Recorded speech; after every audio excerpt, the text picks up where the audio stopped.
Oh yeah, what up, what up, what up, what up, what up, what up, what up?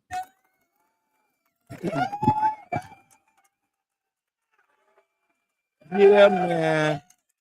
What up, though? How y'all feel? What's the damn deal, man? Let's do that again.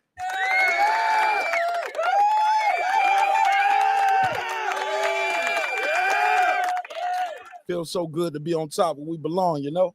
How y'all feel, man? We're going to have a good damn show while we're here. It's been a minute. It's been a long time, man. It's been a long time, man. What, like almost 3 weeks? Something like that. But it feels good to be back. Got a lot to unpack on this episode, and you gonna love it. It's your man, Martin Nash. Hey, look, I ain't even gonna hold you. We're gonna talk about Donald Trump failing. I know some of y'all still riding with Trump. Y'all know how I feel. Y'all better get off your knees and wipe your mouth if you're rolling with Donald Trump. You heard? We're gonna talk about that. Gotta talk about some boxing news. You know what's going on. Y'all know what side of the street I'm on when it comes to this one. Boots Ennis versus Brian Norman Jr. So we're gonna always talk about that on this episode. Also, we gotta talk about the racist, bigoted, disrespectful post I saw when it comes to the GWOAT, aka Claressa Shields. So we're gonna talk about that on this episode. Also, Corey Holcomb responds to Joe Budden and Godfrey. We're going to talk about that and some other hot topics on this episode. This is going to be a good one, man. So, this is kind of early for me because I've been gone for a minute. As y'all know, we had a loss in the family. And family comes first, homie. So, family first over everything. You know what I'm saying? God first, then family, then whatever else fall into the place. But I had to take a break from YouTube, man. So it's been about 3 weeks or so. But we're going to get back into the swing of things, and we're going to start the show right now. Let's get this intro started. I'm going to blast the link out, let everybody know we live again. We live again. It's your favorite neighbor, your man, Martin Nash, breaking beats. Let's run this intro and let them know what time it is. Give me 5 minutes. Go and pour you up one. That's what you into. Roll them up if you want to smoke something. But I already know. Y'all already know. This right here, I'm going to cook this shit tonight. I ain't make y'all wait this long for nothing. It's your man, Martin Nash. Let's get it. 5 minutes. 5 minutes. Let's start the show. In the meantime, in the chat, let me know what part of the earth you roam in the turf. Let me know what part of the earth you roam in the turf. Drop your area code or something like. Don't give me your whole damn address because I ain't sending you no damn Christmas card. Just say 919 or 404 702, something like that. All right, or tell me Australia or something like that. All right, let's run this intro. It's your man Nash. Let's get it. This is my passion. This is what I love to do. But some days, sometimes, I'm just like you, man. I hate this job. Damn, I hate this job. Damn, I hate this job. Damn, I hate my job. Damn, I hate this job. I'm just like you. Damn, I hate this job. Man, I hate this job. Man, I hate my job. From a good dream I awake, sun rays on my face, planning out my day, hoping this ain't the one that I catch a case. I feel so good, I feel so straight. My manager keep calling me saying, hurry up, you late. Hurry up, you lay off. Y'all, man, I hate this job. Man, I hate this job. Been trying to play it cool, but it's hard to play it off. I've been hanging on to this bullshit, cause my car still ain't paid off. I know I'm on my way up. My boy just got laid off, so y'all, man, I hate this job. Man, I hate this job. These hoes is so ratchet. These niggas is so sneaky. Y'all don't even really pay enough for y'all to only pay bi-weekly. I'm trying to double up my cash. Take this job, shove it up your area. Yo, man, I hate this job. Sometimes I wanna say, walk in and slap my boss. This shit is getting hard. Damn, I hate this job. Gotta make it out of this struggle, bruh. And I don't really mean to take it out on you. You just a customer, but damn, I hate this job. Damn, I hate my job. Damn, I hate this job. Damn, I hate my job. Damn, I hate this job. Damn, I hate this job. Damn, I hate my job. Damn, I hate this job. We're the reason why your stockholders always stay afloat. Yet I'm asking, are they hiring? Like everywhere I go, schedule will say 9, but I think it's fine if I clock in at 9:04. I work 40 hours a week plus overtime just to be bro. So y'all, man, I hate this job. Hate that I applied. So much has transpired since the day that I was high. Told me I could advance, but you were telling me lies. Gotta give your notice before I quit, but you don't say shit right before I'm fired. Damn, man, I hate this job. Sometimes I wanna say get walk in and slap my boss. This shit is getting hard. Damn, I hate this job. Gotta make it out of this struggle, bruh. And I don't really mean to take it out on you. You just a customer, but damn, I hate this job. Damn, I hate my job. Damn, I hate this job. Damn, I hate my job. Damn, I hate this job. Damn, I hate this job. Damn, I hate my job. Damn, I hate this job. You and your procedures, you and your protocol, you and your policies, none of that shit don't apply to me. You and your quotas, you and your standards, you and your 2 sick days a year. Y'all niggas bananas. Wonder why the postman's posted with hammers, going postal with Popo on camera. His wage got him enraged, stressed out, it's hard to maintain. He flips the middle, grabs his. He said, if you don't get the picture, I quit, you ain't shoot. Mother, man, I hate this job. Sometimes I wanna say, get walk in and slap my boss. This shit is getting hard. Damn, I hate this job. Gotta make it out of this struggle, bruh. And I don't really mean to take it out on you. You just a customer, but damn, I hate this job. Damn, I hate my job. Damn, I hate this job. Damn, I hate my job. Damn, I hate this job. Damn, I hate this job. Damn, I hate my job. Damn, I hate this job. Look, man, I hate this job. I put my pants on one leg at a time, just like you. I'm out here trying to take care of my family. Damn, I hate this job. It's not always glamorous, for real, but I do what I gotta do for me and mine, you know? Damn, I hate this job. Damn, I hate my job. Damn, I hate this job. Damn, I hate my job. Damn, I hate this job. Damn, I hate this job. Damn, I hate my job. Damn, I hate this job. Damn, I hate this job. Damn, I hate this job. Damn, I hate my job. Damn, I hate this job. I'm just like you, nigga. Damn, I hate this job. Man, I hate this job. Man, I hate my job.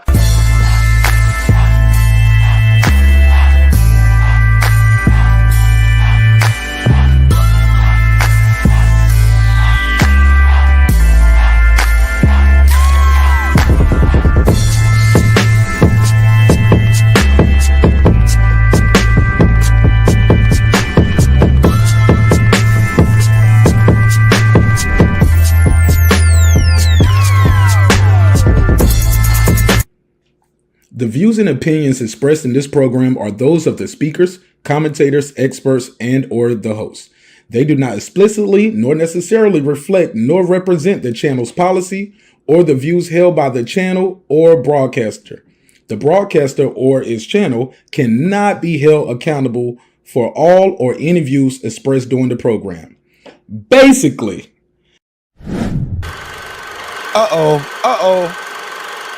This that squad sound. Yeah. Y'all hear me out there? Can y'all hear me out there? Good. Hey. Hey.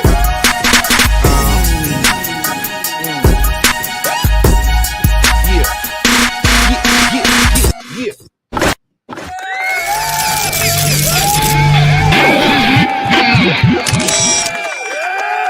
What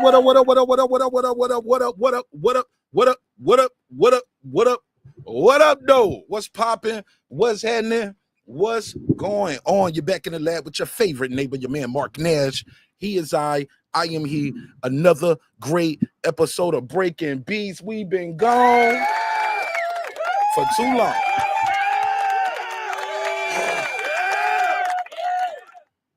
But I'm back, man. It feels so good to be home, man. I told you after my sabbatical, I get right back at you. And we got a lot to unpack, man. Let's talk about it, baby. Shout out to everybody who's here early. Shout out to everybody who will be watching. That down a little bit. Yeah. Damn, shit was loud as hell. Hey, that shit so loud, y'all thought I was about to bust a freestyle or something. All right, so a little early. Actually, I'm late, but we're going to get right into some of these topics. It's a lot of good topics I got on the docket prepared for you guys to make sure I got my notes.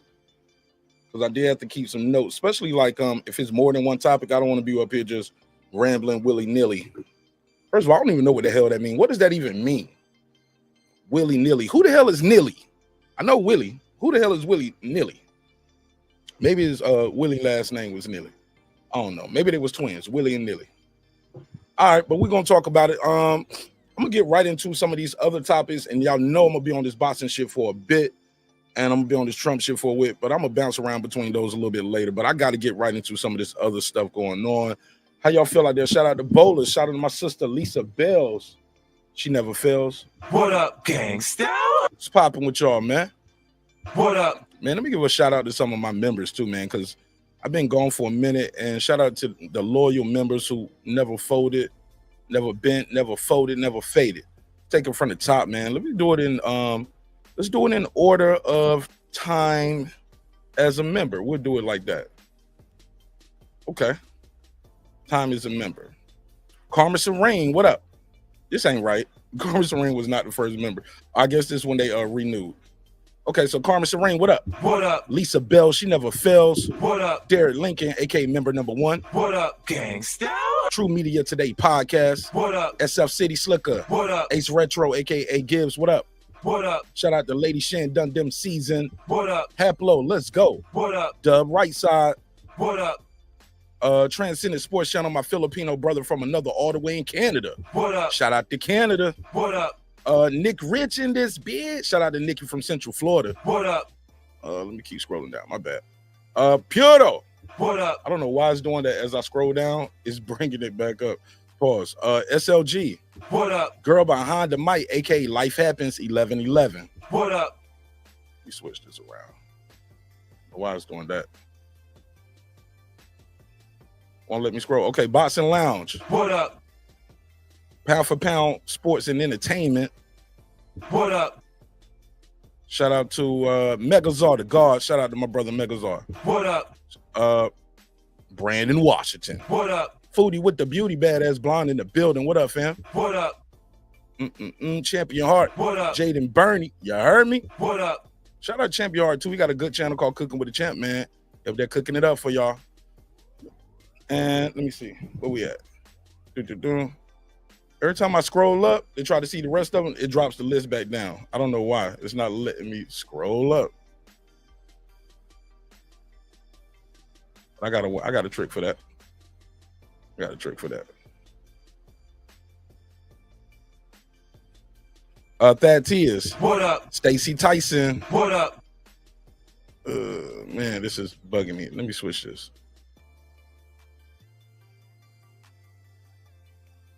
Switch it around. There we go. Carnell Triplet. What up? Timmy Diamonds. What up? Tank the Sweet Science Examiner, aka Tank Obadiah TV. What up? Brian Norman. What up? Shout out to Brian Norman for being a member to the channel. Lake County. What up? Bands on Bands. What up? Unbiased Fan Brim Reaper. What up? Appreciate you all for supporting the show in a major way. What do you mean by that? You broke Back is broken. what? A vertebrae or what Deep. portion? Spinal. Appreciate y'all.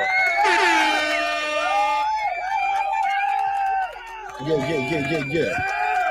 Shout out to everybody supporting the show in a major way. All right, man, let's get right into some of these topics because there's a lot on this docket. We're gonna start first. Let's get some of this Trump shit out the way. Y'all look, I never hide it. Never hide my loyalty with anybody, bro. And if I ride with you, I ride with you, and you know it, and everybody know it. I'm not one of those people that that support you quietly, but I can't leave no comments over there though. And if I don't rock with you, you gonna know it. I don't rock with Donald Trump, yo. They never heard of it. Don't rock with Donald Trump. So we're gonna address this shit right away.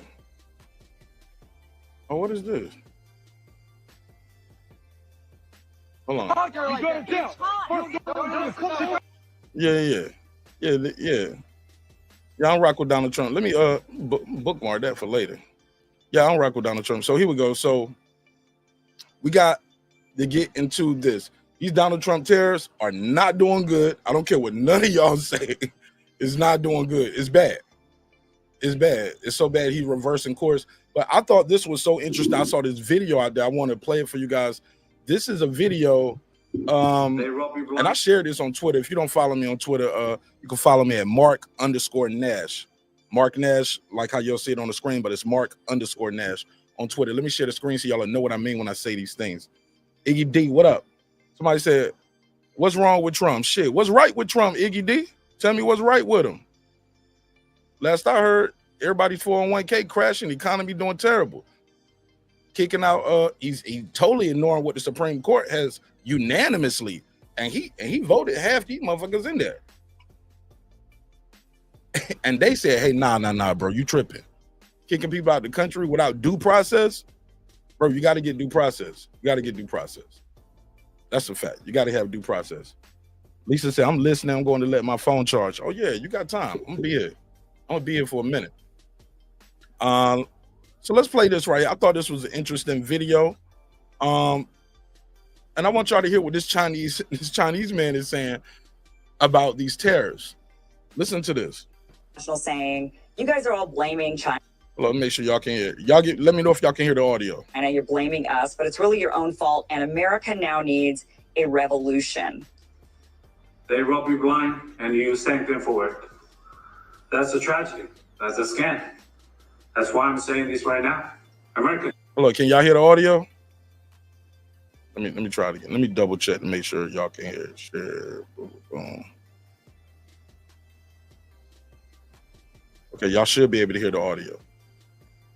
And this guy makes a good damn point about what goes on in America and how both countries, China and America, benefited from the tariffs that was set up, but one country used the money to help their people.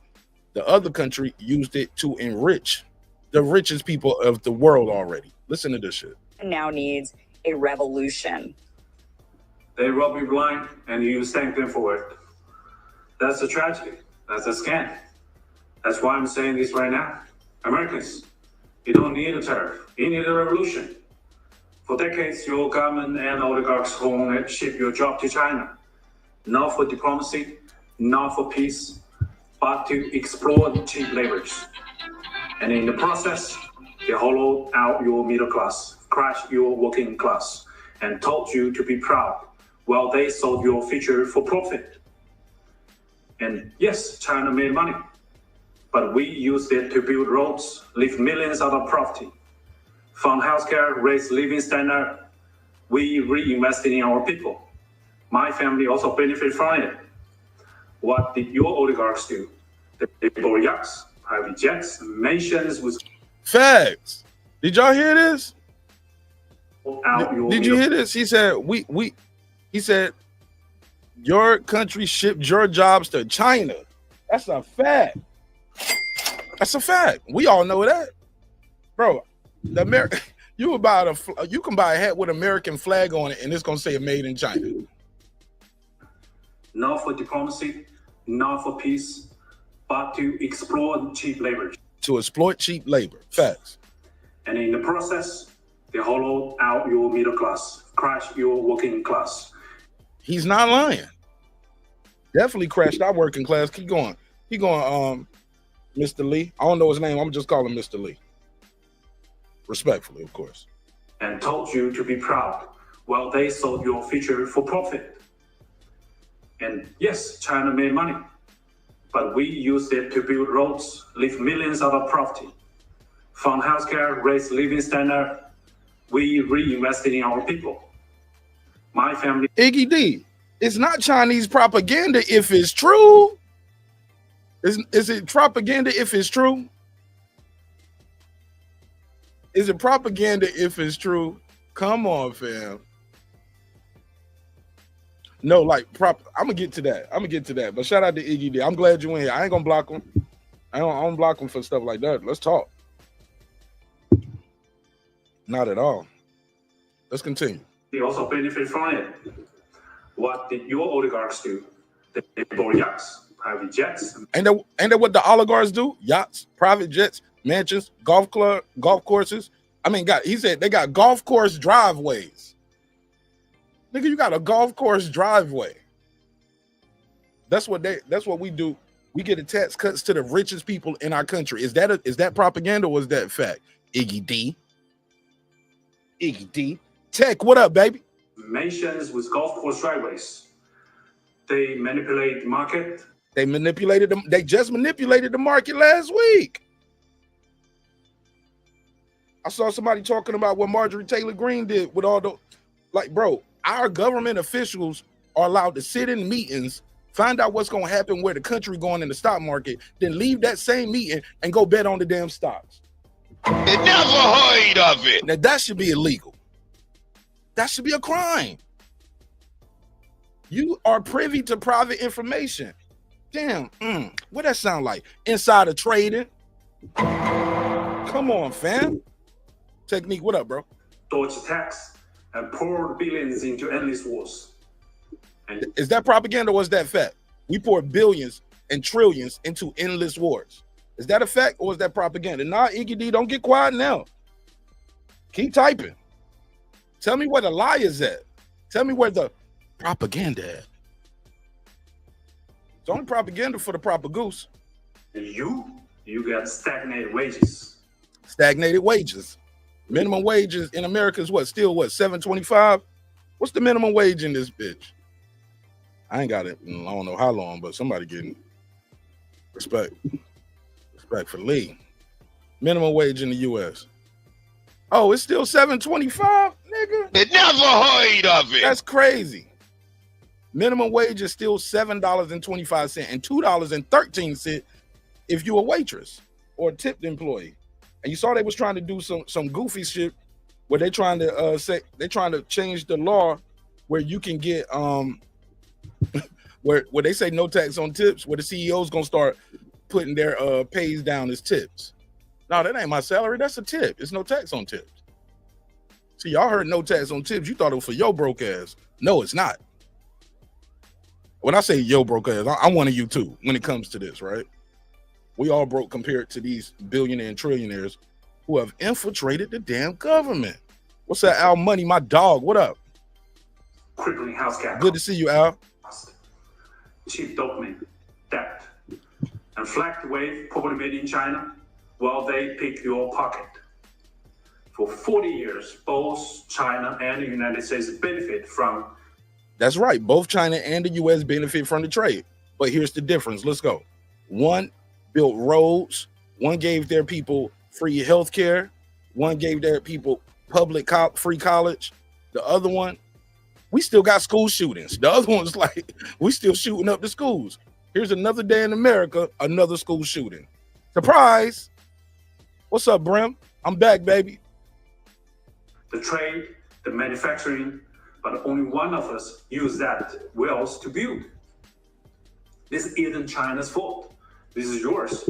You let this happen. You let the oligarchs fit your lies. Well, they made you fat, poor, and addicted. Boy, are we fat, poor, and addicted? Yeah, we are. Yeah, we are. Yeah, we are. So when they say this is the richest nation in the world, yeah, it is for 1%. For the 1%. That's crazy. Now they blame China for mess they made. No. He never said we don't need. Nah. When he said terrorists aren't the problems, both people benefit from terrorists. That's what he just said. The problem is, Iggy D, one country benefits from the terrorists. Lisa said, "What's up, Brim?" One country benefit, and Lisa said, "What's up to you, Tech?" One country benefits from the terrorists, and they help their people. Y'all, come on, bro. Y'all know this ain't propaganda, man. All you have to do is open your eyes, and walk outside. True or false? Did we have another school shooting here today? You know we did. I don't think so. I don't think you need another tariff. You need to wake up. You need to take your country back. I think you need a revolution. Oh, he has a point. Even a white lady, even a white lady was like, he has a point. Even a white lady had to say it. Hey, look, when was the last when was the last school shooting in China? Y'all let me know. When was the last school shooting in China?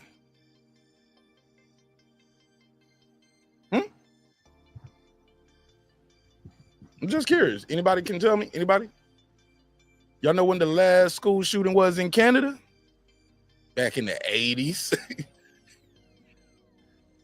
89. December 6, 1989. Come on, fam. They cut that shit out. Now, I ain't saying, y'all know I'm 2A all day.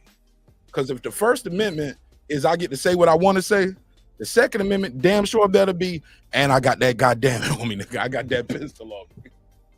You heard? So yes, I believe we all have the right to defend ourselves. But some of this shit ain't self-defense, man. It's just people going out here busting off shots, wilding out, no accountability, not securing your weapon, allowing your children to get the weapon, buying the weapon for your children, knowing they mentally some mentally disturbed, timid vey motherfuckers that you raised up there, knowing it. They told you a long time ago something wrong with your kid. No, he's all right. He's not all right. He's just a loner. Yeah, he alone in there chopping up the missing dogs in the neighborhood. Yeah, Mr. Lee ain't the problem. He ain't kidnapping the cats and cooking them in the Chinese restaurant. That's propaganda. What's really happening is some of these disturbed, crazy motherfuckers out here kidnapping the animals and killing them and chopping them up, practicing in the woods with their damn AR-15s, what they about to do at the damn school. And that's what they do. That's a fact. I'm gonna read some of the comments, man. I'm gonna keep it moving. Al Money said, Mark, always come through and hit the like button on inspiration on those inspirational quotes. Leave a comment so I know you're there, Al Money. Appreciate it, man. Let me know, leave a comment, even if it's just a thumb up emoji, so I know you're there. It means a lot to me. James Feehan, he said, Belt and Road, what he said, Belt and Road Southern Hemisphere. Hey, Google I Auto. Oh, okay. I don't know what you got going on. He said, the scariest part is cutting the trade, is cutting ties. If you cut ties, you can do war without hurting or trade. He said dumping bonds and blocking ships all the way is the first. Thank you, bro. That is a sign of war. That's what a lot of people don't know. All this trades, blocking trades and doing all of that, the way some of these terrorists are moving, they are signs of war. But also, too, I saw something going around and it's like everybody's okay with him deporting people without due process. Okay, skip that part. Let's say you one of those, hey, go back to your country and all that stuff. Even black folks. Let's say you one of those. Shout out to my brother Pat Mante. Pat Mante, I know what you came for. Yeah, you know I'm about to get to that. You know I'm gonna get to that. These weird ass boxing fans out here hating on the game. Not gonna let that slide. But the other issue is when you start talking about these terrorists and what's going on, you would be remiss if you didn't just be honest with yourself and say, hey, look, skip all of that. Okay, you want to go back to your country and all that stuff. You wanted those people. That's where I was at. Lost my spot for a second. The biggest thing is the people just saying, I'm not going to do what the court's telling us to do. That's how you become a king. Now you one of those. Now Trump is really trying to make himself a king, like he said he was gonna do. Queen P, shout out to my sister Patricia. What's up, boo? I ain't seen you in a minute. How you doing, Miss Queen P? She said, Martin Nash TV. I don't know if you're aware, but before one can watch the live, a commercial comes up. Oh yeah, that's monetization. That's monetization. YouTube paid me, so yeah, that's what they do. They put a little ad on the front of it. But don't you can click live, you can click skip though after 5 seconds, right, Queen P? It's not one of those to make you watch the whole commercial, is it? It's not a long commercial, is it? Let me know.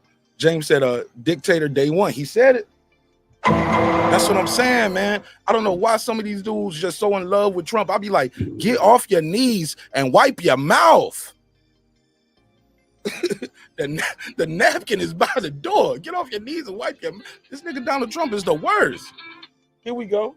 I know everybody ain't gonna like it, but y'all know we believe in free speech. I'm a soldier, real soldier, not one of the internet soldiers. Pittsburgh T, what up? Hold on, I don't hear you. Hold on. Let me plug you in. Check 1 2. Check 1 2. Say something real quick. Let me see if I can hear you. Check. Can you hear me? Yeah, welfare check. Yeah, welfare check. STD check. Go. Glad to be on your show, Mark. Glad you got the show going tonight. Always appreciate it. Thanks. We be feeding for your shows nowadays. Say that last part again. We be feeding for your shows, man. You got the brothers out here feeding, man. Well, y'all got a bunch of, it's a bunch of knockoff versions of my show out there. I'm sure. I see them. Well, I ain't gonna touch on that. All I'm gonna say is we be looking forward to the Mark Nash show. I don't know about none of that other stuff going on. Oh, you know. Looking forward to Mark. You know, the original is back though. Go ahead. Well, as far as this go, a lot of these countries be saying stuff, and this stuff that this guy's saying, a lot of it, he omitting a lot of stuff.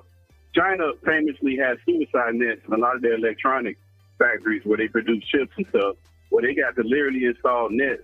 People climbing to the top and jumping commit suicide. Oh, yeah. So the working conditions that they have in those factories and stuff ain't good. Like this, a lot of the stuff he's saying, he's just talking. He didn't say that though, Pittsburgh T. He said we exploit cheap labor. That's true. We do exploit the cheap labor. We moved our jobs over there, and I moved our companies over there to exploit the cheap labor. Wouldn't you agree? Yeah, but he said we look out for our people. He also said you got billionaires looking out for your people, and we don't do that. We invest in our people, but you got suicide nets in your factories where people going literally climbing to the top to jump to their death. Hold up. So you ain't investing in your people if that's what you do. What happens if they jump off and land on the net? Do they die still, or is that an investment? They get back to work. Get back to work. Them niggas land on the trampoline. That's an investment in your people. Like, look, y'all niggas can't keep fucking up the Sunday traffic now. Mr. Lee got to go get his wonton. You know what I'm saying? Respectfully to Mr. Lee. Mr. Lee got to go get his wonton soup, and y'all don't shut down Wonton Square. Nah, but bro, they do got free college. They do have better healthcare. They do have advancement in mathematics and science. We know that. They don't have school shootings. We have one every day here. To the point it doesn't even make the news unless they kill a certain amount of people. That's how many school shootings we had. It don't even make the news no more. Well, Mark, their extremes are extremes that we don't have. Like we gonna take this country for what they have. Their extremes, our extremes are one thing that they don't have. We don't have their extremes. There are people, like if you rate out the yen by Providence, they get paid as little as $3.75 an hour. We don't make that. That's not viable. Like their poor is really poor. Hey, bro, like that's like the way we got $2.13. We got people getting paid $2.13 an hour here. No, it's legal for you to get paid $3.75. That's not with no tips. It's legal. No tips. It's legal. That's with tips. It's legal to get paid $2.13 an hour here, and it ain't guaranteed you're gonna get no tips. Right, but that's not. You're not working in the factory where they took all the clocks off the wall and put suicide nets in, and you can't leave and took your passport. You ain't got that going on. No, you know what we got? We got the Waffle House, nigga, and you can get shot and stabbed in that bitch, and then put on World Star. That's what we got. Man, come on, Pittsburgh T. Like Pittsburgh T. We got to stop it, man. Because we are supposed to be so advanced here. We should not have. You keep skipping over mass shootings. They don't have those wages. Our wages are lower. Their education is better. People in China, they're gonna live longer than you, bro. Because when they feel a little pain, they get to go to the doctor. We don't even go to the doctor because it's like, oh man, shit, it'll go away. Because we can't afford to go. We have a baby and leave the hospital with a bill. But our wages are higher, though, Mark. We got higher wages than they do. Like that, because remember, with them, they use the yen and they manipulate the hell out of that yen. So it's like, I don't even know what the ratio, what the currency exchange rate is. But they manipulate the hell out of that that stuff. means you're speaking out of turn then, respectfully. No, it changes.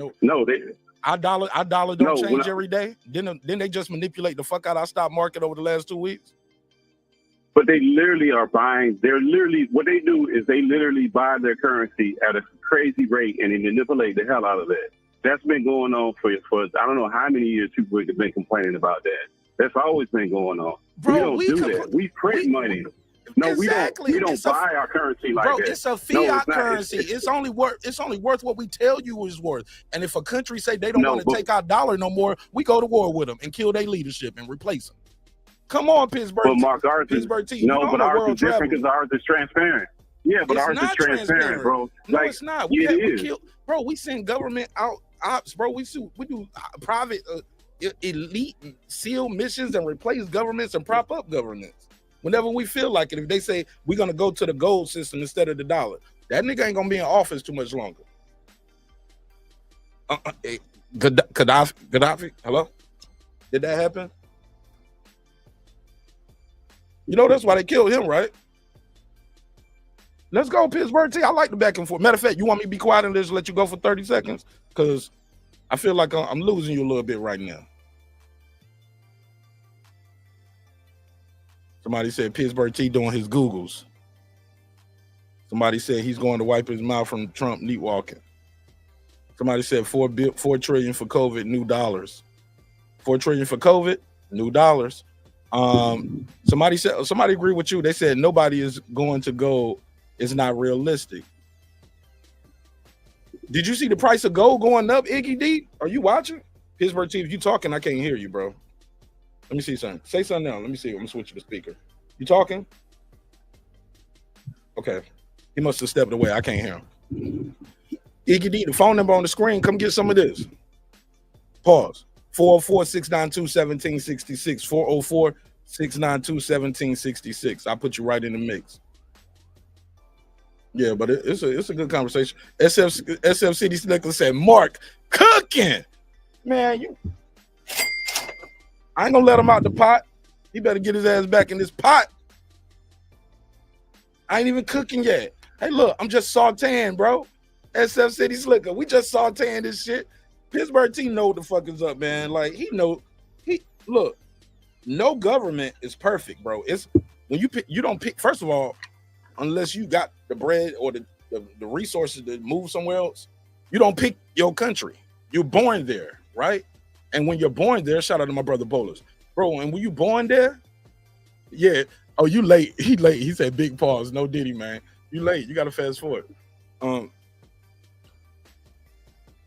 It's not your government is not a pizza custom made just for you and you alone, and you and your family alone, and the people in your household. That's not how government works.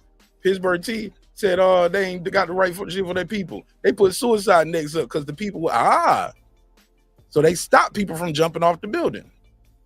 What happened when they land on it? He said they bounce their ass back up off that building, give them a couple of days off, and then they go back to work. You know what happened in America? They would take a weapon in there and hurt everybody in the building, unalive everybody in the building, and then on some coward shit, kill themselves. That's what happens here.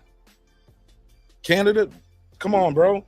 Like I'm saying, bro, if you just look up most modern countries and governments, like I'm just saying, most evolved people that you would not consider a third world, these people don't go to the hospital, have a baby, and leave out in debt. They don't have knee pain going there and leave in debt. They live longer than us. Their life expectancy is longer.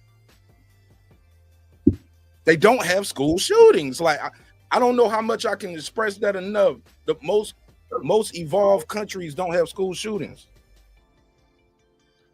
No, I'm calling him right back.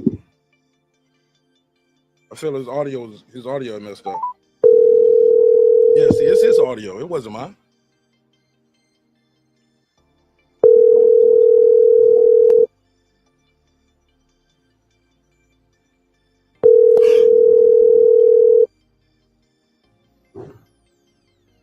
He was like, he said, I'm going back to the knockoff channels. Them niggas are dumber.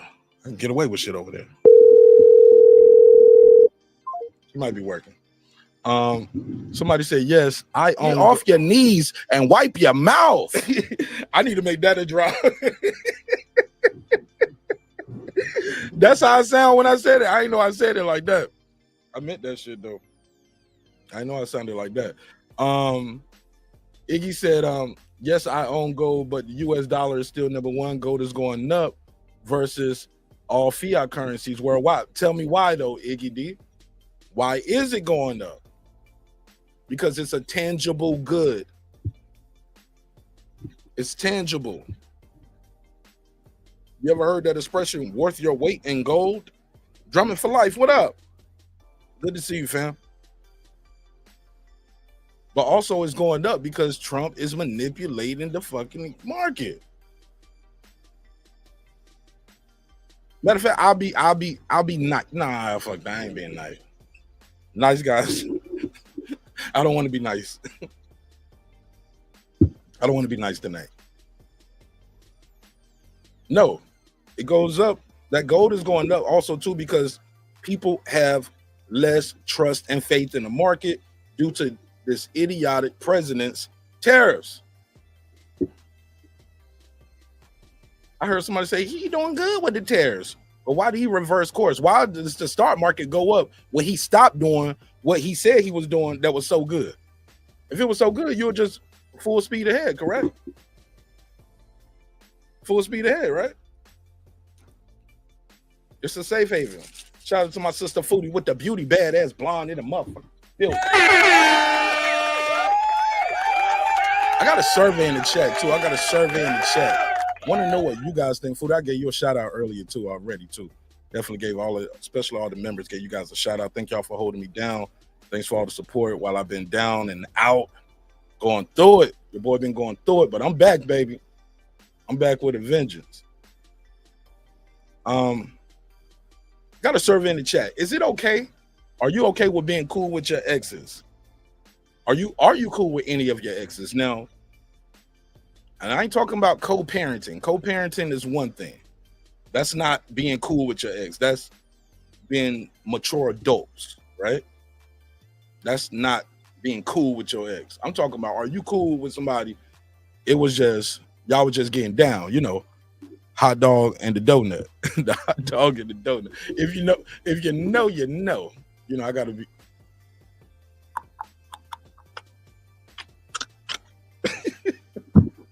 I ain't shit. SF Slady Slicker, what's up? Iggy said that. I missed a couple of the comments. Let me go back, and I'm gonna get to this next shit.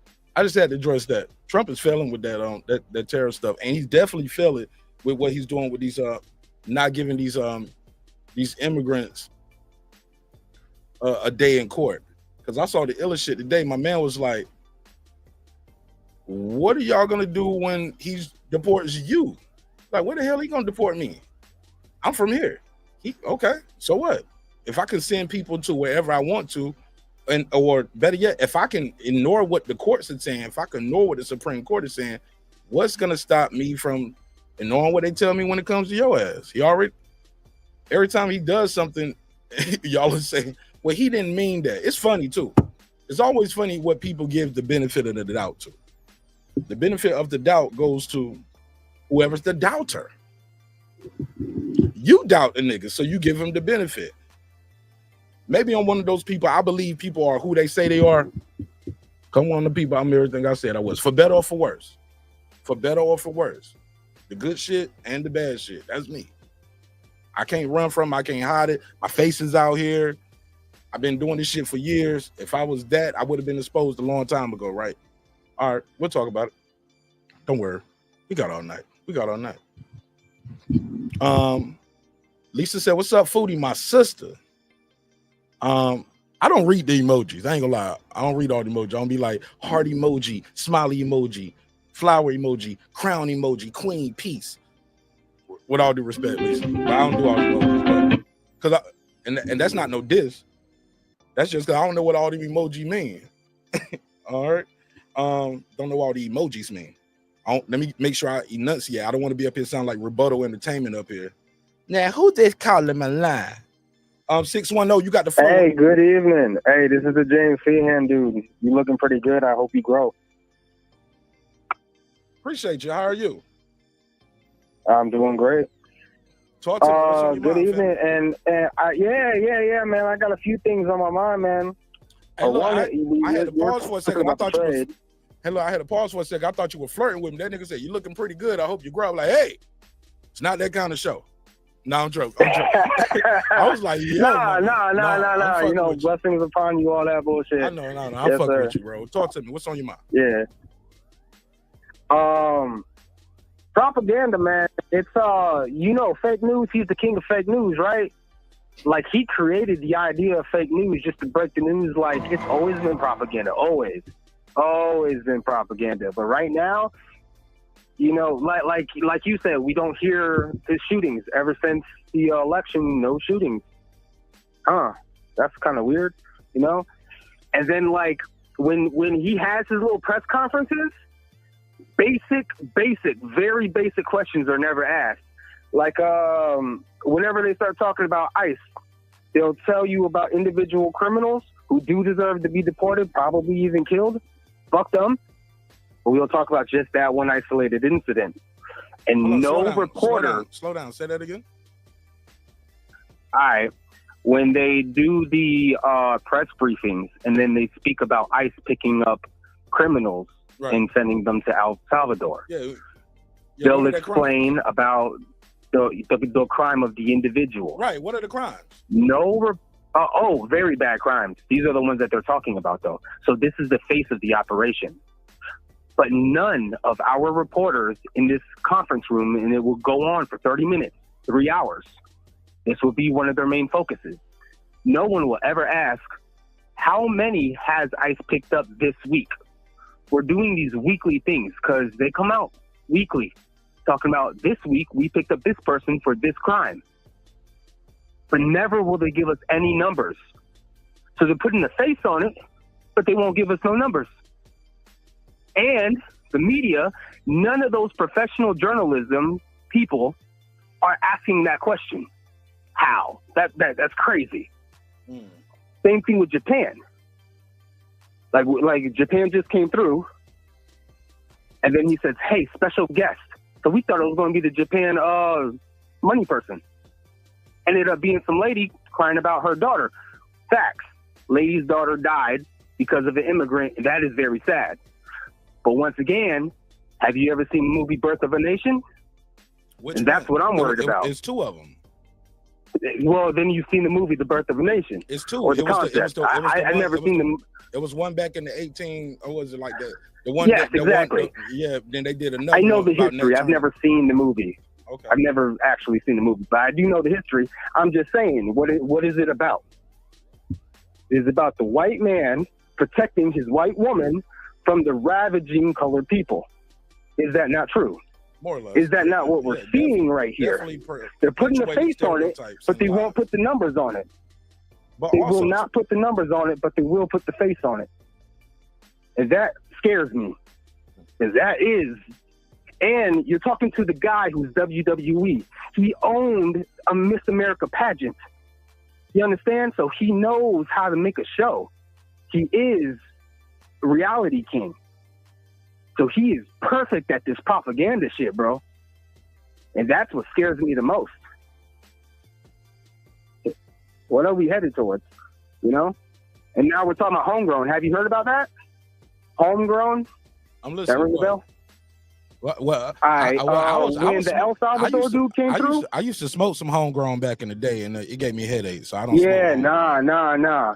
Well, they say homegrown, you know, like homegrown terrorists. Okay. Now, El Salvador dude came through a couple days ago, and then they made a press briefing because basically he wanted El Salvador president to be like, even if you guys tell him to bring the guy back, he's my guy. I have him in my prison. I'm not going to do shit. You understand about this El Salvadorian MS-13 daddy dude that's an American citizen or an American resident? Mm-hmm. That's what I was talking about. Inside that conversation, the mics were on. The mics were on while he was bullshitting with that president dude. And they caught him saying, you can Google this. It's on YouTube now. It's all over. They caught him saying, like he was just like chuckling with him. Yeah, man. You got to build more of these prisons. Yeah, soon we're going to be sending the homegrowns. Yeah, that came out of our president's mouth. Look, so make no fucking mistake to any naysayer out there. Are you surprised? I'm not. Oh, I'm not. Oh, God, I'm not. I'm just worried. You new to the show. You new to the show. But I talked about that right after he got elected. That all the companies that was in private prisons, their stock went up. Then they started talking about all these places that were built already. Like as he went, they was already building it, and now they just rushed the production and finished these. Talking about how many beds and inmates they can hold. I was like, oh, we building. People think they building prisons and stuff for inmates. They was like, oh yeah, he's building these facilities. So because he don't want to get in trouble for kids in cages like he did last term. I'm like, man, he don't give a damn about getting in no trouble. He the Teflon Don. Who gonna check him? I know checks and balances on Donald Trump. So I'm like, nah, those prisons are for some of you. Yes, sir. But lo and behold, that might be the new terror. That might be the new trade right there. You give us some of your prisoners, we'll put them in our jail. You pay us, and we give you some of ours. You know, do our little dance. Yeah, man, that's crazy. That's crazy. And if anything funky ever happens in El Salvador, we'll never hear it in our news because once again, our news is propaganda. And then number two, it's far away and we don't speak Spanish and all that shit. We'll never hear about it. And they don't have the same rights as us. Like who's gonna look? They wouldn't even let the senator, was the guy a senator or a representative? I want to say he was a senator. I saw that loosely yesterday. He went over there, was like, yeah, let me see the president, man. I want to talk to him and say, they were like, man, if you don't get your bitch ass up out here, this ain't America. Nigga, you ain't got no pull over here, white man. You better leave now before we put you in the cell, and they can't get you back. And then they're talking about MS-13. Don't that sound like a war on gangs? Don't that sound like a war on drugs? Are we not going through the same loop? The only difference is, sorry to say this, but a lot of black men feel like, oh, these Hispanic people aren't part of us. They not like us. You know, it's about the white and the black people, and this is America. Not knowing that Mexicans were here way longer than black and white people. And then on top of that, Latinos are part of America, and it's been that way since it became not just white people. But propaganda, if you watch a lot of movies, you will realize there's this common theme in America, me talking as a half Latino, and once you see it, and as a Latino, you get very annoyed, just like a black person seeing passive-aggressive racism. Once you see it, you can't not see it, and it's everywhere, like a fucking car. You know, you get your Corvette, and then you see your Corvette everywhere. So once you see this, like, little fucking annoying racism thing, you'll see it everywhere. It's like one of the movies with Mark Wahlberg, you know, the fucking Dominicans, they're like 30 deep, and they're coming at you with machetes. Like, bro, we're not hacking off people's arms with machetes. We'll shoot you in the face just like any other killer. Like, you know, there's this stupid shit like that. You know what I mean? And then when you times a million it to this nation, like, we're going to turn a blind eye, just like the Germans turn a blind eye to Jews. If we go down that route, I'm still debating on, because Trump has proven that he doesn't like blood. That is one thing that he has proven. From his last administration, that is one thing I will give him. He has proven that he does not like blood, but God damn it, he will push the button. He has proven that. What you mean he doesn't? Slow down. You got to leave, put a pause or a period in somewhere in this shit. Take a breath. I am worried. Hold up. No, let me respond. Okay. That's what I mean. Not keep talking. Hold up. I want to respond to something. Hold up. Now, you say he doesn't like blood. Clarify. That's what I mean. You remember when he blew up the Syria thing? Back in the day. You remember the the Iranian official that got blown up in Iraq? Yeah. I mean, no, all you. That was a nice, beautiful direct hit. I'm trying to figure out where you saying he don't like blood. He does like blood. He was threatening Kim Jong-un about pushing the button right away. Like, he didn't pull out troops. George Bush likes blood. Tell me why Donald Trump don't forget that. Let us all not forget that Donald Trump is not the worst president. No, George Bush is a war criminal. Stop. And he's not the worst. There's something worse than him. Look, what I'm trying to tell you is this. Slow down. You said he doesn't like blood. That has nothing to do with George Bush. We all agree he does. You tell me why Donald Trump doesn't. Because the way he handled the Soleimani thing. He increased drone strikes over 400%. As of right now, this time around? No, his first term. Oh man, first term. So tell me why drone strikes was like he doesn't like blood. Yes, he do. Like when we started building Apple phones, they were so expensive, and then now they're in everyone's pocket. What the hell you That's talking like drone about? strikes. No, my G. That's like drone. That's equivalent to drone strikes. Obama did more drone strikes than Bush too. No. Like that shit ain't going nowhere. I'm not talking about Bush. I'm talking about Trump. I'm not talking about Obama. We talking about Trump. Trump did more than both of them. There's going to be drone strikes. There's going to be drone strikes. Okay. My thing That's is, how we're going to handle things from this day forward. I'm not saying we shouldn't have drone strikes. I'm going back to your original point. You said Trump doesn't like blood. I said yes, he do. And now you keep and you divert to well, Bush liked more blood. No, tell me why Trump doesn't.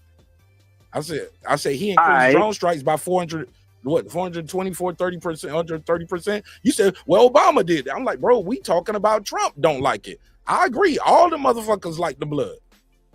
Yeah, but you got to compare the apple to the other apple, though. If I'm going to say he doesn't like blood, I mean he likes blood less. Okay, less than what I've seen. Well, he has more. They didn't have no drones like what they did when Bush was in office, but they won't how we got them now.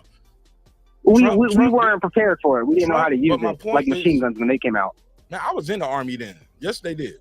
I was in the Army. You were not in the Army in the 1930s. No, when the I'm talking about with Bush. I'm talking about acting like it was I'm talking about with Bush, yo. Bro, you all over the place. Oh, yeah.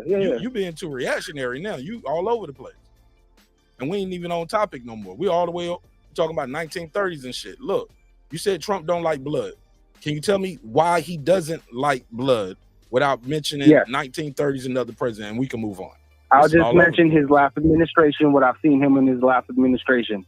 The way he handled Soleimani was very clean and very direct. The way he handled the Syria strikes was very clean and very direct. He did not get us into any new wars, and that's the reason why I say he doesn't like blood. He did not put more boots in any ground, and he's the one that signed the peace treaty for the Afghanistan pullout.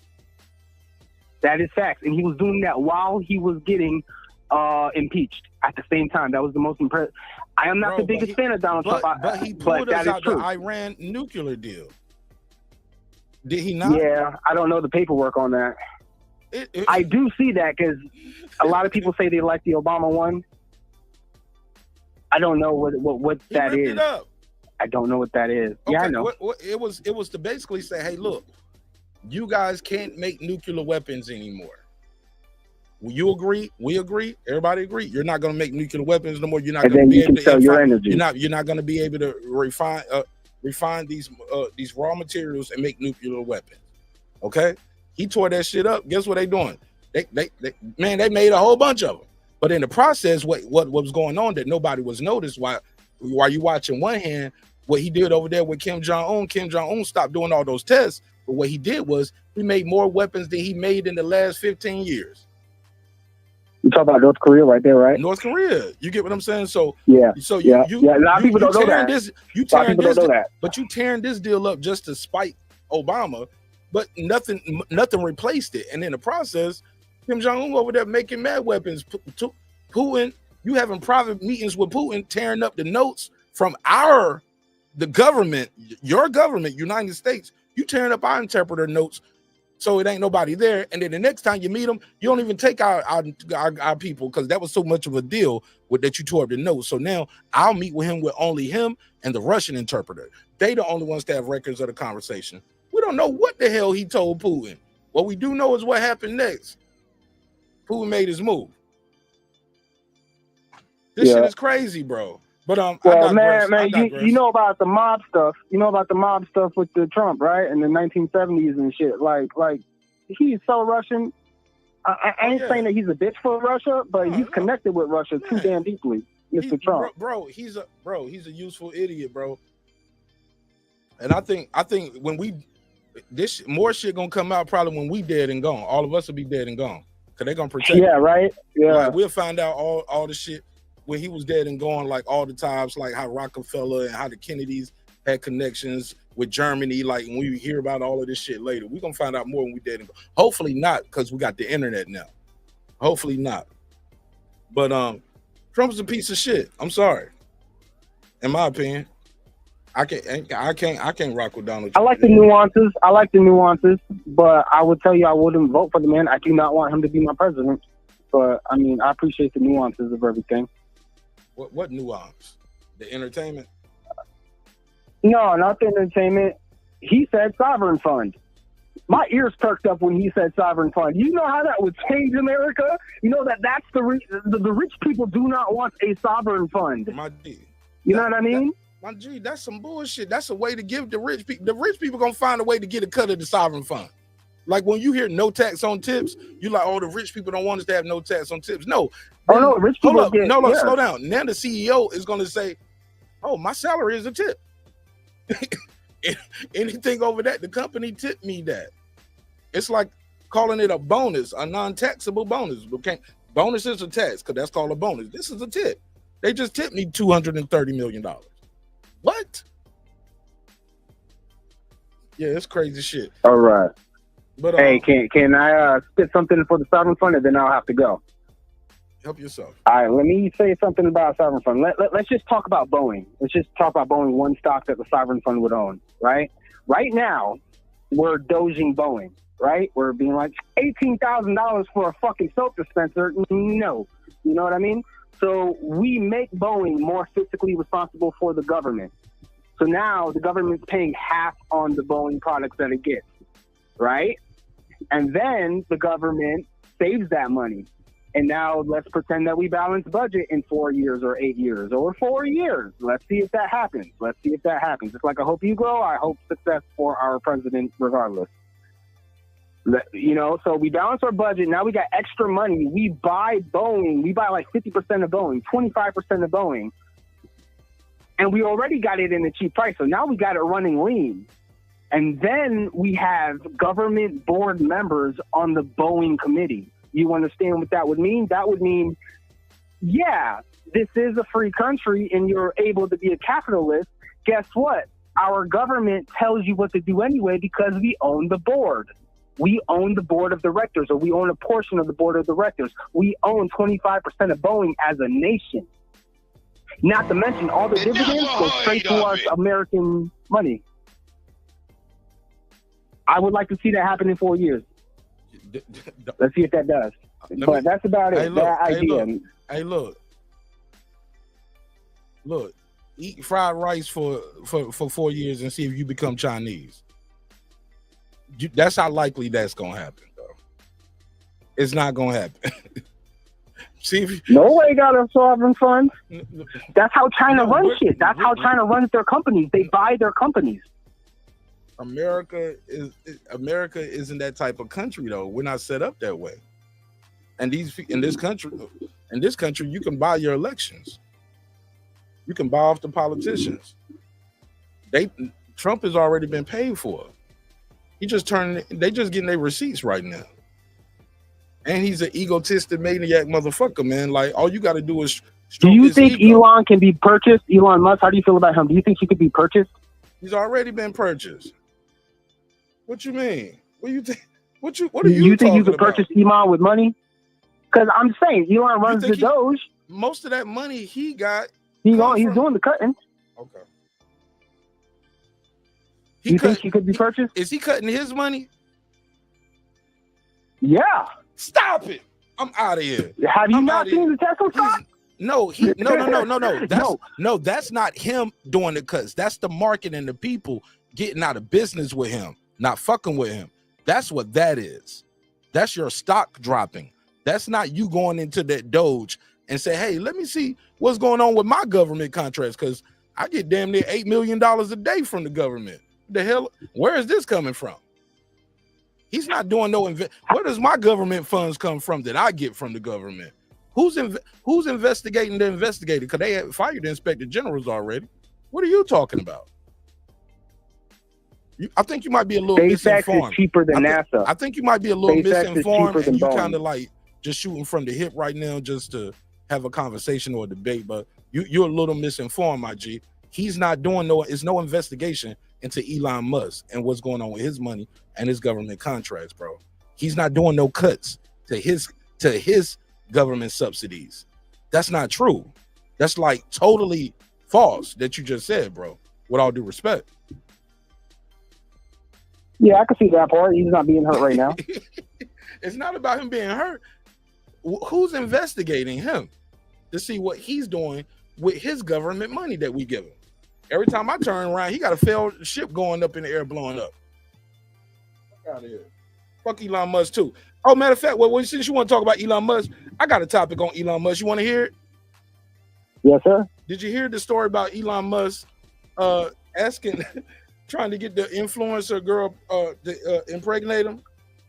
I'm sorry, to impregnate her. Offered the bit some bread. I'll play it. He offered the girl some money to have his baby. The girl said no. And he changed her shit on YouTube. I mean on X, and decreased her money. Got her money changed.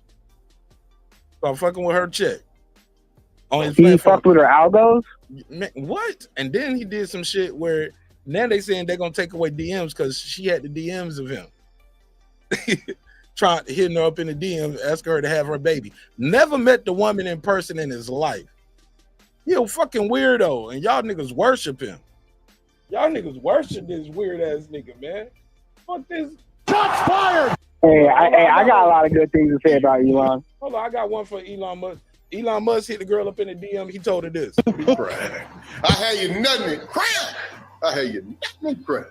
Told the girl he gonna have a nut in the crime. She said, "We don't believe you. You need more people." Yeah, he a piece of shit, man. Y'all love this nigga. He lied. Y'all niggas worship him. Yeah, let me hit him with them drops. Wake him up a lot bit out there. Yo, I'm gonna find this shit real quick. I saved this video. I saved it, but yeah. While I'm pulling that up, what you think about your boy Elon trying to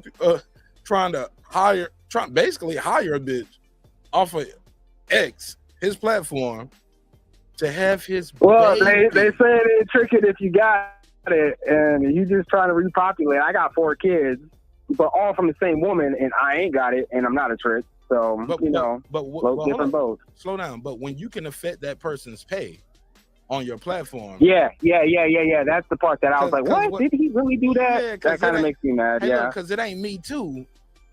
If the president is a Me Too type motherfucker too, and that's your home. Yeah. That's what the deal is, bro. That's the real. Yeah, because see, I could defend my Elon Musk whatever the fuck, and be like, well, it ain't tricking if you got it. Yeah, but now it's a Me Too situation when you then victimize the woman. You know what I mean? If that comes out, then what? You know, there's nothing to defend. Then you're a piece of shit. Yeah, you know, tricks ain't all that bad, but yeah. Yeah, I was watching. Here we go. Let me see. Video. I got it. I'm on Dr. I thought Dr. Rashad Richie covered it. This nigga don't drop mad videos since then. I step my shit up. These niggas just be dropping videos. Like, damn, all these videos in the last day? Where is it at? Here we go. Look at this shit. Elon Musk wants to pregnate there's another influencer, and he gets mad. Look. They said then Twitter wants to it said Twitter is set to remove DMs entirely. And they're gonna create a new feature. You get what I'm saying? Because he got caught in the DMs. The nigga was trying to impregnate a bitch in the DMs. Never met her in his life. Is that screenshotted? Is that screenshotted on the news? Man, I'm about to play this story. I'm gonna let you listen to this shit. Listen to this shit. Hello, Miss Fong on X, which he owns over the summer after often replying to and liking a post. Which included some pro-MAGA content. So basically, look, I'm Elon Musk. I own the shit. I start following you, and now I don't boosted your shit. Fong's numbers skyrocketed as she interacted with Musk, earning $21,000 from X in just 2 weeks after her following increased. Then around November, Musk sent Ms. Fong a direct message asking if she would have a child with him. The journal reported. Ms. Fong said no, telling MAGA influencer Ashley St. Clair she wanted to have a more traditional family. Fong, she also told St. Clair. Foodie said I got some feedback. I'm gonna mute my mic then, Foodie. other confidants, she was worried turning him down would hurt her profits on X. Fawn's fears actually came true, the journal reports. Her earnings dropped after Musk unfollowed her and reprimanded her for telling others about his request. When contacted for comment, Fawn told The Independent that she, quote, did not feed this story to the journal, adding, would have rather kept it private. Really, Elon, this is your fault, sir. 100%. You put it in writing. You decided to do the inbox thing, direct message. You've done this before, according to the previous reports. Basically, yeah. They got evidence, bro. You can't say stuff like this about Elon, bro. This ain't Diddy. This ain't Diddy, homie. But yeah, they got him. They got him dead to rights. But now they about to change. I thought this shit was funny because they was like, somebody was like, they say Elon gets caught liking porn, and he makes porn private on Twitter. They say Elon got blocked by Grimes.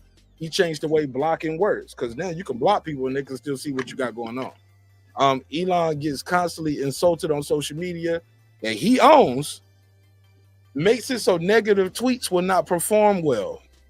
Elon gets rejected by Tiffany Fong, and then he's gonna remove DMs. This is your king. Go ahead. It's an insecure bitch, yo. This is an insecure, emotional ass bitch. But go ahead. Go ahead about what? Defend him. You want me to defend that or talk good about Elon? I can talk good about Elon, but then I'll go off on a whole other tangent. Defend this shit right here with this weirdo nigga. Defend that. No, I can't defend that. Fuck that. No, either he's an asshole to that lady that day, or he's an asshole in general to all ladies, or I don't fucking know. He's got 10 different baby mamas, bro. So you wake up and just... I'm not surprised by that. No, this is who he is, bro. This ain't... You don't wake up. Yeah, yo, put it this way. I don't have a Twitter account, and I never did, and I wouldn't buy a Tesla. I love Tesla as a company, and I love what he's done. But Tesla as a product, it looks like a Porsche. I don't like Porsches. What looks like a Porsche? I can get a Prius. Hold up, tell me what the fuck Tesla got that look like any what Porsche the they got? Model 3, just the whole head. The whole head does. The whole head looks like one of those. It looks like a coupe. Looks like a coupe. I don't like coupes. I'm big body, you know what I mean? My G. That's just in general. Like, if I was going to get an electric car... That ain't no fucking Porsche, man. That's a Tesla. I'm sorry, it looks like a Porsche to me. Like I told you, I'm a old Chevy kind of guy, you know what I mean? Yeah. Like, right now I got a Honda. I got a Honda Odyssey, you know what I mean? Like, I'm nowhere in the realm of 2 doors or, like, little coupey things. I'm definitely in a 2-door coupe. So to me, to you, you're like, nah, that is not a Porsche. To me, I'm like, it looks like a Porsche, man. I don't know. Nah. If I was going to get an electric car, I'd get the Prius. What is it? The one that's been there all the time? The first hybrid or whatever the fuck. That would be. I think those new ones look kind of sexy. Man, I'm on the highway too much to get an electric car. But look, I'm gonna let you slide off the hook on that one, man. I'm gonna let you try to roll out the rain with that Elon topic. He didn't want to deal with that one, man. I'm gonna let you slide, man. I got to get into a little boxing talk.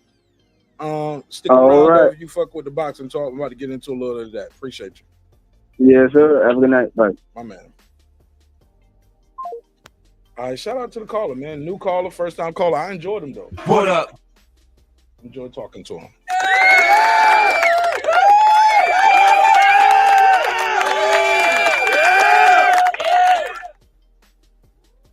Notes.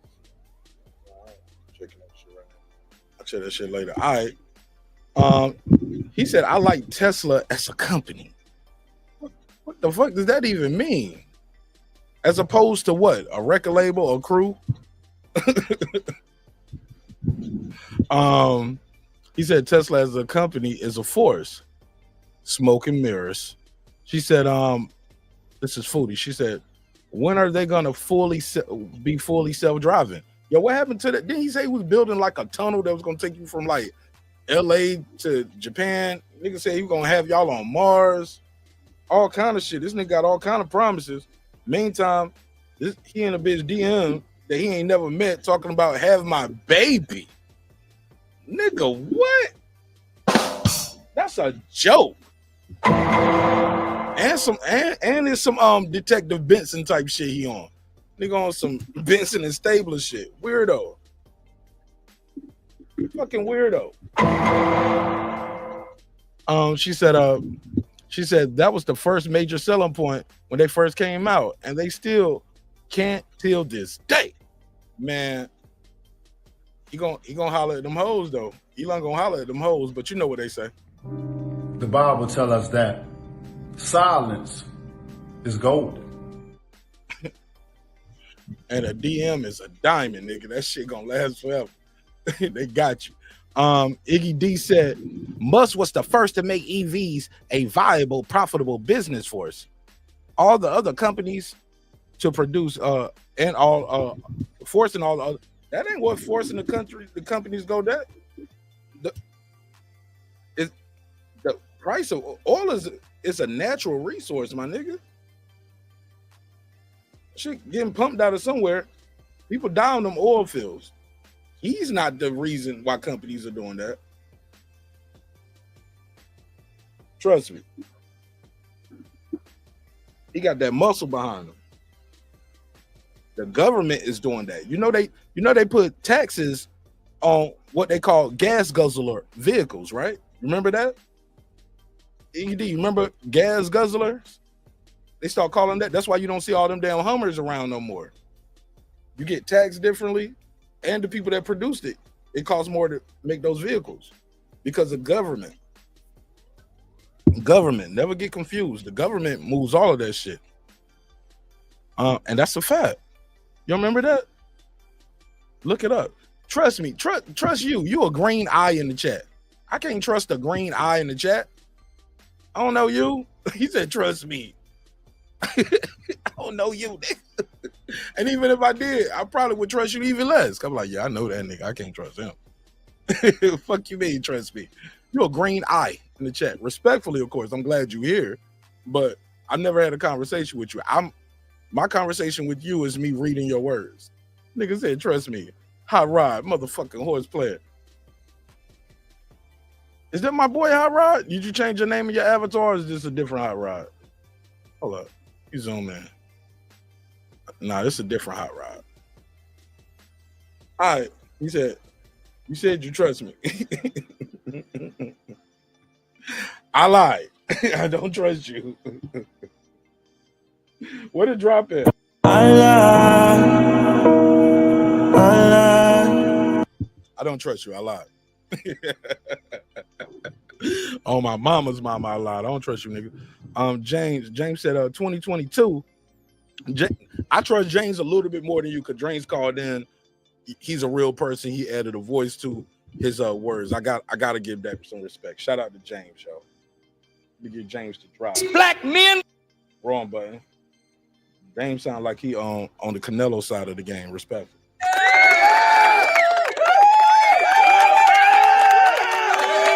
But I respect him. Cool. Shawala, yeah. What up, ma? But James said, what he said? He said 2022, Elon paid the highest taxes recorded on purpose. That means he had a choice. See what you said? He did it on purpose. So he had a choice. Do we do it every year? And how much of that money is going back to the government that we gave him in government subsidies and government contracts?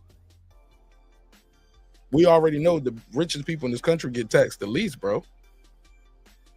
He said, instead of taking a stock back, he said, instead of taking a stock back loans in order to align with Biden or bidding. You mean Biden, right? Biden. 1D. He said, Biden spit on the gesture, so Elon switched to the winning team. Man, I don't know nothing about that shit right there. I don't about nobody spitting on nothing. What I do know is this. Elon Musk is a piece of shit. I gave you a chance when you was on the show to defend him, and you started talking about where his car looks like a Porsche. I mean, put a case on you. With all due respect. No, we're not going there.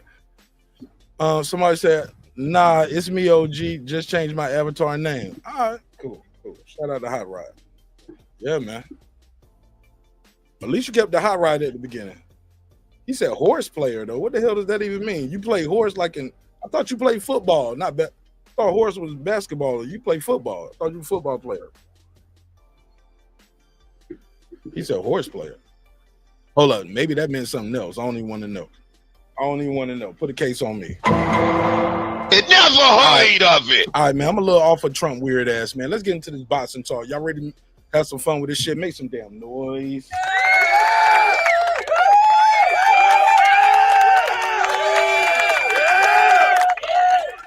So recently, I've been on these YouTube streets lurking. You know how I do. Oh, getting my bark on. Knew she was a thug. When I met her, she had a scarf on. Hey, look, man, y'all know I've been out doing my thing. Even when I'm not singing. Still always doing my thing. So, y'all know we coming off the precipice of my boy, Brian Norman Jr., the youngest champion in boxing currently, trained by his father, Brian Norman Sr., welterweight champion of the world, WBO welterweight champion of the world.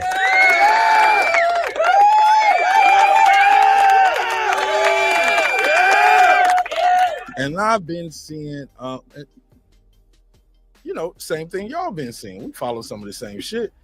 We want to see, the fight that we will all want to see is one Jerron Boots Ennis versus Brian Norman Jr.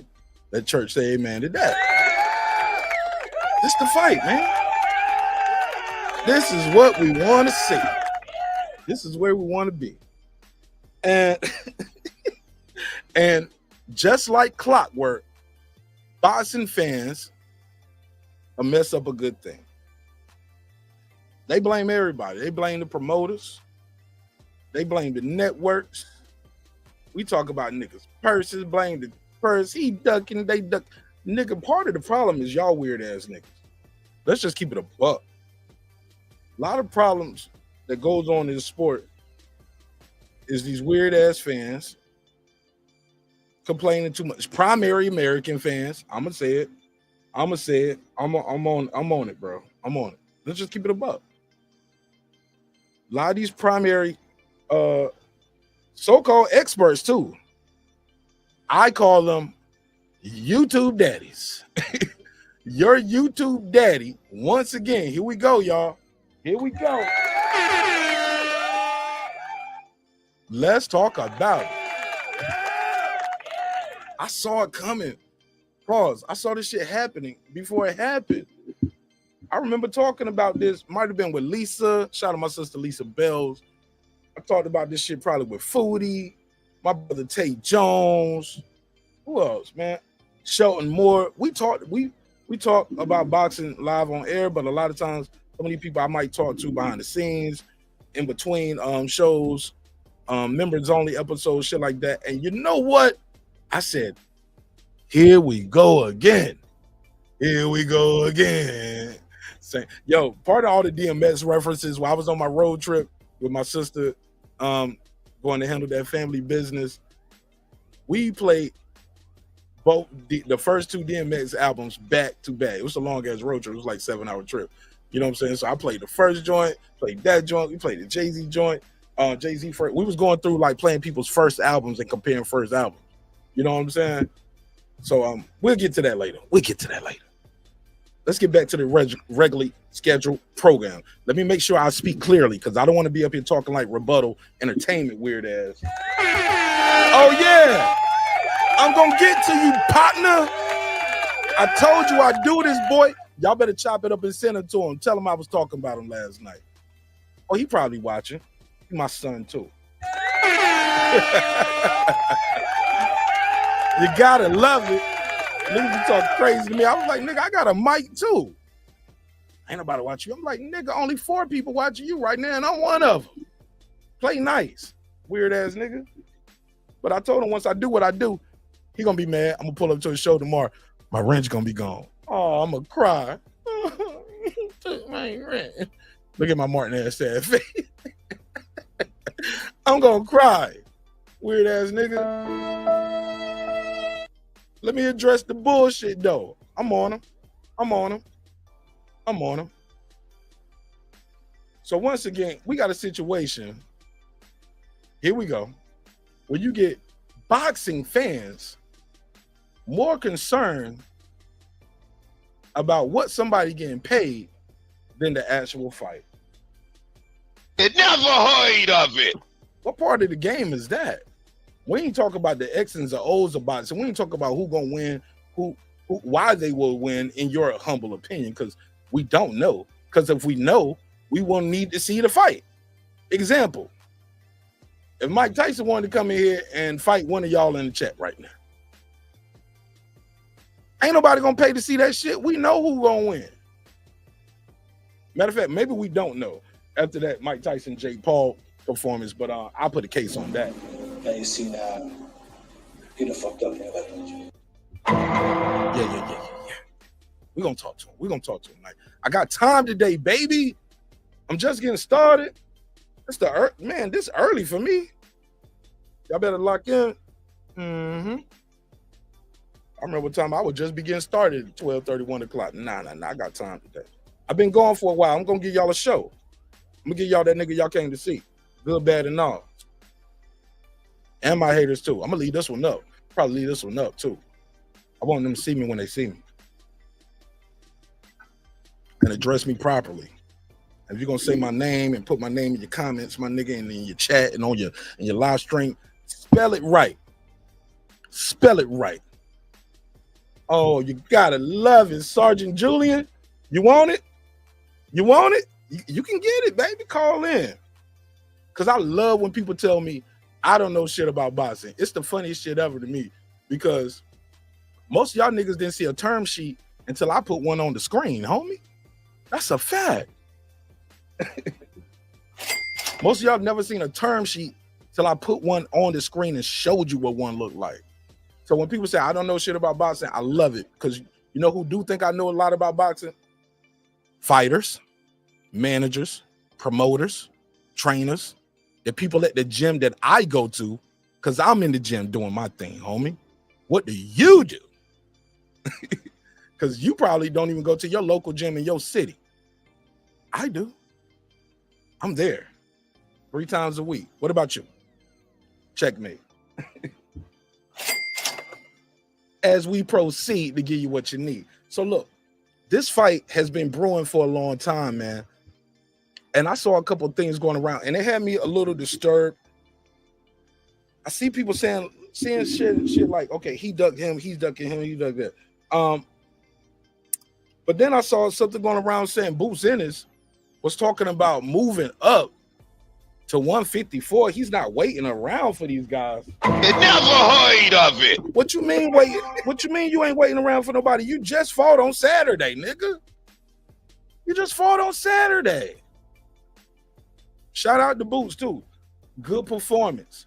He did what he was supposed to do. When I hear people say things like, well, Mark Nash, the guy, Boots, he get hit too much.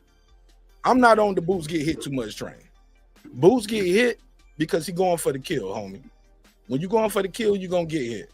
Also, too, when you feel a guy power and you know this is some fighter shit, Sergeant Julian, pay attention. When you feel a guy power and you know he ain't got nothing for you, you will walk through him and walk him down. Boots feel these guys power, know they ain't got nothing for him. He walk them down and walk through him, and he get him the hell up out of there. Make some noise for Boots Ennis. Just keeping it a buck.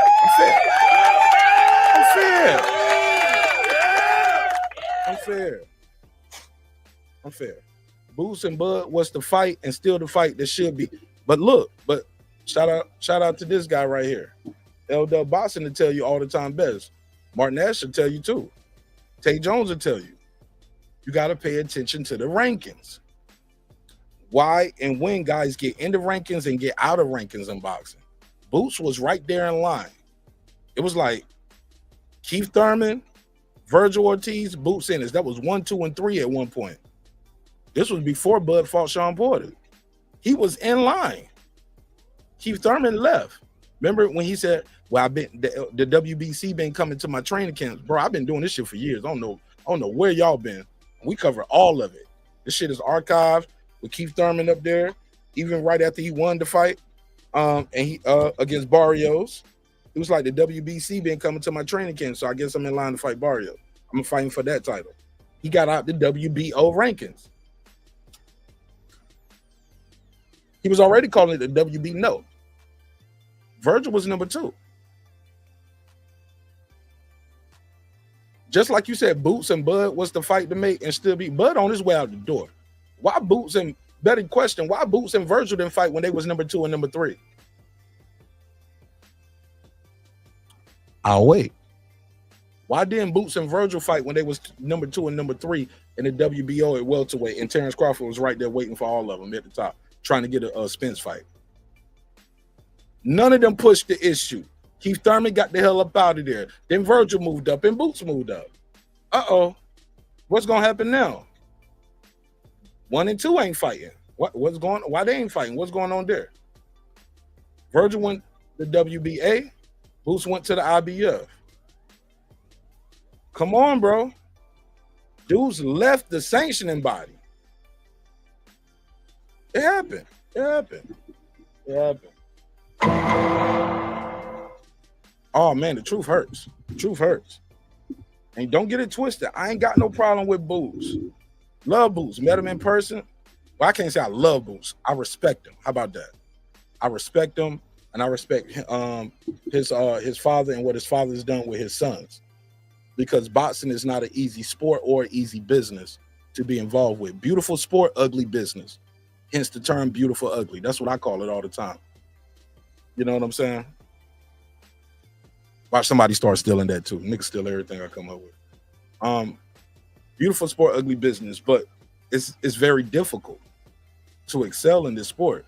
Think about how many people walk on the earth with 2 feet and 2 hands and think they can fight. There's a bunch of niggas in the chat right there think they can fight. Them niggas don't box in their local gym. They don't box it. They won't even box on their block. Won't box a nigga on your street. You won't box your neighbor over a dispute. You'll grab your gun and want to shoot him though. But you won't go grab some gloves, grab some headgear and be like, hey man, look bro, I'm tired of you letting your dog shit on my yard. Put this shit on. We got to settle this now. Nigga, what? We don't do that. We go get that goddamn it and end it all. That's what we do. That's what you do. That's what most people do. Takes a lot of courage to get in that ring, man. So I respect these fighters. You gotta respect them.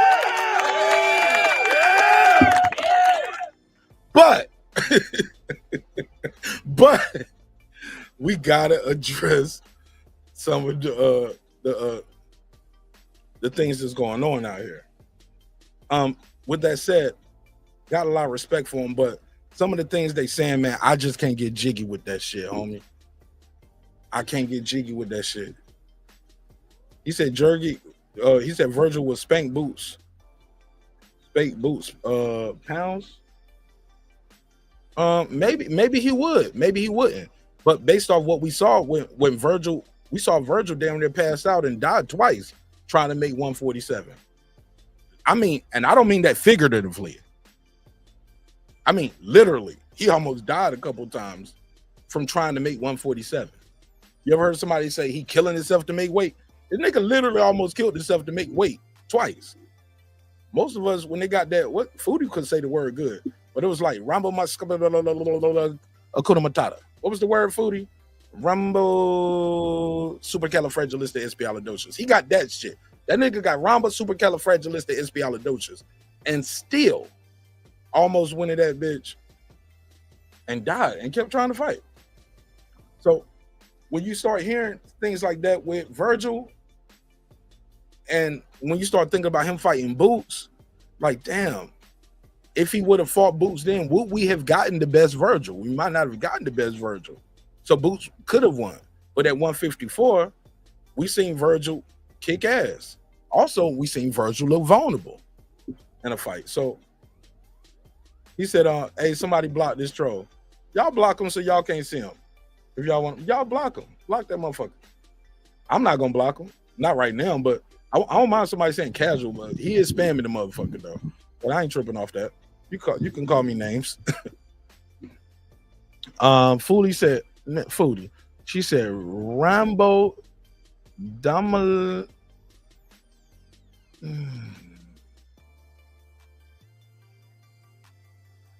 Okay. Yeah, Robdo. She said Robdo Damalias.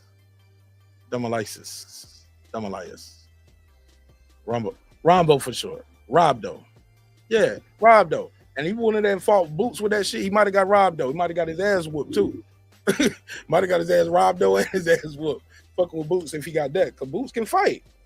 I'm not on the Boots is a hype train. I think that motherfucker is everything he said he was.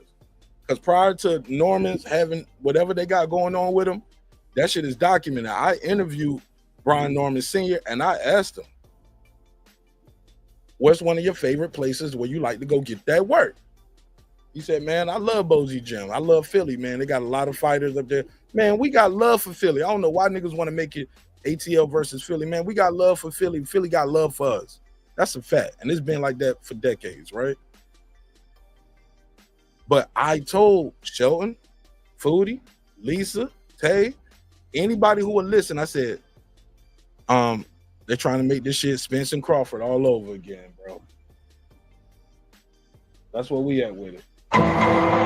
That's where we at with it. Over and over again, we always trying to make this shit a rivalry. We trying to put cities against cities, and I get it. That's part of boxing. That's part of boxing. That's part of selling the fight. But sometimes people go too far.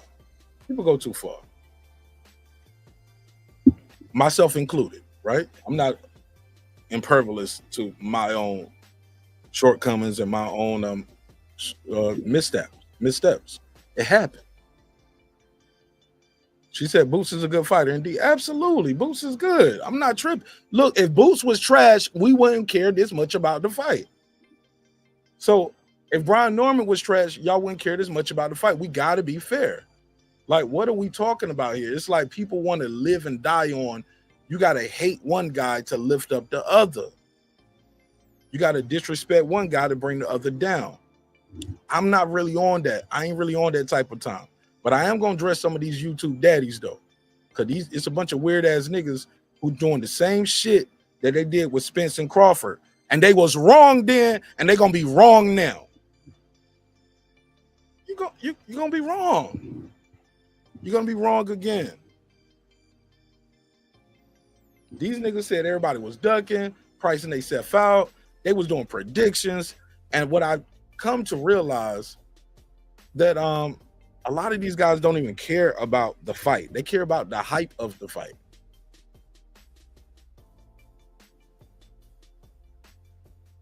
You get what I'm saying?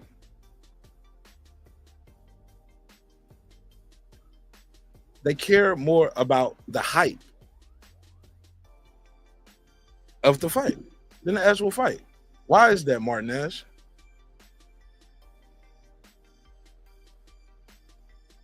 Why is that? I mean, that's not an innocuous question, I'm sure. Why? It's the profit. It's the profit. People profit more off of the possibility of the talk, of the, because once it happens, the fight is done and it's over with. It's over, baby. It's over. Your guy lost. And then you got to change your intro to your show.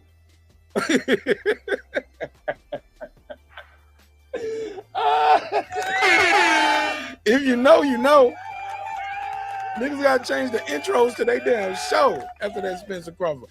Hey, look, Lisa Bells, Foodie, Bowlers, Shawala, y'all. Hey, look, Hot Rod. Some of these people we ain't even seen since July 29, 2023. These niggas act like they got their ass whooped too. Like they had to go get reconstructional facial surgery and all kind of shit. Nigga, we ain't seen y'all. Got your ass. Nigga, granted, some people was ass betting and they had to get the hell up out the room. But shit, look at Deuce Times. That nigga still owe me $50. He show his face. Let him live. Oh man, I'm back. It's still me. I'm here. It's okay. But let's keep it a buck though. That's what they trying to do. They just trying to hype this shit up so much, but they really don't care about the fight. They're not fight fans. These niggas are whores for a super chat. Because if they can't get that super chat, rent a center coming to take them kids bump beds tomorrow. I swear for the Lord, nigga. Put a case on it. These niggas can't live without some kind of drama going on. And some niggas ain't even monetizing. They just like, I just need attention. I need people to watch me. I need to feel like I'm somebody on this box. Because in real life, I walk down the street, I walk through the mall, I go wherever I go, and I'm nobody. But on this, everybody can be somebody behind an avatar.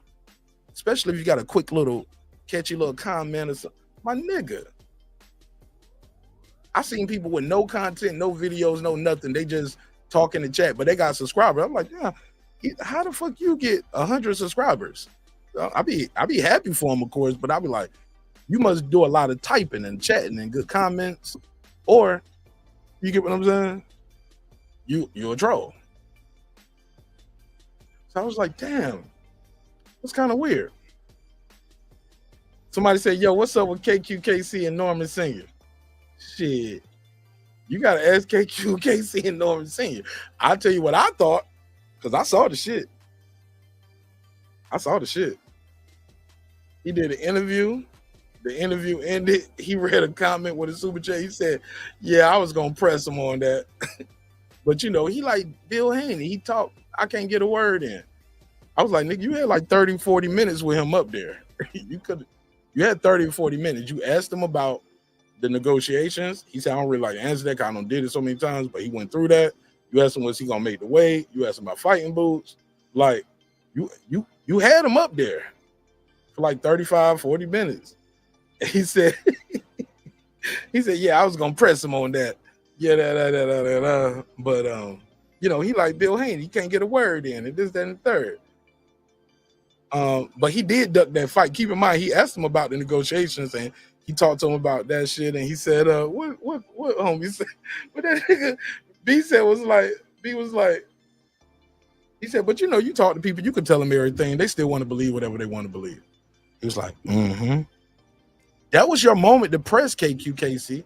Anything you wanted to press, that's when you should have pressed them. What do you think? Like right there, that was your moment.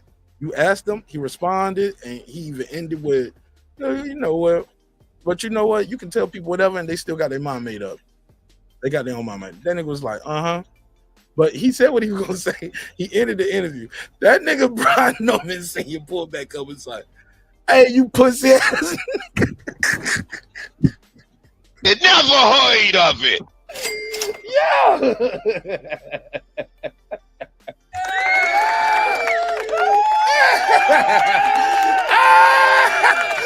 He said, nigga, I don't give a fuck about you. You old ass. He said, oh, I don't give a fuck about you and the boat you came in on. He said, what you thought? You was about to roast me, nigga? You thought you was about to check me?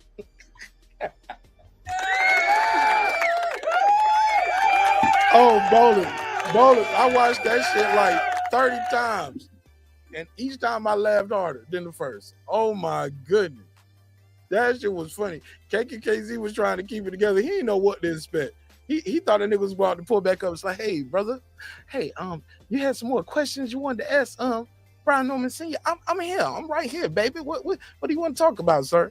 That nigga, man, you don't know Brian Norman. That nigga, hey, pussy ass nigga, what the fuck you on? What you thought you about to disrespect me? Yes, he said, that's why I'm smarter than the average bear. Son told me to click back on after I hung up and listen what you had to say. And you up here shitting on me after I took the time out my day to give you the interview.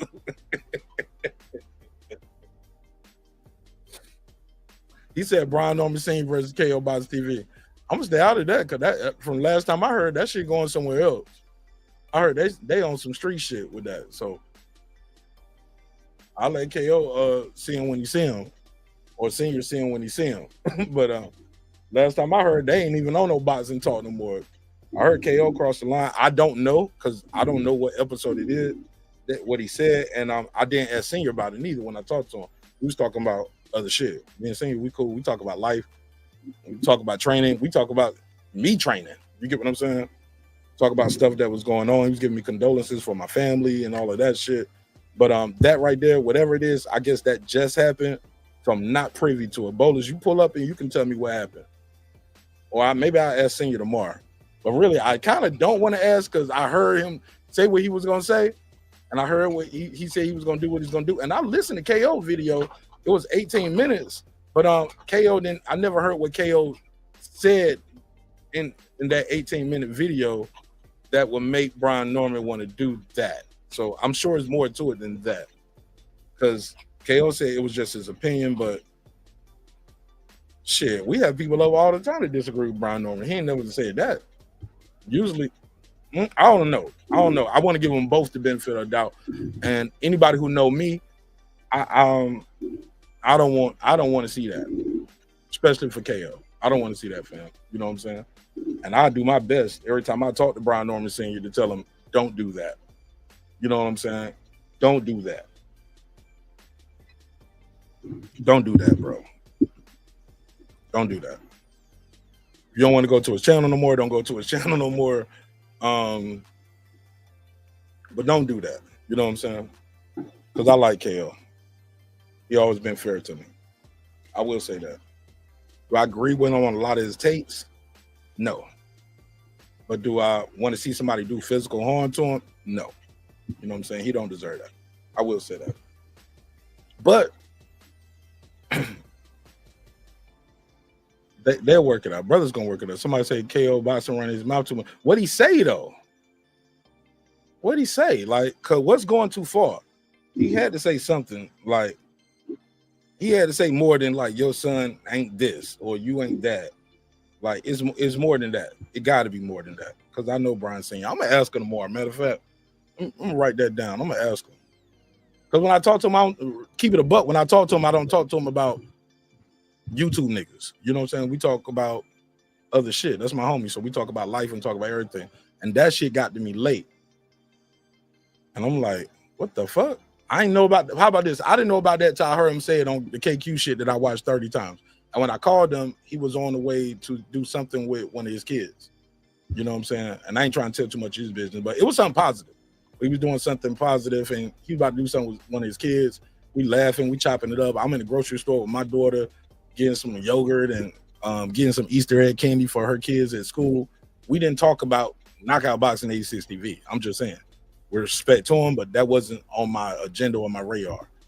But I was trying to call him about the KQKC shit, but you know, he talks a lot, I talk a lot. And we over talk each other all the time, but that's my homie. But I did not get to that part of the details. But I will though. I definitely will. And if I had a KO number, I would call him and ask him. But I don't have his number on none of that. Matter of fact, I got his email. I'm gonna email him. I'll email him and see if I can squash it. I will be on that side of the game with that. I will be on the side of the game with that. But with anything in life, sometimes when you go too far in something, it ain't no coming back. I know I don't went too far with niggas. The niggas gonna want, when they see me, they gonna want to see me. All right, that's why I'm in the gym 5 days a week, my nigga. 4 minimum. Okay, 3 minimum. But I'm in the gym 5 days a week, 5 days a week, 3 minimum. For moments like that, because it's gonna happen. You know what I'm saying? When you run your mouth enough, when you see somebody, they gonna want to see what's up with all that shit you said. You better be prepared. I know I am, for better or for worse, and y'all should be too. But I don't know what he said, and to be honest, I don't care that much. I just don't want to see nothing bad happen to him, and I don't want, and I damn sure don't want Brian Norman Sr. to be the one to do it to him. Cause I know what he's capable of, and I know what he can and will do. And that nigga gonna end up in jail or in court, putting his hands on knockout boxing at AT, in my opinion.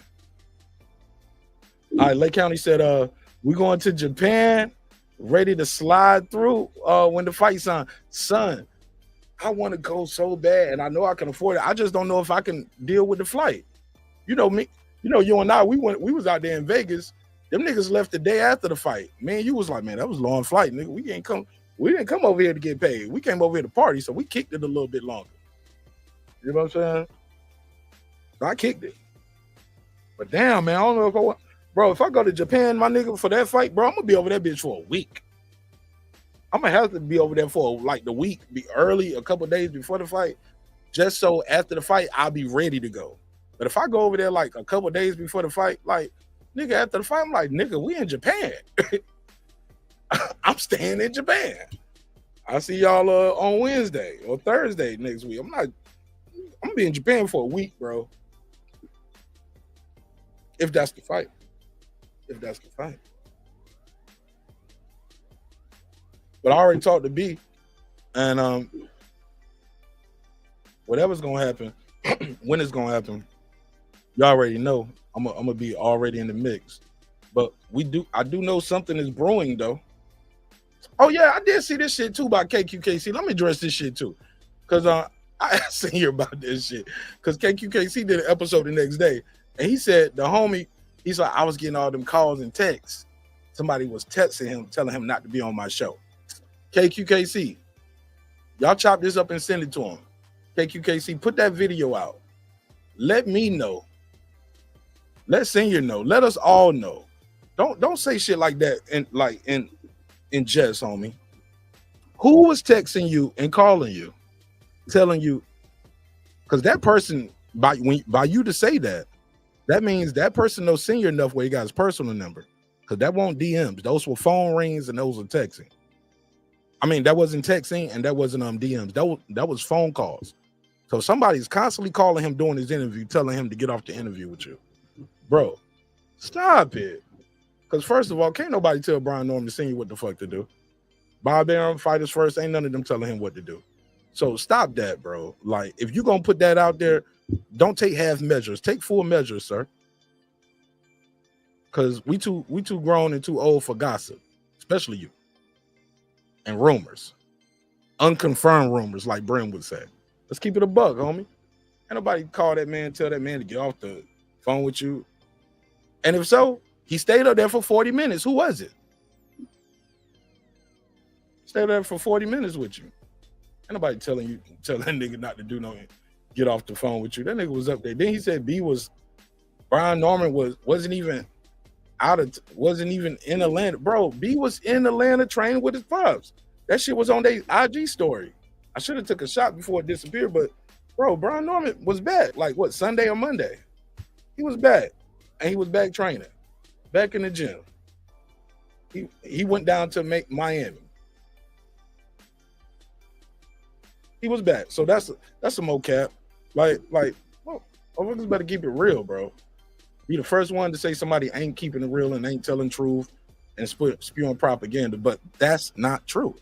And it can be easily proven. People saw him at the gym. You get what I'm saying? It was on the IG story. And the reason why I say people saw him, because saying it's on his IG story, you can be like, well, that's an old video. Bro, if I'm not mistaken, Brian Norman Sr. had the same tank top on in your interview that he had on the damn IG story. Like, nobody has to lie to you. Like, these niggas ain't that important where people gotta lie to you, bro. No, I don't have to talk to you. That's how easy that is. It's the fact. Shout out to Lake County. He said, oh yeah, you right. He said, got to do like 2 weeks. Exactly, bro. If we're going to Japan, bro, we going to Japan, my G. I might have to do 2 weeks, bro. I might have to do 2 weeks. I'm gonna have to be in Japan long enough to find some weed. Like, where the weed at over here? And can I bring my vape pen? I need to tell my doctor to write me a prescription, nigga. I gotta bring my pen with me or something, nigga. I'm gonna be over there for 2 weeks. Damn. Because I ain't gonna be in Japan for nothing but what, shopping, fight. You ain't hollering at no hoes in Japan. Like they don't want to come over here. You ain't importing no bitch from that. You like, America? Fuck with that shit. Y'all still shoot up schools. Donald Trump gonna send me back anyway. Why would she come? You can't bring no bitch from Japan. She like, Donald Trump gonna send me right back. Like, you know what? You're right. Ichiban. Number one. Shawala Ya. She said, Yeah, we talking. I'm talking that talk show while y'all. Look, I got love for all them dudes.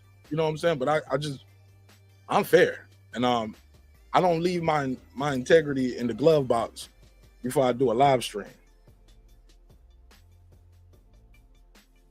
They can have 40 minutes with Senior on the phone. Talk to him. That was your time to press him. Maybe you're not as good an interviewer as you thought you were. How about that? Instead of saying, yeah, I was gonna press him, and then he flipped it when Senior pulled back up. He was like, I was gonna ask him some tough questions. Maybe he thought that meant press him. And he hung up on Senior. Senior was still talking to me. Watch the end of that shit. He kicked that nigga off the screen, got him off, and had that embarrassing ass face look on his face. Yeah, he was embarrassed. He got caught with his hand in the cookie jar. I know he gonna see it and do a reply, like he was talking about me before, and pulled up over here, and I listened to him, and I had a conversation with him about it. I was like, nigga, what the fuck is you on? Don't run from it. I run to it. Somebody said, Pac-Man tell you, he said, hell, I pulled up on the gym on both of them. See what I'm saying? Bro, that should be funny. People like, Foodie said, I saw it on his IG story too. They said the nigga won't even in town, Foodie. That's propaganda for the people in the chat who was like, propaganda earlier. That's propaganda. That's cap. That's cap. He said Brian Norman Sr. was getting called. Somebody tell him not to do the interview with him. Who was it? Who called you and said that? But also, who told him not to do an interview with you? Because it can't be me. I know it won't Tay. I know it won't Brian Jr. Like, man, just be authentic. Maybe that's your mind. That's your mind. Your mind thinks that. You know what I'm saying? And you don't attach that story to it. But you probably ain't got no text and nothing you can put on the screen. And that person ain't got no proof of that because that's not true. The nigga, if you watch Brian Norman, enough of him on his interviews, the nigga always getting calls. So when I'm doing interviews with him and his phone going off all the time, is that somebody telling him to get off the phone with me too? No, that the nigga got a company. He got 5 kids. He got a little one. He got a world champion that he training. He's in the business of boxing, but he also has multiple business. He also has a family that depend on him. Got grandkids. Motherfuckers just be in their head so much. You think it's all about you? No, nigga, ain't nobody call that man, tell that man gotta get him for. Because if so, I'm gonna tell you how real that nigga is. He would have said, hey, somebody just texted me and told me to get off the interview with you. I ain't gonna do it though. You get what I'm saying? Like he would have said it probably. He don't. I had this running joke. I told him, I said, bro, you remind me of a fucking pit bull that I had. You know what I'm saying? Named Butter. Cause she don't know how to hide her emotions. If she like you, her tongue gonna stick out and she gonna wag her tail. If she don't like you, she growling and she trying to get to you. I was like, I don't know what the hell you got sent on you, what energy you got going on, but my dog does not like you. You get what I'm saying? I gotta put her up. And she looking at me the whole time like, nigga, you don't trust me? You gonna trust this nigga over me, yo bitch? But nah, but the funny shit is though, I always tell, and that's kind of disrespectful a little bit.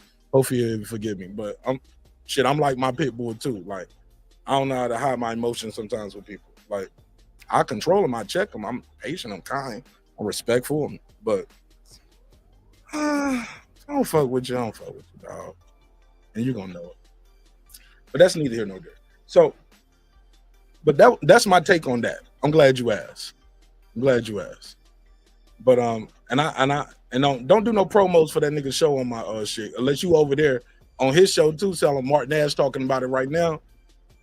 Yeah, do that, copy and paste that and just put Mark Nash live now talking about it. If you want to do it like that, Bolus. You the homie, but yeah. Keep it consistent, my nigga. Don't get no free promo on my shit without giving me some free promo on his shit. You heard? Nah, I'm trolling. I really don't give a fuck that much. I really don't give a fuck that much. But look, but people shit, let me get back to this Boots and Norman shit though, because here's the real for real, bro. Like I'm seeing niggas ain't keeping the same energy and the balance, bro. The balance is shifting, right? Cause that's where I was at. Rick, you one of them niggas too, though. Respectfully to him, but you one of them niggas that thought Bud is ducking and he don't want to fight. He don't want it. He ducking. He was up there doing all of that shit, falling asleep on the live stream and everything.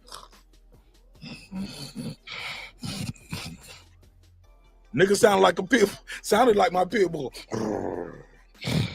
Sleep on the motherfucking mic. Nigga still sleep now. But not only made the fight with Spence, went in there and dog walked him. Sit. Stay. Nigga, what? So I'm telling you, man, these YouTube daddies, and he's not alone. And they've been wrong before, and they're gonna be wrong again. Simple as that. Y'all seen it before. The history is there. We saw the fight. Shout out to Spence. And then we saw what happened afterwards. It was brutal. That's when I was listening to Rebuttal earlier today with his speech impediment talking as. I'm like, my nigga, who the fuck are you talking to? Like, he kept bringing up Bud. He was like, yeah, Martin Nash or Bud. But I'm like, no, my nigga, I picked the fight correctly. You picked it wrong. And you mad at me because Errol Spence got his ass whipped. Or were you mad at me because I was at the fight on the floor, row 7? My song was playing in the arena, 20,000 people doing the ring walk for No Nido Donaire. Is that what they hate me about? Because I heard niggas start bringing up all kind of weird shit on some of these joints. They was like, oh, man, you get cool with these daddies. And my nigga, because I'm me, nigga. I'm out here. I don't just talk behind a computer like a lot of y'all weird ass niggas. I go to the fights. I support my local gym. I fight too. I'm training in multiple fields, trying to be better. I want to be a better martial artist. I do this shit for my daughter. I want her to be a better martial artist. Like, my nigga, like, I don't know what the fuck y'all niggas be on. Y'all niggas just wake up every day and just eat McDonald's 3 meals a day and get on YouTube and talk about boxing and call niggas fat because they miss weight. Nigga, have you cut weight? How much weight you lost over the last 6 to 8 weeks? Or you don't care to? You just do what? Just sit here and talk about people fighting all day. You don't even support your local gyms. A lot of these niggas don't support their local gyms and their local communities and to live in a state like Texas. Or live in a city like Las Vegas.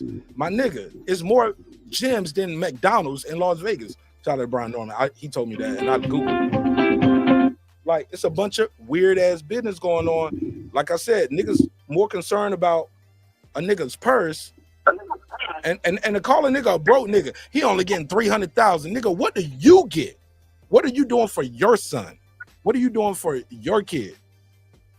Because last time I checked, it ain't easy for a motherfucker to just start getting $300,000 before they 25, 23, 24 years old. That shit ain't easy to do when everybody got 2 hands and 2 feet. D Block, talk to me, baby. Man, you already know. It's a never. D Block, D Town, DC D-Ville, coming at you live.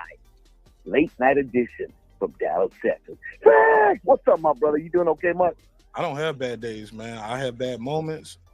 I have a bad couple hours, but my G, I don't have bad days. Life is too short, and I got a good life. I got a good life, homie. Go ahead. You got the floor, though. For you, my brother. You know, I gotta say this, my brother. You know, I called Two-Tone the Superstar yesterday on the Boxing Voice, and I gotta keep it 100. Shameless plug. Wasn't it beautiful? Wasn't it beautiful the way Boots Ennis shined Saturday night? The way, you know, these boxers, when you get those special moments, a lot of boxers don't get those special moments. We could say Manny Pacquiao versus Barrera. We could say Floyd versus Oscar De La Hoya, or even Castillo, anybody. These are great moments that we need to cherish in boxing. You gotta love it.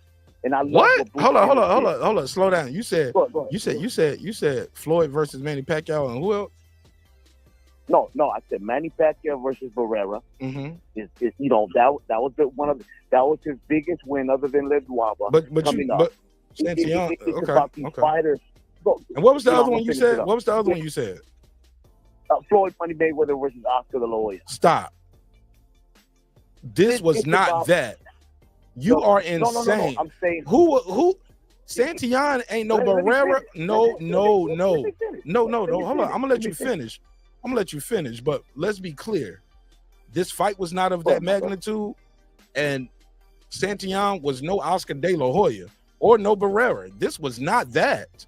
That's blasphemous. So when I'm saying this, you know, I know it is your show. So when I'm saying this, it's about these youngins that get that moment in their life. But slow Just down. like Now one of them nobody niggas ever was knew. youngins at that Go time. ahead. Oscar and Floyd won't know they were young. young. Oscar Floyd won't know youngin, and nor was Oscar. He was Floyd 30, right?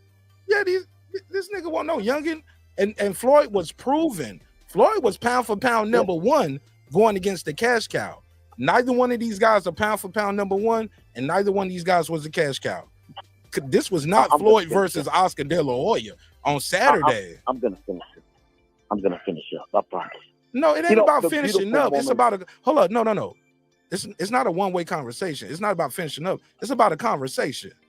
Tell me how this was Mayweather versus Oscar, Santian versus Boots. I'll mute my mic for that. Let's hear that. D Block. D-Town, we have inevitable. a generation. We have a generational talent in Boots Ennis. A lot of people. This is what people do. When you don't look good in your last couple of fights, like they say, hey, you should have knocked out this guy.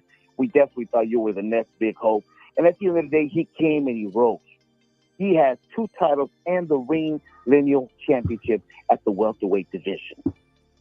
You only got Barrios, you got Norman Jr., a young pup coming up.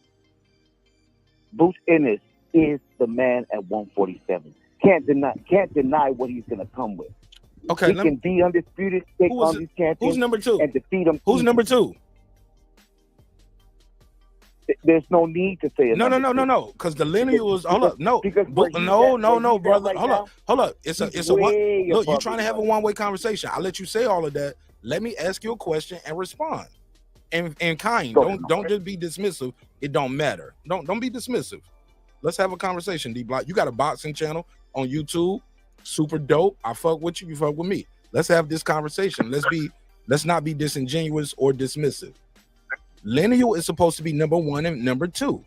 If Boots is fighting for the lineal, right? We agree to that. Number 1 and number 2. If Boots is number 1, I agree with you on that. Who's number 2? And why was he fighting Santian? Because Santian want number 2. Well, when you look at the Ring magazine, the way it established it, it was the number 1 versus the number 2. That's the way they established it. And that's why they gave the title of the Ring magazine lineal to Boots Ennis, because he won against Stanionis. No. Welterweight. Slow down. Go ahead. No, I'm asking you. You skipped the question. The question was, Boots is number 1 welterweight ranked champion, not just in ring. Just he's number 1 he's number 1 in the world ranking, right? Who's number 2? Because it's not Santian. Why is Santian? Because it's not Santian, but yet Santian number 7 fighting number 1 for the lineal title. That's not lineal title. How's number 1 fighting number 7 for the lineal title? But also my question is, who is number 2?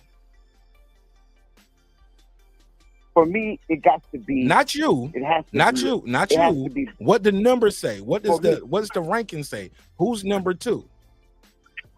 It has to be Brian Norman Jr. Okay, slow down. He's not. He's not. He should be, but he's not. Yeah. Now I'll answer the question for you because maybe you just don't know, or because you evading the question. Oh, I know. Just say you don't know. It's okay. Say I don't know. It's okay. Ryan Garcia is number 2. Well, Ryan Garcia is the number 2 ranked welterweight in the world. How does that happen? Boots is number 1. I don't know. Exactly, bro.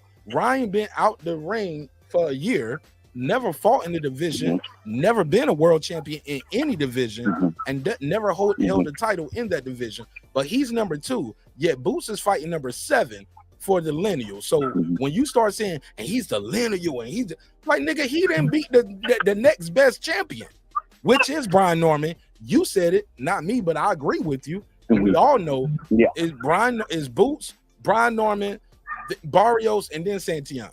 I mean, Stanionis. I keep saying Santillan. Stanionis, yeah.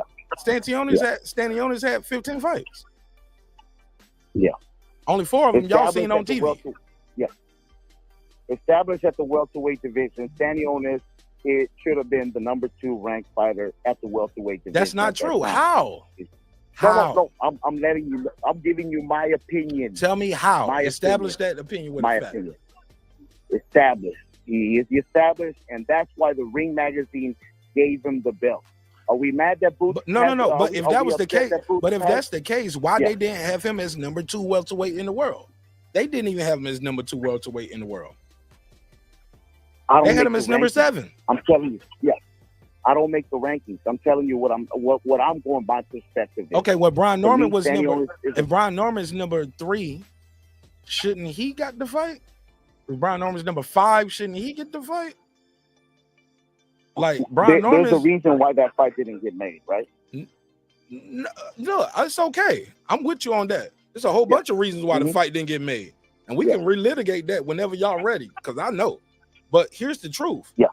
Regardless, yes, you can unify with Stanionis, but the lineal should not be online until we got a clear 1 and 2. And I'm with you 100%. But they gave it to Boots Ennis, so he's the lineal. The only way you could take that away from him is you got it right there. They gave it to him.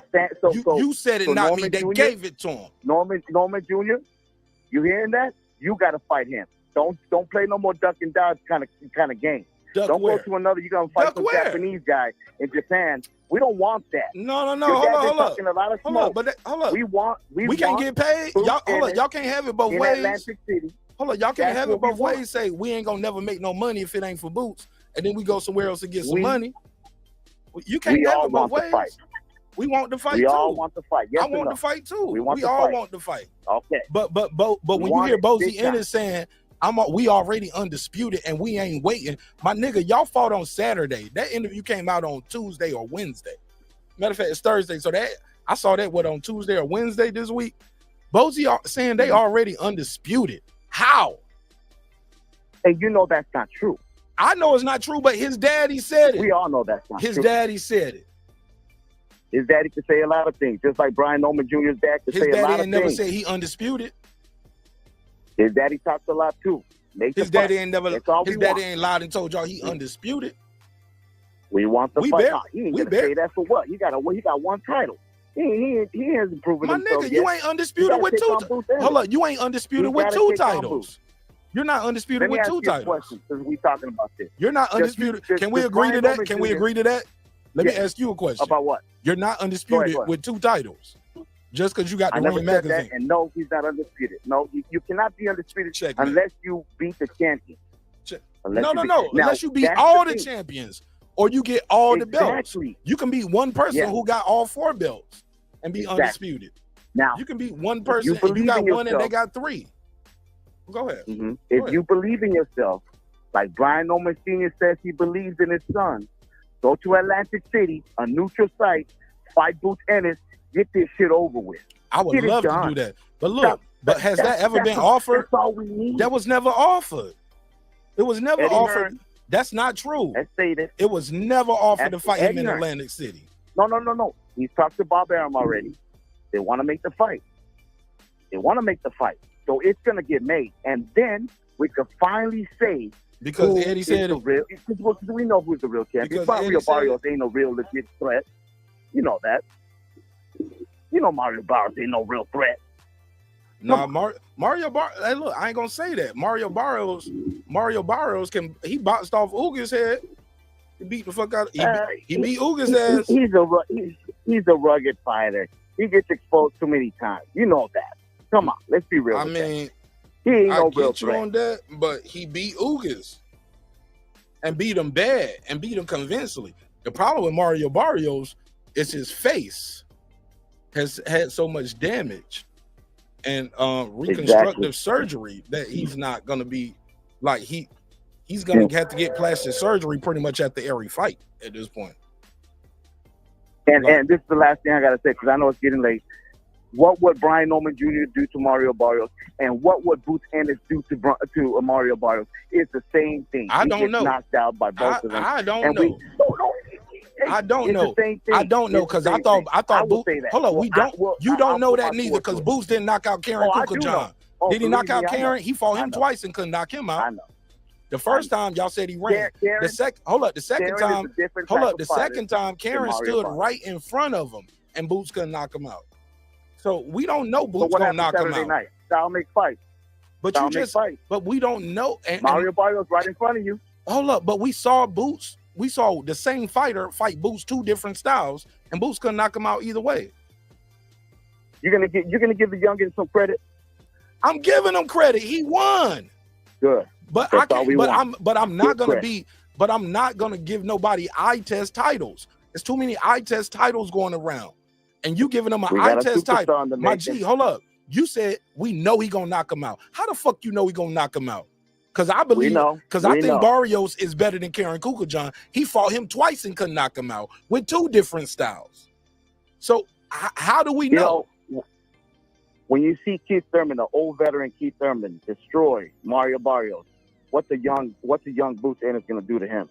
That's the thing right there. I gotta go, my brother. I really appreciate you as always. And you know how you trying to jump out this spot. D Block, D Town, D2, D coming at you live with the greatest city of all time. Thanks, Dallas, Texas, baby. Hey. Cap. No, I'm joking. Cap. Yeah. Excuse me. I'm hard to deal with a little bit, I guess. I guess I'm a little hard to deal with. Let me put that link out there, man. Because I'll put the link out there. I'm open. I ain't gonna run from the conversation. Phone line is open. But I like to talk with y'all, not talk at y'all. Who texting me?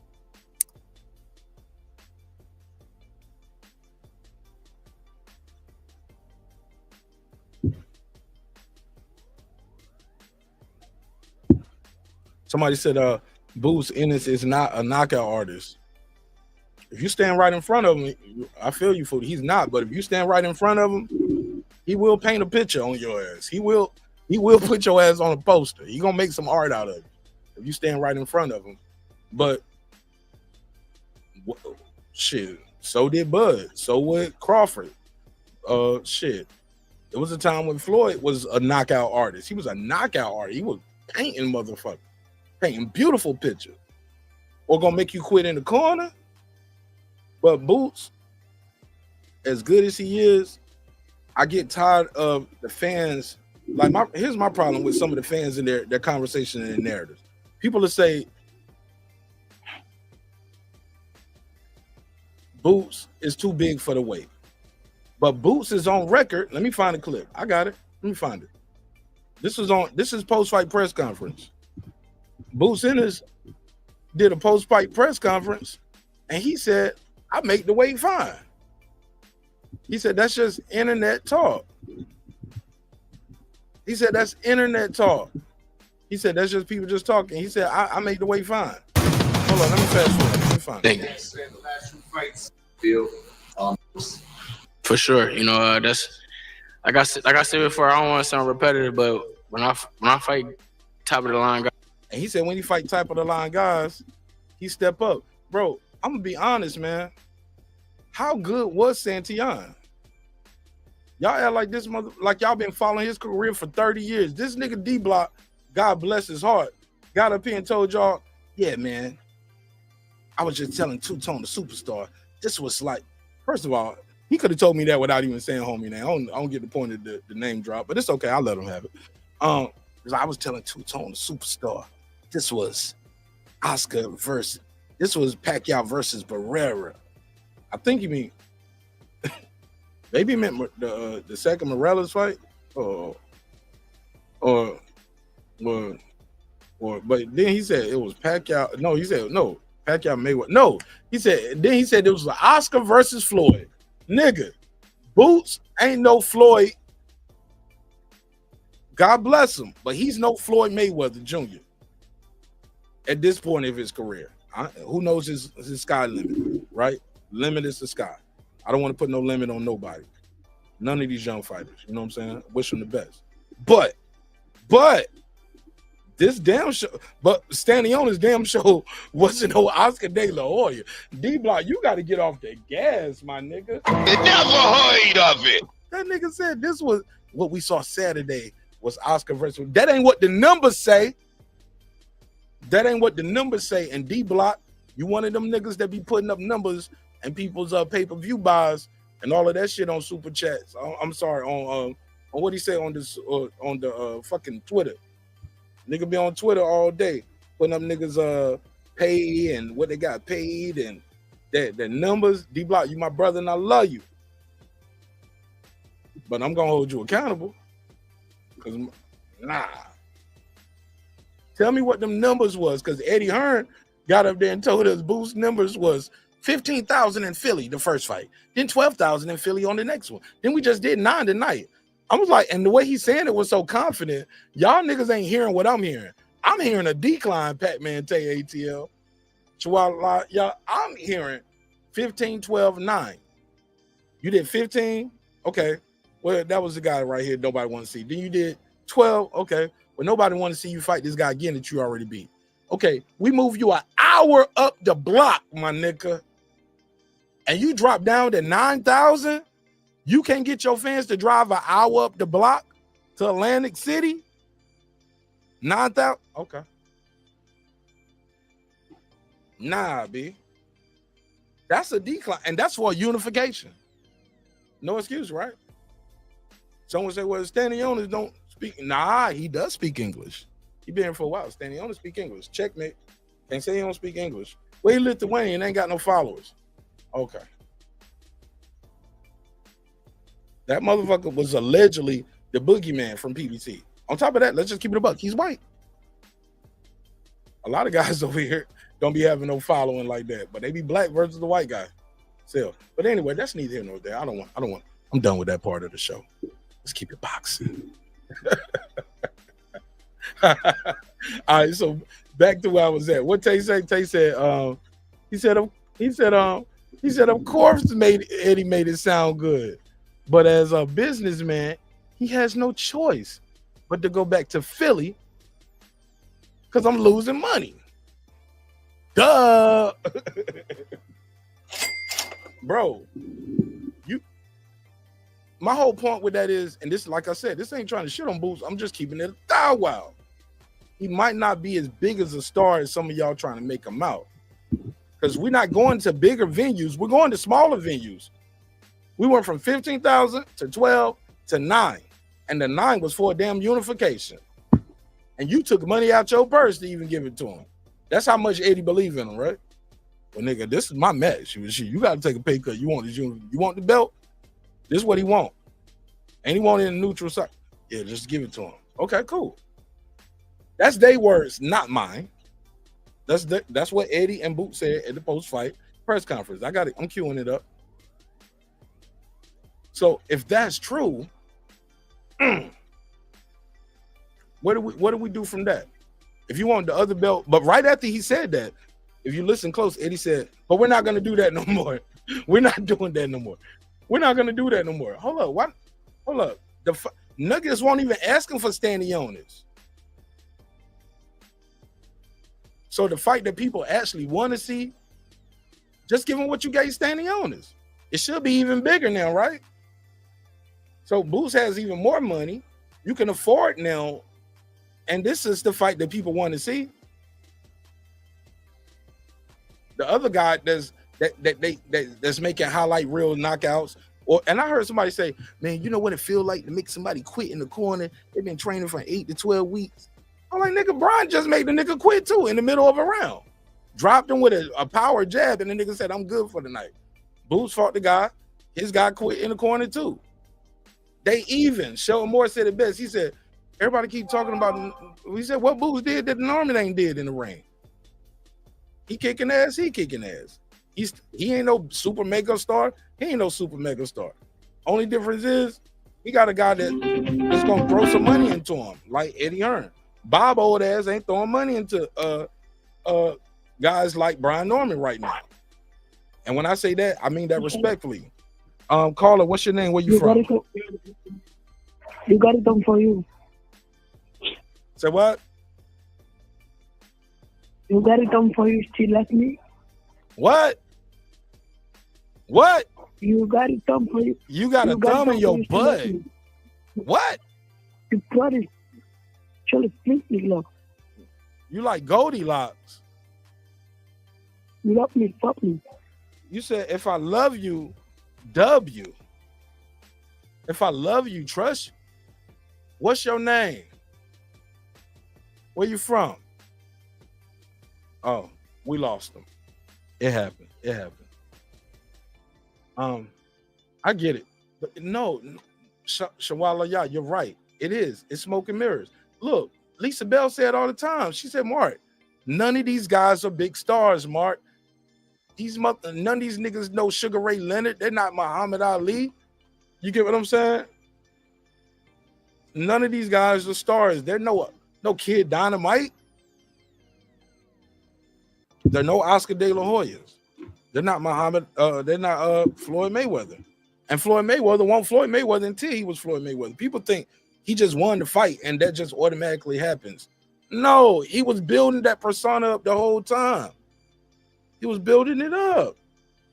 But also, if you watch them interviews, they made him that way. It wasn't manufactured. It wasn't manufactured. They turned that motherfucker into that dude. And none of these guys are there yet. None of these guys are there yet. And it's not all their fault neither. Because Floyd Mayweather, they didn't want him to be that guy. Keep in mind, Floyd Mayweather, people were talking about, oh, action-packed fights. Nigga, Floyd was the biggest star ever, and niggas kept buying his fights and kept saying they was boring. Y'all kept saying they was boring, and y'all kept buying them because he was hyping it up, he was selling it, and then you go in there, and these guys just ain't no good, and he can do what he wants to all night and put on a fucking clinic, put on a show. Some of these guys make a valiant effort, but this guy was painting Picasso pictures in the ring with Hall of Famers. The guys Floyd was doing this against, they will be 30 yards up the track against any other opponent. 30 yards up the track, my nigga. Like, easy. What going in there? And he's just, dude is too slow. He ain't got no footwork. We looking like he's right there. And the guy's scared to pump his jab now. And he's a jabber. He's a jab artist. Because he's, at that point, Floyd don't tamed him already. If you do that, I'm going to pull, counter, and I'm going to hit you, and I'm going to duck, and I'm going to be out of the way before you do it again. You try it again, boom, gone, boom, gone. After a while, the nigga was like, I'm not doing that no more. I got to try something else. Because this nigga hit me, I'm missing with a jab, and he's hitting me with a lead right. And his right was might. Say what you want to. People say he ain't had no power. Like, man, what? If he had no power, they would walk through him like Boots did Stanionis. Power is relative. It's relative to the opponent. It's relative to the conditions of the camp. Like, people don't think camp matters. Man, everybody going to fight injured. I get it. Everybody say that, right? That's an overreach and an overstatement. 100% is like, at what point are you 100%? Some of y'all niggas got a headache right now. But you still got to go to work. Were you 100%? Okay, the headache gone, but the next day you got a neck cramp. Got a little shoulder pain, a little knee pain. My ankle feel a little funny. It's relative. It's relative to the night. It's relative to the fight. It's relative to your conditioning, your diet. It changes day to day. That, and not only your resistance to the power, but also the power that you deliver. All of these things go into the science of fighting. A lot of people don't understand the science of fighting. That's one thing I love about martial arts and doing Hapkido, like understanding pressure points, right? And like how you will have a pressure point right here on in a certain spot of your body, right? But until I twist your arm this way, you don't feel that pressure point now. You get what I'm saying? If I turn your wrist this way and turn your elbow this way in your arm, and I touch the middle of your arm here by your bicep and your forearm, you feel that differently now. You can touch that shit all day and don't feel nothing. But with this turned that way, the vessels and the blood flow the way the blood flow and the veins and the arteries to and from the heart, your nerves, the way the nerves are now pinched, and you touch a certain spot, it'll bring a grown man to his knees. Blows my mind. Even now, even when we train every day, I be the first one up there. I be telling nigga, I be out there. I be like, do it on me. I'm like, go ahead, I'll tap. Just do it. You know what I'm saying? I want them to do it all the way, and I'll tap. Oh, I like to feel it. I want to know this shit working. I stay after class. I'm like, all right, now, let me do it. Let me keep trying till I get it. You know what I'm saying? That shit is intense, man. It's a science to the fighting. So all of that power is relative, bro. Power is relative. But you guys get it because you guys are the same ones that make excuses for people and say, he stayed at the weight too long. Or he looks weight drained. See, you get it. Maybe you just don't know how to articulate it well. Or maybe you're just a fan of man or a fan of a promotional company so much that you'll disrespect people that you don't know to defend people who don't even know you are fucking alive walking on this planet. That's what we at with this game. That's what we at with this sport of boxing. Too many fans think just because they got a microphone and have a voice, because you do have a voice, you deserve it. But you think your opinion and your voice matters more than people who've done this for 30 years, 40 years, 50 years. How long Bob Arum been in boxing? Since the 60s, the 50s? You think you know more about boxing than the people that this is what they do. Nigga, you don't even stack the pallets up right in the warehouse, nigga. The fuck? You don't even stack the pallets up right in the warehouse that you work at. Nigga still got to tell you how to do that. You ain't filling out your paperwork right when you turn in your slip every week. Hey, yeah, you know, you didn't write these numbers down right here. Oh yeah, I'll fix that, sir.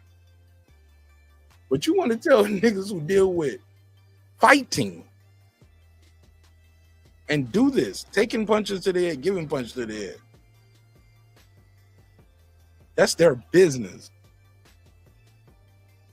And you ain't never seen a contract. Sidebar, some of y'all niggas never seen a contract in boxing. All facts. Some of y'all niggas never saw a term sheet till I put one on the string. Big fact. So, look, fuck the sidebars. Right here in full court, my nigga. And it was a Mario Barrios fight. Uh-oh. So it's funny when people say, Mark, you don't know nothing about boxing. Like, my nigga, you ain't even in no rooms other than the same room you grew up in, nigga. Niggas still living off mom's chips. Fuck you mean, dog? Niggas living off they trying to tell me, a nigga who's moving and shaking out here, still training, whether I got to fight or not. You know what I'm saying? Because I know one of y'all niggas I'm gonna slap shit out one day. And I ain't making no internet threats. I don't do that. I'm talking about self-defense. Let's get that clear. Self-defense. I'm like, God, these niggas out here don't work out, don't train, don't eat properly, don't go to no gyms, don't support their gyms, don't know no fighters, never been to a fight. Fights will be in their city. Like, they got Hall of Famers that are like right there. But be the first one to say, you don't know shit about boxing. I'm like, what do you do other than watch niggas on YouTube talk about boxing? I see niggas that pull up on shows, my show included, didn't even watch the fight. Didn't even watch the fight, pulling up, want to be on the panel, want to talk about this fight to me and everybody else. You know why? Because they got a plan to deviate the conversation somewhere else. Because they can't talk about this in detail because you wasn't there, nigga. Even if I give it to you for free, you wasn't there. You don't give a fuck. You care more about the conversation than the combat. You care more about the content than the combat. More about your coins than the combat. None of these clowns care about the combat because they ain't never been in no kind of combat. But that's your YouTube daddy. Never heard of it. I digress, my nigga. I digress. Psych, I lied. I'm still here.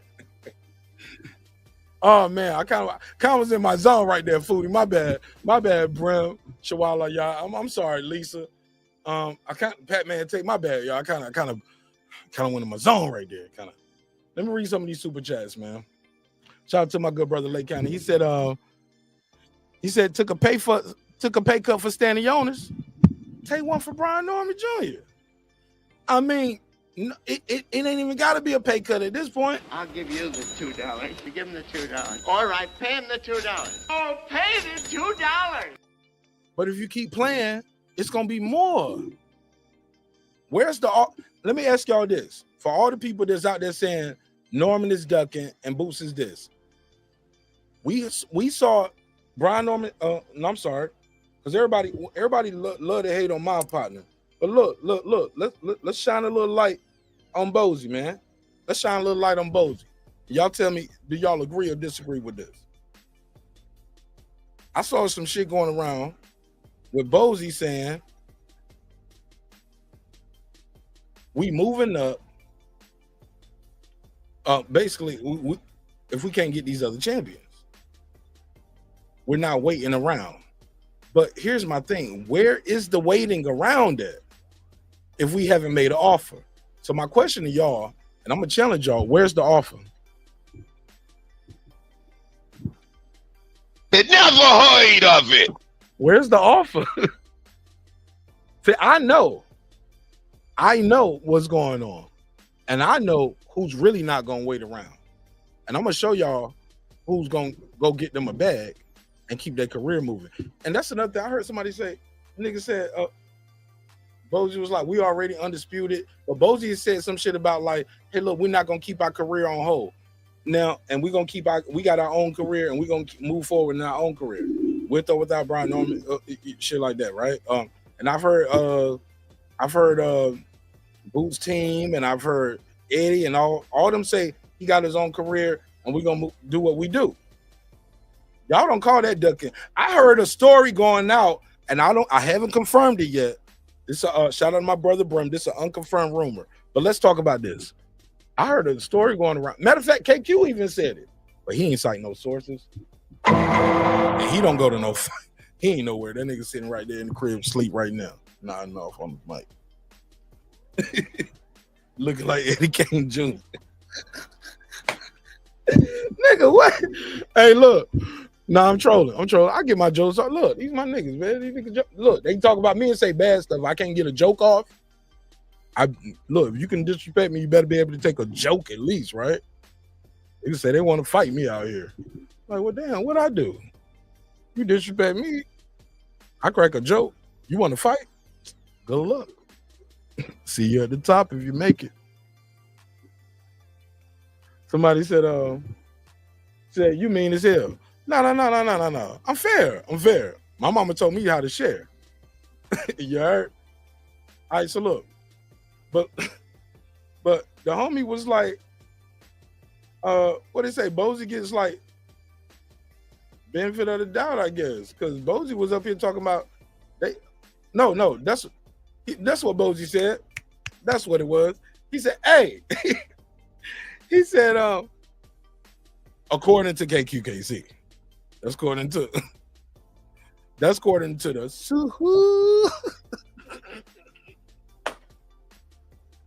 It's cool though. I'm kidding. I can't joke. The nigga sing for super chat. That's a cute gimmick right there. It's kind of different. The nigga said I'm gonna sing for you. Nice like this. But yo, the homie said what he say? He said I heard Boots. Because he knew that was some fucked up shit. Now, I did all that joking and trolling, but this is the funny part. Watch that video. It's the day after him and Norman got into it. When he talk about Boots fighting Virgil, watch the look on that nigga face when he says, I heard, he said, and Brian Norman, shit, Brian Norman, you're going to miss the money. I'm paraphrasing, of course. Brian Norman, you're going to miss the money because Virgil and his team already negotiating a fight with Boots Ennis in February. That nigga said that shit. It was like a nigga reading the cue cards and realized, he was like, what the fuck did I just say? That nigga KQ was like, in February.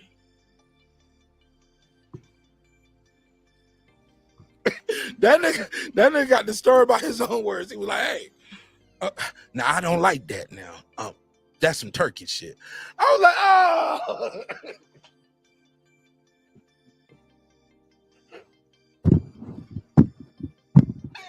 Nigga, what? Nigga, what? That nigga was like, it was like, I'm telling you, that shit was some Ron Burgundy. I don't know if y'all, let me clip this shit. Y'all ever seen Ron Burgundy? What that nigga was reading? Fucking cute.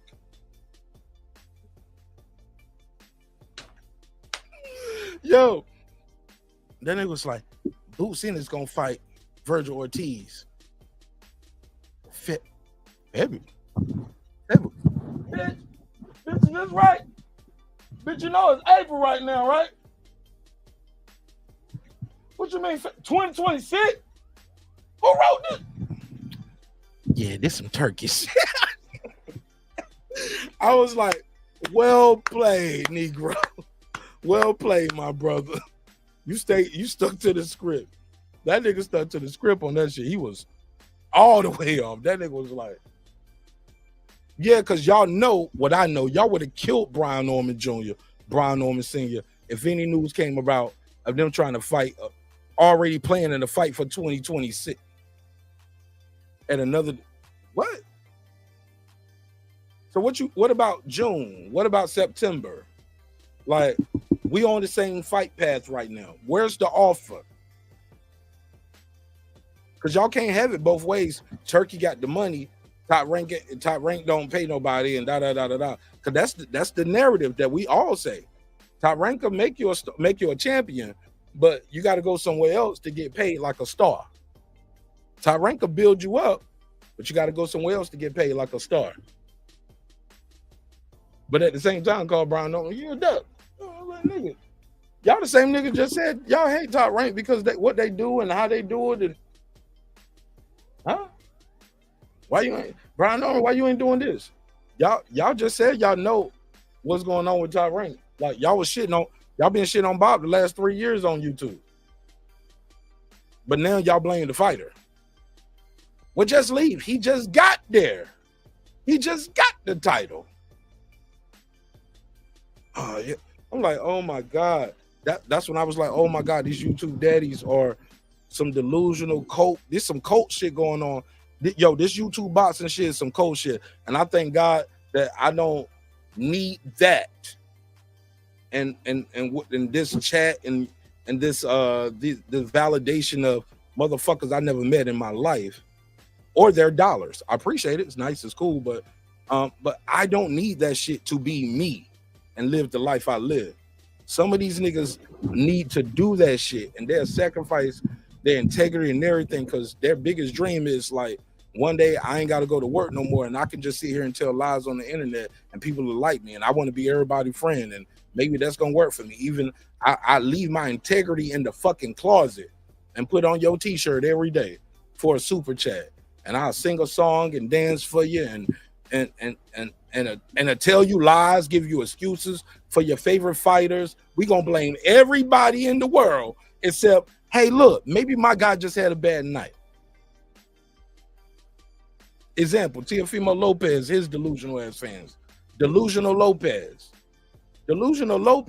his fans to this day, nor him or his father, management, anybody involved with him in that fight, yet to this day have gave Cambosa his credit. And even his fans and many boxing fans, maybe it's starting to sink in with this Barbosa fight. Because now I'm hearing people say what I've been saying ever since that night.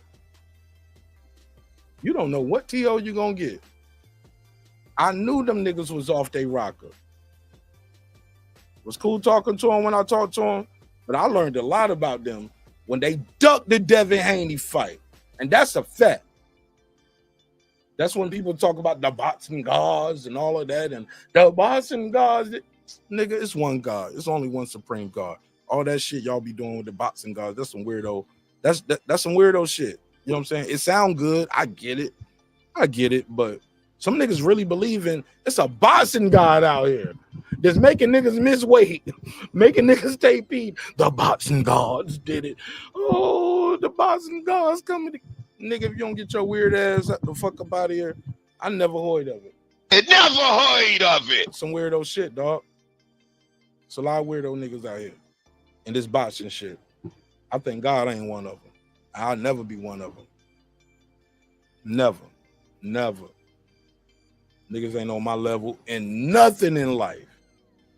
But they up and be the first one to tell you, you don't know shit about this. Niggas be telling you. I'm like, okay. All right, bro. Holler at me when you get off of work, man. I'll talk to you, bro. Holler at me when you shift in, my nigga. Like, it's cool. Respectfully, of course. You know what I'm saying? This be the first one to tell me, yeah, man, I don't know how my kids gonna go to college. And, man, shit, I ain't been on a vacation in this amount of time. The bitch stressed me out about this. I'm like, oh, okay. Next day, nigga be like, you don't know shit about boxing. I'm like, all right. Same nigga at the gym. I'm training. I'm going to fights. I'm doing, you don't know shit about boxing. All right. I'm like, my nigga, you're thinking too small. Fuck boxing. You don't know shit about life. Stupid. You don't know shit about life. You don't know shit about finance. You don't know shit about relationships. You burned down every bridge you had. Even the ones I gave you and built for you. You burned them. The fuck? You don't know shit about boxing. Nigga, if boxing is life, I might not know a lot about boxing and historical data by your standards. But shit, if boxing is life, I know a lot about life. And last time I looked, nigga, you've been getting knocked out since kindergarten. You punch drunk before you hit high school, nigga. Getting your life don't beat your head so much, nigga. You trying to rob the bank. Fuck graduation. You trying to rob the bank. Literally. Some weird ass niggas out here, bro. Be quick to tell you don't know shit about boxing, nigga. You don't know shit about life. You don't even know shit about child support, nigga. You know you gotta pay that shit, right? You don't know shit about picking a good bitch, nigga. Like, you know she got a baby with your brother, right? But I love her though. All right. Niggas be quick to tell you don't know about boxing, but boxing is life. But then you look at their life, and their whole life is fucked up. Mind fucked up, face fucked up, body fucked up, house fucked up, car fucked up. Everything about these niggas fucked up. But they quit to tell you boxing is life. And then you look at their life. Wow.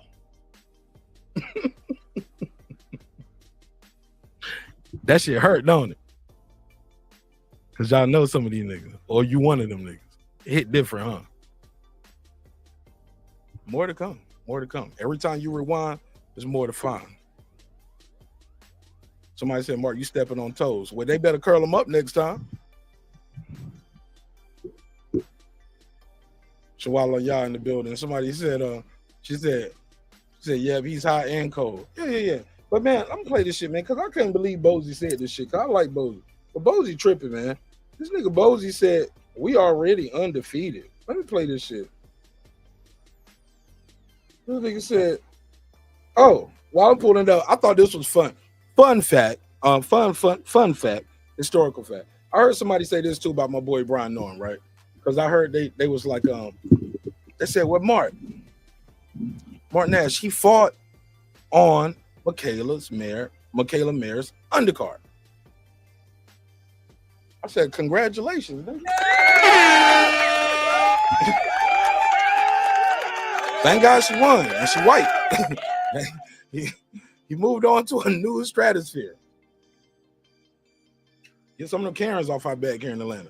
No, I'm trolling, I'm joking. But now on some serious shit, a lot of people forget Devin Haney got the same kind of heat. Remember when Devin Haney he fought on was it Jake Paul's undercard? Remember that? I know Jake Paul undercard. That shit hit different now. When you find out what them Jake Paul undercards hit for, especially when Devin Haney is building up his own promotion at the time, hit different. Especially when you hear guys like, okay, well, T.O., he's doing this on Heisman night, and oh yeah, ESPN hyped it up. And then you hear T.O. years later, it's like, man, them niggas only got $500,000. And I went home with less than that. You know, I never made $1 million. And shit like this is the fake chain. You remember that nigga T.O. was like, this ain't even no real chain. This is a little fake chain. I said, you bum ass nigga.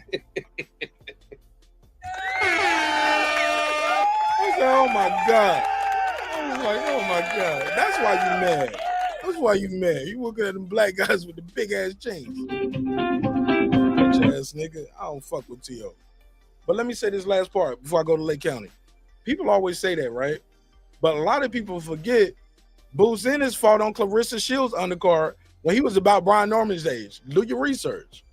Shields versus, how you say her name, Hasman? Atlantic City. Brought him an hour away from the house. They tried that before with Boots. He didn't pack out the building then on Claressa Shields' undercard. So when you say he fought on Michaela Mayer's undercard, Michaela Mayer is an Olympian. Let me give y'all some shit.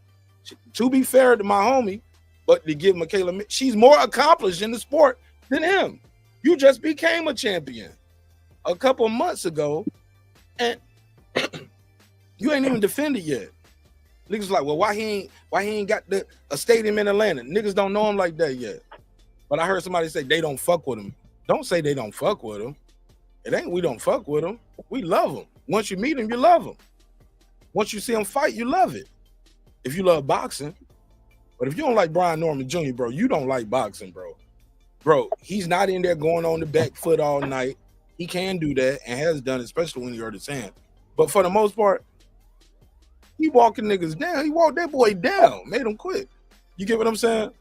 And I got every belief in my heart since D-Block was up here talking about he know for a fact who gonna win fights. I know for a fact, by your logic, Brian Norman would have beat Stanionis in less than 6 and probably would have dropped him and made him and stopped him before then. Had him beat up and bloody. It wouldn't have been no going to the corner. How about that? Damn right. Based off that style, that nigga just walked in like this all night. Looked like a human heavy bag. I'm sorry, a human bag of mayonnaise and milk. and Boots bust that nigga pack. You get what I'm saying? And I still want money on it. You know what I'm saying? Like, because I was talking to Senior. I was like, he's like, who you think gonna win? Because I didn't talk to him. I was like, shit, I got Boots. I said, Stanionis got to sleep in the wind, catch him with some shit he can't see, shit that he don't know what's happening. Boots got to have the worst night ever. Stanionis got to have the best night ever. It's not a 50-50 fight. Who's gonna beat the fuck out this dude? He was like, He step aside, man. But I didn't know that when he asked me. Somebody told me later on that he had bet on Stanionis. But me knowing him, I was like, that's not surprising. Like, that's something me and him always got going on. We bet on the long shot. You know what I'm saying? So I bet on the draw. Cause like, even if Stanionis had the best night ever, Boots have his worst night ever, he still ain't gonna win if he don't knock him out. So let me put some money on the draw. Because the draw is always like 1900, some shit like that. It'd be something crazy. So I'd be like, shit, I put $10 on it. You know what I'm saying? Put $10, win $190, some shit crazy like that. I'm like, that'll be fun. You know what I'm saying? But my whole point is Michaela Mayer was in the Olympics, man, when Brian Norman Jr. was 12, 13 years old. She's been in the sport longer. She's a 2-division champ. I think she had the interim at another weight division. She was unified at she's welterweight. She was super flyweight, unified. Like, my G, like, she been in the sport longer. And this all off the top. I ain't, y'all see, I'm cammed up. I ain't even Googling the shit. I just know she been in the sport. Like, she was a world champion, like, then went to the damn Olympics. Like, my G, she been around this shit. Keyshawn Davis, they was like, he was gonna fight on Keyshawn Davis' card. Keyshawn Davis got an established fan base. He went to the Olympics, man, and got a medal. He's somebody in his city that everybody know. Everybody know him in his city. And he got a whole bunch of brothers that are pros too. Like everybody know Keyshawn. He's the one that made it out the gutter. People in Brian Norman here in Atlanta, he the same way, just everybody don't know it because he didn't go to the Olympics. He went pro as a teenager. Dad taking him over to Mexico. You get what I'm saying? Skipped the Olympics. He went the Devin Haney route. So when people say shit about him and Bill and oh, these boxing dads doing too much, I'm like, no, my nigga, y'all regular dad just ain't doing. Yo, the UPS dad ain't doing enough. The Chevron dad, you know what I'm saying? The Rent a Center dad, like all of us, the Army dad, the school teacher. Like you can't tell those dudes that got their sons. Now Floyd Schofield, I ain't talking about him. He's excluded from this right now. With all due respect to him. I ain't talking about him. I ain't talking about Floyd Schofield. Man, I'm talking about the guys. I'm talking about the guys that made their kids world champions. I'm talking about those guys. People that made their kids world champions. You know how many people would wish? Ask Gabe Rosado how hard it is to be a world champion, bro. He never got there. Made millions of dollars. Derenchenko. Derenchenko, great fighter. Probably made at least $1 $1 some of the million. best fights. These dudes probably made fight of the year candidate, maybe 2 times over. Hundreds of thousands, maybe $1 million, or they accumulated $1 million. I don't know what they left home with, and that ain't my business. But they made a living off of boxing, but never got the fucking championship. Never got the chip. It's about timing. It's about your division. It's about what you put in, what you get out, but also it's about politics, placement. It's a lot to go into it. That shit ain't easy, bro. And every now and then you get somebody to upset the apple cart. Andy Ruiz wasn't supposed to beat Joshua that night, bro. Changed the trajectory of his career and his family's life financially for at least the next 10, 20 years, depending on what he do with the money. King Kong Ortiz had 2 shots at it with Wilder. They couldn't do it, bro. But look at the living that he earned, though. And that's not easy to do. It's not easy to do. You know how many niggas in America that weigh over 200 pounds that we all walking around as heavyweights right now? Niggas be on the shows talking about, oh man, oh you a fighter? What you weigh? I'm a heavyweight. Nigga, just say I'm fat. Just say I'm fat and out of shape because you 5'8", nigga. You should not be 240. Just say I'm out of shape right now. You don't supposed to weigh 240. 5'7", 5'8", nigga. 5'9", nigga. 5'10", nigga. Why you weigh 240? You fat. But nah, everybody want to be boxers on this shit because they got boxing channels. And then they don't even know how to talk about boxing well. Don't go to no gyms. Don't know no champs. Ain't been in no camps. But be the first one to tell you don't know shit about boxing. Hey, Lake County, you been in more camps and been around more champs than these niggas at this point. How about that? Facts. Facts. Shit crazy. Go ahead, you got the floor, man. Go ahead, give me your take on these topics. You got it. Man, well, one of the topics, man, since we was on the Brian Norman, man, I ain't like what I was hearing from you. It was either Todd Grisham or Chris Mannix at the end of the Boots fight. You know, they was asking about the Brian Norman fight, and one of them just, oh, man, what would he be? They gonna ask, will Brian be like a minus 800 underdog? And then he said, I don't want to see that. I want to see Boots move up to 154 and fight Virgil Ortiz, man. It's just like this biased commentary from these his own guys is already trying to ruin fights and paint these narratives in the was that Sergio Moore? I remember that. Was that Sergio Moore? No, it wasn't Sergio Moore. It wasn't Sergio because Sergio was saying he wanted to see. Okay.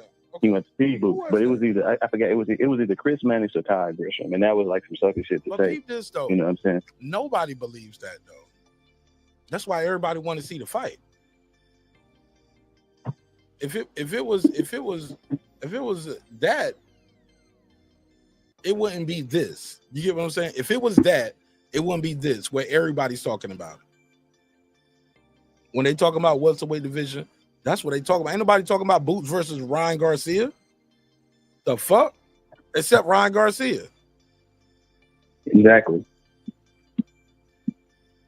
But yeah, these guys is already painting negative pictures and negative narratives about the fight already on that DAZN side. You know what I'm saying? Hopefully, you know, I want to see the fight. Like, but at the same time, I like what people saying. You know, Norman ain't got to rush it. He had other offers right now. He the youngest world champion in the sport. You know what I'm saying? He got that Japan option. He got other options like Singers got coming in. So, it's all good. I guess you got to rush that fight. What else? What else topic did you speak on? That you spoke on the Trump shit earlier. Was that it? Was that the only two topics? No. Let's get but I got this racist shit with Claressa still. Hold up, Foodie in the chat, Super Jet. She said, "Stop it, Mark." She said these boxing dads were regular dudes before their dads became champions. The average dad is good enough. Some still work regular jobs. Absolutely, no problem with that. Maybe I misspoke, or maybe did I say these boxing dads are like extraterrestrial beings or some shit? I mean, they made a lot of sacrifices. I'm not saying that the average dad don't make the same sacrifices, but you know, they make tremendous sacrifices for their kids to do this boxing won't thing. even take their kids to Chuck E. Cheese. Won't come see them on their birthday. You think they gonna pay for these a niggas flight? got Ricky Bobby dad. See you when you grow up. These niggas ain't gonna get no passport. These niggas can't get no passports because they ain't paying child support on them other kids. These niggas ain't taking their kids to Mexico to go pro as teenagers. She said before their sons became champions. I'm talking about before their sons became champions. Let me make sure let me send Foodie the link. That's my girl, man. I love her. She might have to explain herself. Yeah, maybe. Yeah, and I don't want to be one of the people that talk at you. I want to talk to you. Yeah. Especially if you know we don't like people to talk at us. Because if you see us in our face, we'll have to punch you in your fucking face. I want you to say that auntie shit to me in my face. Oh, that's what he said? You already know that nigga always say that when you talking about him. Bro, I really don't follow him like that. You know what I'm saying? Like, bro, like I stopped watching some of these dudes. Like, if it's news and they hit my desk, I'll watch it. But a lot of these guys, I can't watch some of their content. You get what I'm saying? No, I'm talking about what they be saying about Auntie Schofield. Yeah, I'm talking about that. Yeah. I know. I get it. I know that. But I didn't know he was like threatening violence. But I can believe he said it. But he always said, you know, he's from Brooklyn. He's Brooklyn dude. Always something. But my whole point is this though, G. It's like, good luck, because I don't watch them shits because I be thinking a lot of times these niggas glaze so hard that they'll just say whatever when the nigga in front of them, and then as soon as you leave, they back to doing what they do. So is it Foodie? Foodie, where you at? I'm trying to find you on IG. I'm trying to find you. I don't see you up here. There she go. Oh, she's trying. Oh shit, you got that beat. You got that damn beat dropping. I know what's that. Hold on, let me turn it off. Foodie, that's your got a thread or something. That's not your IG. I'm trying to email you this shit on IG. Let me see.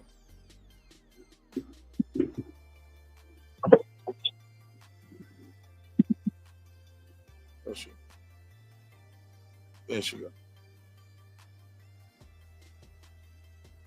But what was I saying? Damn, I lost my spot. She threw me off. That beat was funky, man. That beat was funky. I know, there's a little bass line, yeah, nigga, that shit threw me off. You know me, I'm over here crafting some bars in my head. I'm like, yo, as I see, show. Yeah, but yeah. But I fuck with 40, man. Sometimes I don't like to be talking at people, but I talk with y'all. But I just don't like the same, like, niggas be out there saying they know what the nigga got paid. I'm like, how do you know? You don't know. Wow, yeah, that shit crazy. If you know, you can show me the paperwork. Show me the paperwork. Niggas is so quick to tell a nigga what he did and didn't get paid. Show me the paperwork. Well, his daddy said this. Show me the paperwork. Well, his dad said, show me the paperwork, though. But we said what the minimum was. Your minimum ain't your max, and the minimum ain't what you always get paid. Some of y'all, and that's the crazy thing. Niggas be talking about minimum. You got minimum wage. Go ahead, Foodie. What you talking about though? You said read your comment to me and tell me what I messed up at. No, I was correcting myself where I messed up. Then I said, stop it, Mark. These boxing dads were regular dudes before their sons became champions. I thought I said before their dads became champions, but I put it right. That's why I corrected myself. Because when you read it, you said before their dads became champions. I wrote it right. You read it wrong. So then I was correcting myself. Because sometimes I'd be walking around listening. Foodie, I didn't have my glass on. I was trying to be cute tonight. That's all good. No, but what I was saying is that, sometimes, Mark, the way that your show is, sometimes I be back. Well, number one, I be back and forth. So you come in on a conversation and, us in the audience, we're used to these boxing conversations and these dudes. KQKC, I don't even know who he is. A lot of people coming into your show don't know. So they'll hear you. Of it. So although here you saying that, regular dudes, really regular dads or regular jobs are not doing enough. We're not doing enough, and their kids are champions. And it sounds a little bit elitist. You know what I mean?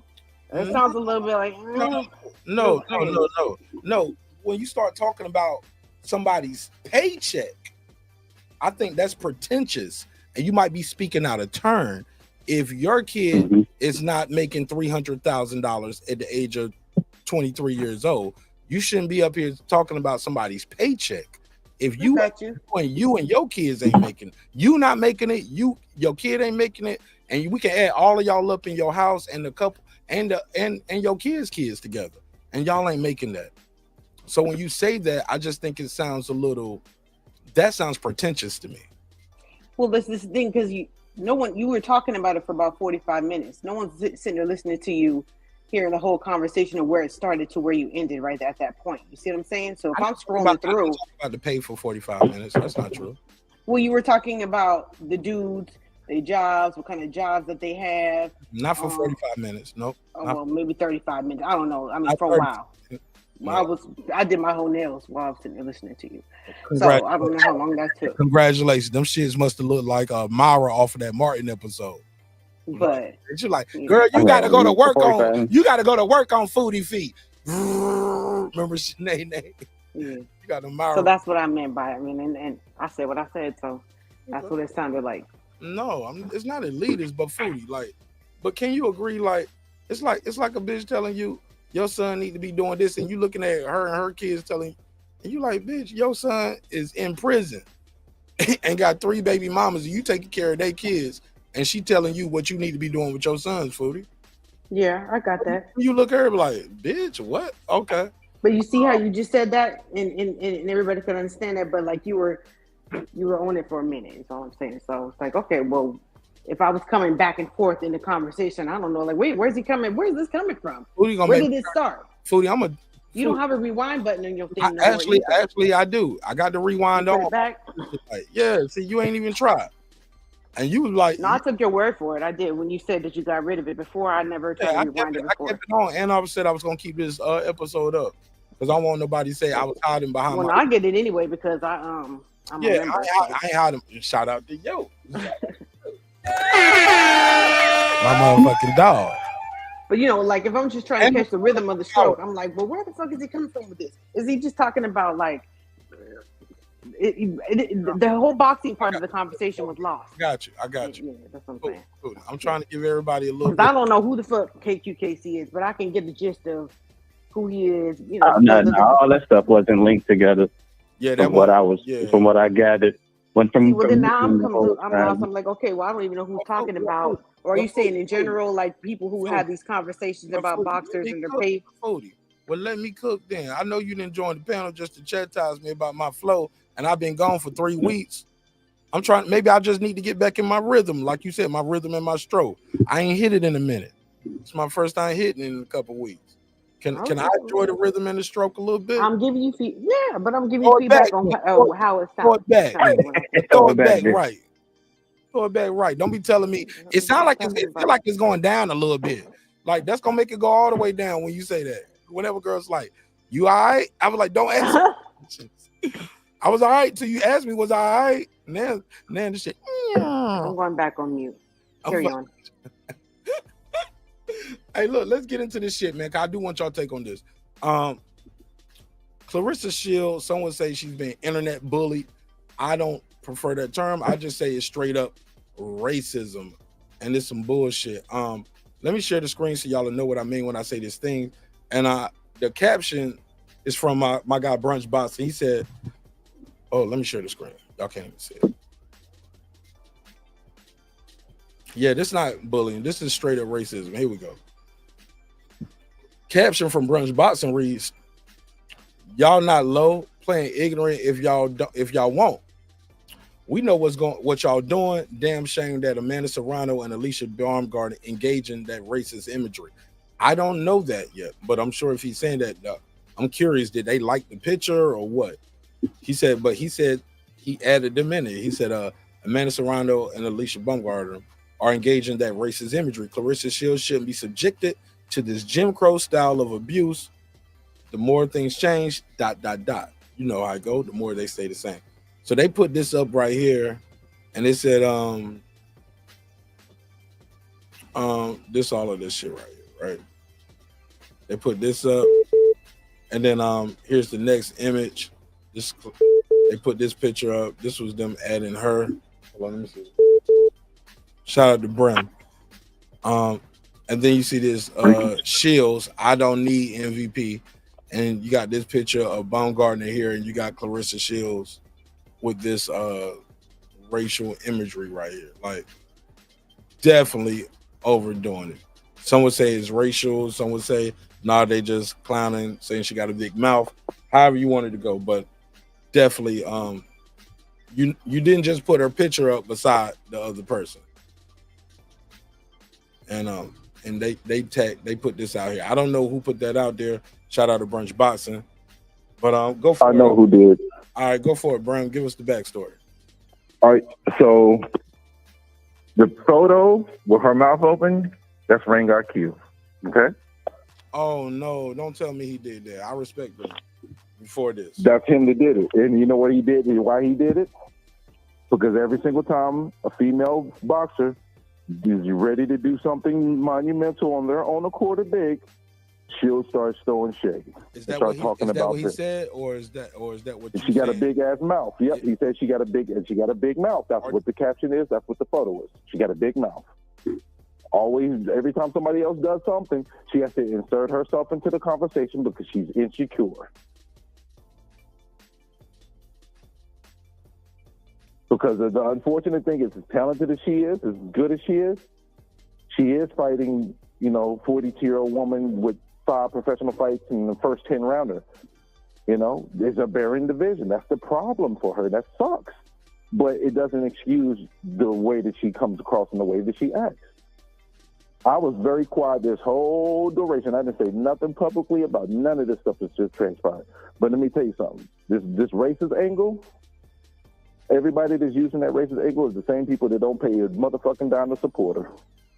Knowing damn well that the whole photo was all about him. You can't say everybody. That's nothing more.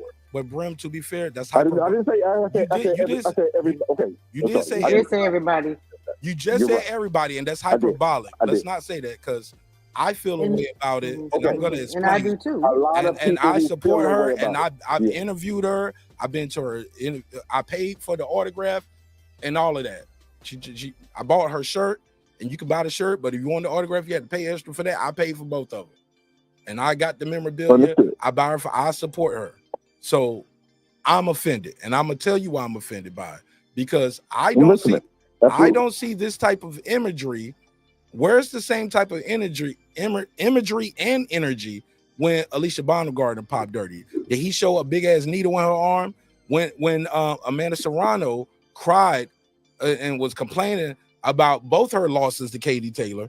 Where's the picture and the imagery of her looking like a big crybaby? So if you want to do hyperbolic video thumbnails and energy for this sister, who's the GWOAT, my G, keep the same energy. Where's that Hannah Gabriel's picture with her with the dogs and all of that shit? Now, if he got those thumbnails out there, I'll be happy to have that conversation with him, and I'll do a retort and a retraction. I know what thumbnails he does have. But I don't see shit like this with Serrano. I don't see shit like this with Katie Taylor. I don't see shit like this with Alicia. Like, it's a lot of women in boxing that took losses, complained, and open their mouth, however you want to do it. I don't. It's not. It would be more fair if he did this with Amanda Serrano. Like, every time she lost, she got her big mouth open with a reason why she lost to Katie Taylor. Where's that energy? Like, let's just be consistent. Okay, but you're saying be consistent, but let's be fair. Amanda Serrano is not broadcasting to the world the moment the next fighter has a big moment about her being as well.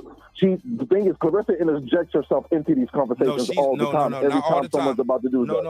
No, sir. What you're missing is Claressa supports, and she knows her position in the game, and she's at them fights. She's at all the fights, and people come up to her and interview her and ask her questions, or they talk about her when they doing these fights and interview, and she replies to it on her Twitter. A lot of the shit, bro, she's in defense. She's on the defense all the time.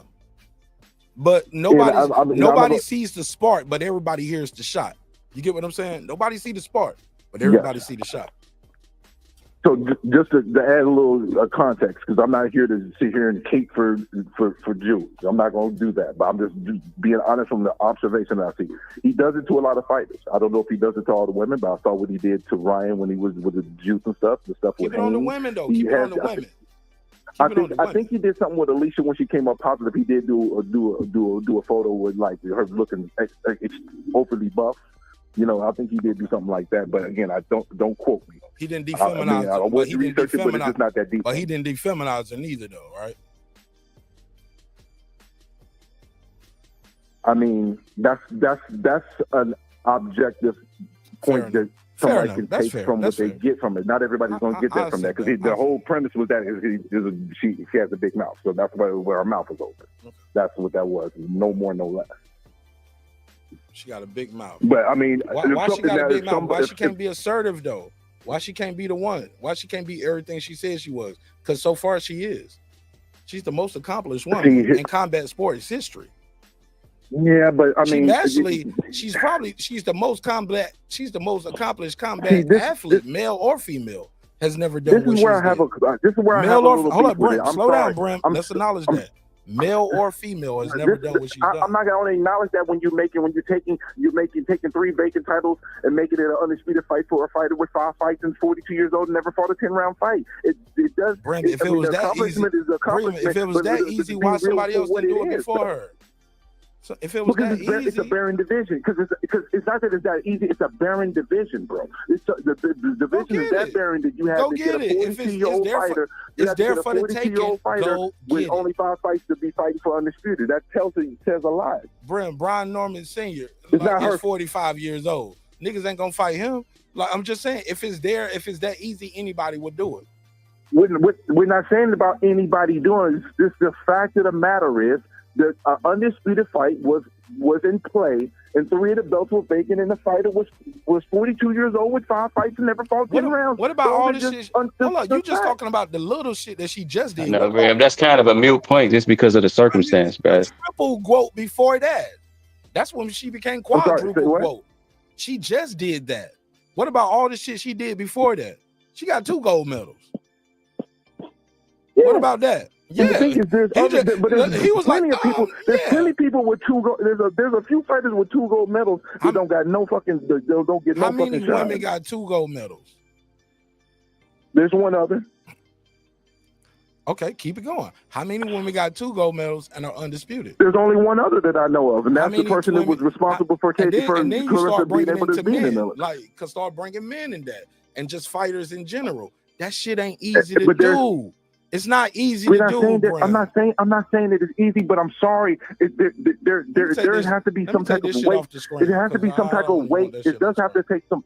It has to be some type of weight to the accomplishment as well. Not all accomplishments are created equal. So me going undisputed, fighting 3 tough guys, beating them and taking all the belts and becoming undisputed, it's not going to be the same. It's 3 vacant belts, and you fight somebody who is somebody that almost came off the streets. It's not going to be the same. But was that Claressa Shields' first fight in that weight division? With her second fight in that weight division. Her second fight. So the person who she beat had more fights at that division? Jolanese had 8 fights. But did she, that's not what I asked. I said, did she have more fights at that division? You know what the fuck you said. Brim is a supervisor at his job. He's a smart. Yeah, he's a corporate ass nigga. Man. he gonna try to tell me how many fights they had. Know what the fuck you meant, had bro. more fights in the division, but Jolanese is not the caliber of fighter of Claressa Shields. That ain't her fault. That ain't Shields' fault. That they. Okay, now you. I'm not saying it's her fault, but the thing is, though, you are projecting that energy upon everybody else and saying you have to acknowledge me as a bro, no matter what. If you don't acknowledge me, that is the issue. That's what comes across. Bram, that's because she's a female. Like, we don't say nothing when Floyd does it. Floyd does the same thing. Bram, Floyd does the same thing. He tell how Canelo get the largest contract. How Floyd? He said how Canelo get the largest contract when I made $300 million in one fight. Yeah, I'm the cash cow. I break my records. I got all the records. I'm the paper. Though, but Claressa's not the cash cow. Not in the women. She's not the cash cow in the women. Because niggas putting up monkey bitches. A Savannah Marshall fight would have happened in the United States. Because niggas putting no. Listen. I didn't say that. I didn't say she was. I'm just telling you what Floyd be saying. So Floyd can have a big mouth and don't nobody post no pictures of him with no racist post. People had issue with Floyd though, but people had issues with Floyd and how he talks. But he had this type of imagery. He can talk that way, no issues. It wasn't that way. There's people that had issues with Floyd. Did you have an issue with Floyd? Because like your preface statement was talking about how every time somebody does something in the sport, she comes out. So every time somebody does something in the sport that threatens Floyd, he comes out. But we don't speak on that. That's what I'm saying. Well, Floyd is retired now, so the conversation is a little bit different. But as it was happening, a lot of us said, man, Floyd be hating. You know what I mean? This ain't something. This ain't new. This ain't something we've not talked about and not verbalized before. He hates. He don't want to see nobody above him. These are things that we've all have said at some point in time in regards to how Floyd conducts himself with other fighters. Just because you say it don't make it true, though, Brim. Just because you say it don't make it true. These dudes ain't snatched that crown yet. Ain't none of these dudes got no matchups that's $300 million fights. That ain't Floyd hating. Hold on. That's not Floyd. Stop. That's not Floyd hating. Tell me who. If so, tell me who. But Claressa's not Floyd, though, bro. We ain't talking about that. I wasn't talking about that. I was just trying to address the point you just made. You said Floyd a hater because he say that. I said we said that he comes off as a hater at times. And I said just because you say it don't mean it's true. He's not lying. Ain't none of these dudes doing that and got no opponent to do that with. Has Floyd ever been undisputed, Brim? You said that Claressa wasn't the cash cow, but Floyd has never been undisputed, but Claressa has been undisputed. But now you're saying Floyd, not Claressa. Again, this era is more about undisputed than the previous eras. Undisputed didn't have the same oomph for the fighters as it does in this era, so that context matters. That's not true. Because if that was true, I'm about to explain to you why. Because if that was true, Fondora's little sister wouldn't just be known as Fondora's little sister. She'd be getting a bigger bag too. Let me finish. I'm about to add you. I'm about to give you another one. I'm about to give you Brent. This is the current era. So how you bringing me a current era fighter? Because you just said this current era cares more about undisputed. You just said that. So I gave you. Gave you this current era. So I just named a current era undisputed female who don't get paid like Serrano, ain't gonna get paid like Claressa. Alicia Baumgartner just accomplished the goal, bro. She just accomplished the goal. I was about to give you another one. I was about to give you a couple more. But if you want to go on one by one, we can do that too. Bivol versus beterbiev. I don't really want to do that. How many fighters in the previous generation had undisputed? But you just hold on. So you don't want to talk about it, but you said it. So you want to say things unchecked. I just got to let you talk. No, and I can't address the thing is, though, you're trying to check, but you're trying to check it with a horrible pencil. That's the problem. Let me go to the next fight. Let me go to the You graded me on the first question. I got that one right. You said, well, you going by this era. You said this era, so I gave you a woman because we were talking about women. But I was like, okay, I got you on that one. I can go to the men too. She's the first in that. She's an inaugural undisputed. That means she's the first undisputed in that weight class ever. And her pay first is ever. and she still ain't gonna get paid what Serrano. But the and pay is Taylor not the gonna get paid. conversation She's not here. gonna Pay get is paid. not the conversation. That's what we were just talking Pay about. is not the conversation. That's what we were just talking We about. weren't talking about that. No. You're We were just talking convoluting it. about You're that. mixing two different bags and creating I'm going off something of out what of Lake this. said, and I think you feel like we're going somewhere else because you're interjecting so quick and with a response, and I address your response, and then you'll go somewhere else. So you think we're not on the same page, but I'm still We're on. not, I'm still but on it's this. okay. You trying to turn the page and go somewhere else, and if you want to do that, that's fine too. No, it's because y'all are associating. You're taking an anomaly and applying it to the every fighter. Floyd is the anomaly. Can we bring it down and compare it to all the other fighters? You're going to take the top 5 all-time fighters and compare it to all the others. I was trying I'm to. sorry. Man, Bram, you trying not to suggest that Claressa is not the female version of Floyd. She is the GOAT. She is just as accomplished or even more accomplished than Floyd. The only thing where I disagree, where you disagree with me, when I said, when I brought up Cash Cow, I was just quoting, I just quoted something that Floyd was said. I didn't mean it to imply with Claressa. And you said Claressa is not the cash cow, which is how money got brought up. I wasn't saying that she was the cash cow. Then you start bringing up Serrano and Taylor, and I was just like, no, I'm just giving you things that Floyd has said in lieu of him having a big mouth.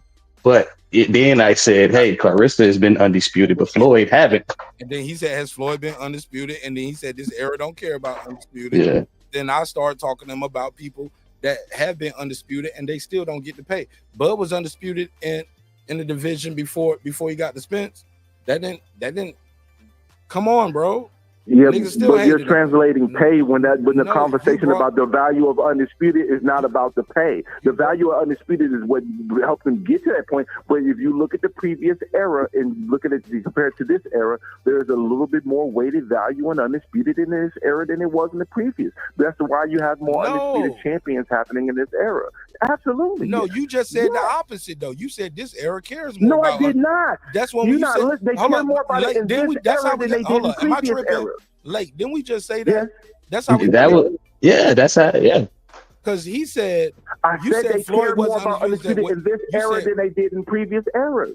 But now you just. But that's what happens when you start retorting every single line for line. It's just like, yo, we're not trying to do that, Graham. We just trying to come up with like a multitude of examples for one individual. But it's just like, yo, you breaking down and retorting every single thing. But see, the thing is, though, I'm saying that the undisputed in this era has more value than it did previously before because the fighters are gunning for it more in this era than they did in the previous generation. Y'all telling me no, and I'm like, show me how. And you just said the opposite, Bram. But a better example would be to say, Graham, a better example would be to say that undisputed is more valuable. Previous era. Okay. I think that undisputed is more valuable because we're in the 4-belt era opposed to the 3-belt era. That's more factual to say something like that. Definitely plays a role, no doubt, Lake. That definitely plays a role, Lake. Definitely. Continue. I agree with that. Continue, Lake. That's it. I want to make sure Bram and make sure he heard. What's up, Foodie? I don't know if she's still there, but I ain't trying to dominate. Go ahead, Bram. If you still got something to say. Man, Foodie dropped off. She said, man, I ain't here for this shit. Yeah, Mark was talking crazy. That's why Foodie dropped off. You go back and hey, I mean, it ain't bad for real.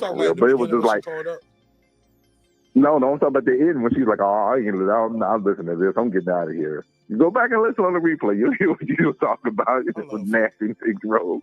Man, I love Foodie. Foodie know I love her.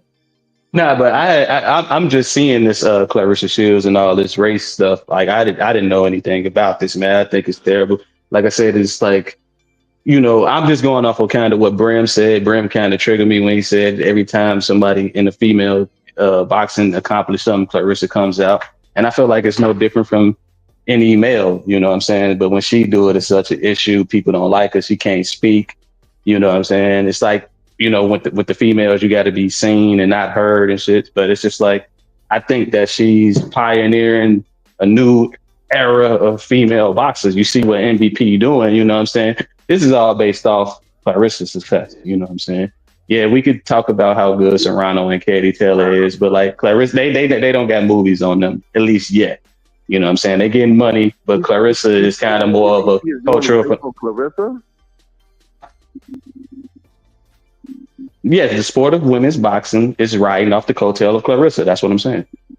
I disagree with you. Because Claressa didn't even have no gold medals if it wasn't for Katie Taylor. Katie Taylor's the reason why there's a Women Olympics in boxing. So let's put it in context.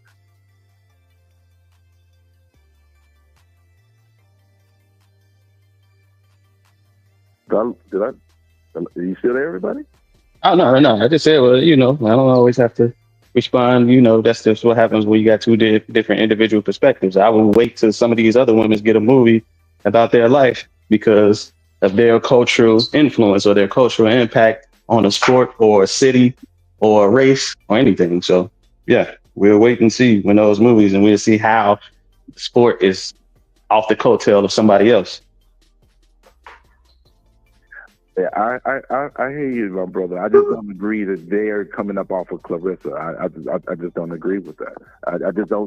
I don't see as talented as Claressa is, as great as I think that she is in the ring, it's not translating into that type of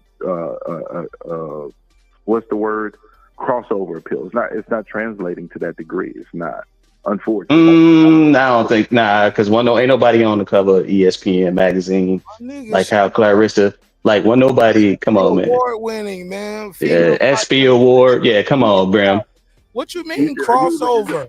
Female fighter of the year for being a 40-year-old fighter. I'm sorry. The fighter of the year this last year was not Claressa Shields. She wasn't even 30, and they made a motion picture about her life. It don't get no bigger because she has a wonderful story to tell, but it does not change the fact what I'm telling you. Brim, all of them got a story to tell. Brim, they all got a story to tell. But when the motion pictures start making movies about your life, my G, that's crossover. That's not crossover. She's not even just on boxing sites.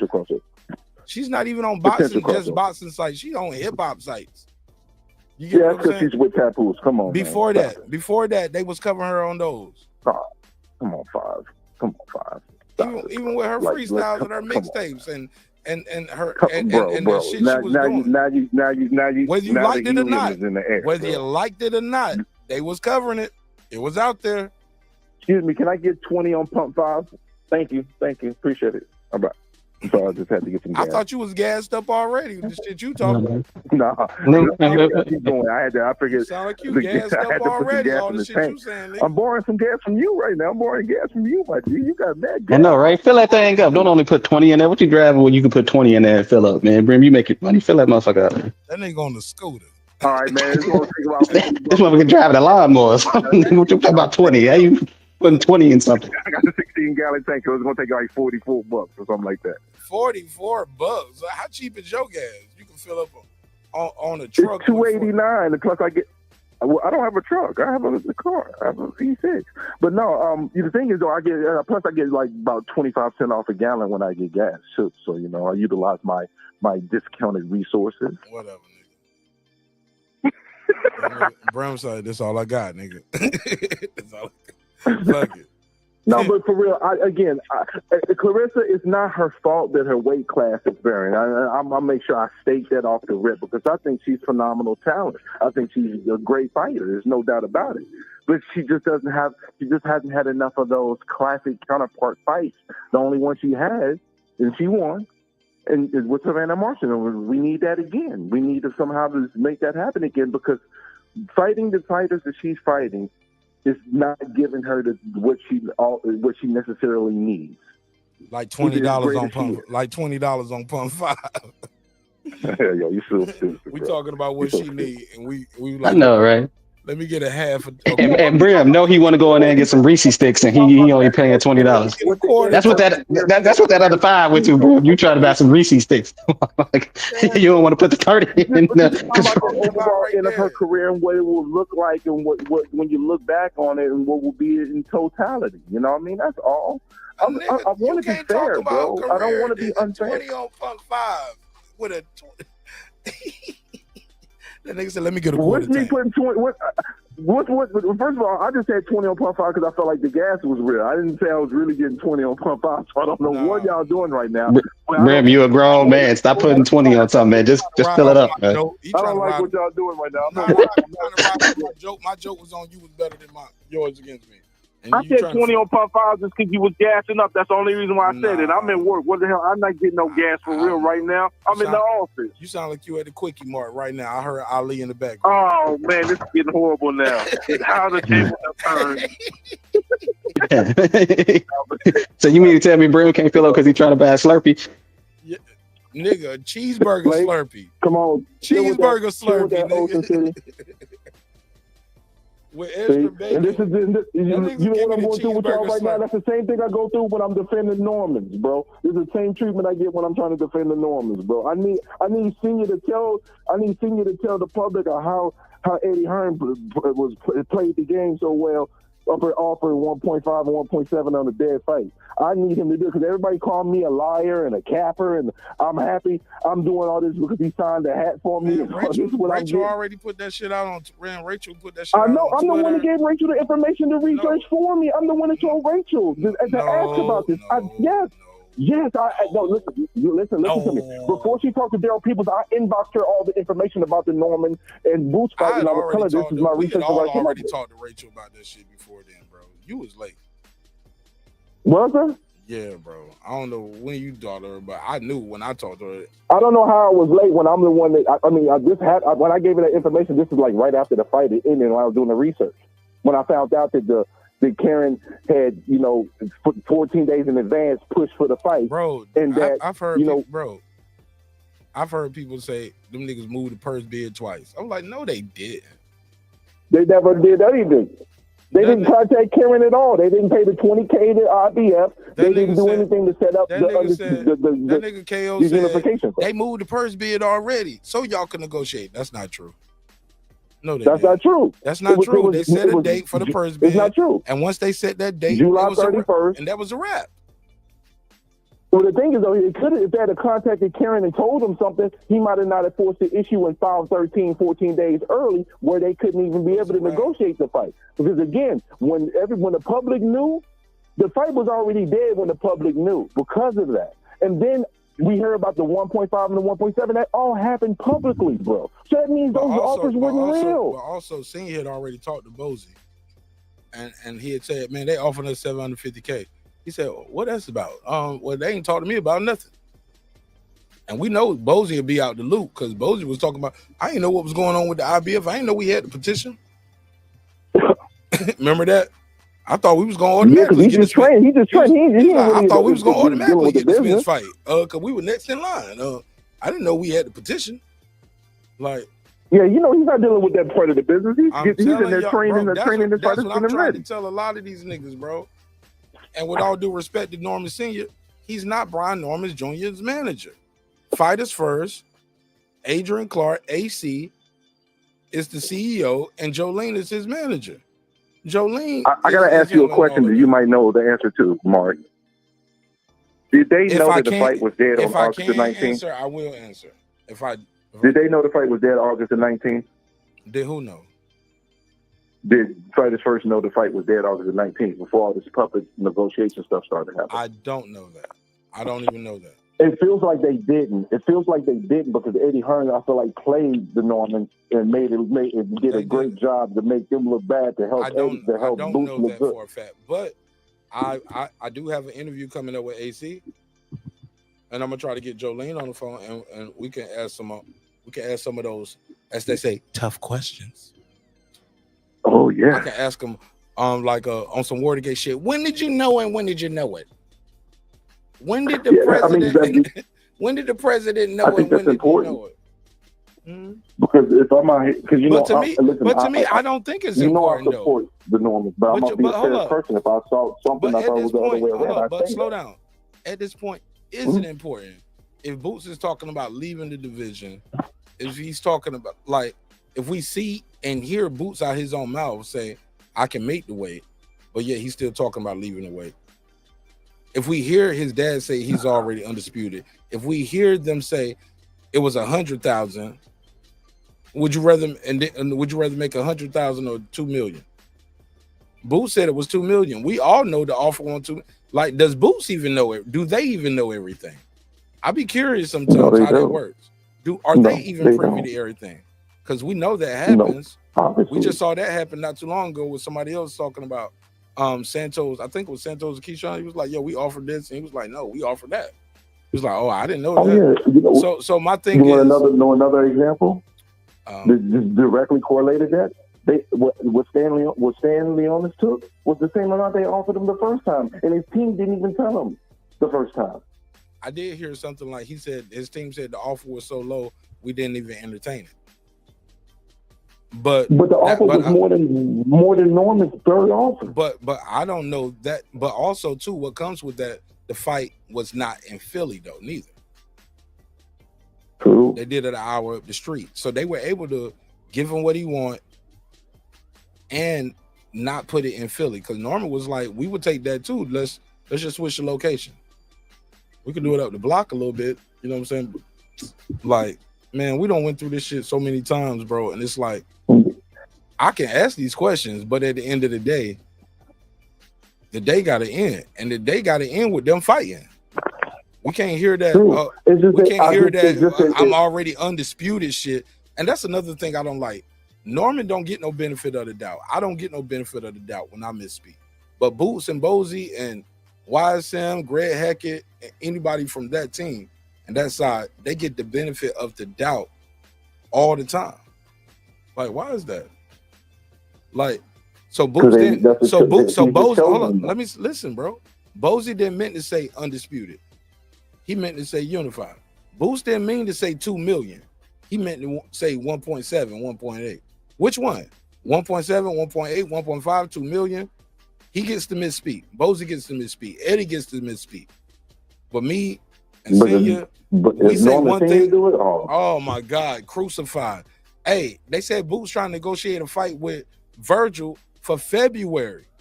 Y'all would lose your mind and crucify Norman if y'all heard he was trying to fight somebody in another division next year in February.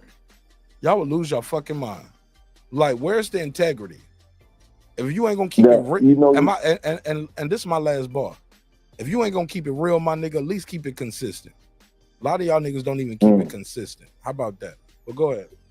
See, you said that at the end of the day, the day got to end. But the reason why I'm still holding on to this to some degree is because the narrative has been solidified. Norman is looked at in a certain way. And me knowing certain facts makes me say, to be fair, I'll try to be fair. Like, so one of the things I say is that Eddie Hearn didn't have a lot of time to try to make this fight. I don't even think he had over a week to try to make this fight. So he played the game for what it's worth. But just remembering the timeline when everything was happening, Eddie losing on 1.7, I need some clarification because based on the timeline, wasn't the 1.7 and the 1.5 and the 1.7 all? Did that happen publicly? What? No. I thought the 1.5 and the 1.7, those offers happened publicly. No, man. All that shit was dead and done. That shit wasn't public. That shit was over with. What I'm saying is when they offered 1.5 and 1.7, it was after August the 19th. You talking about when Senior was doing the interviews and all of that shit, man, that shit was done.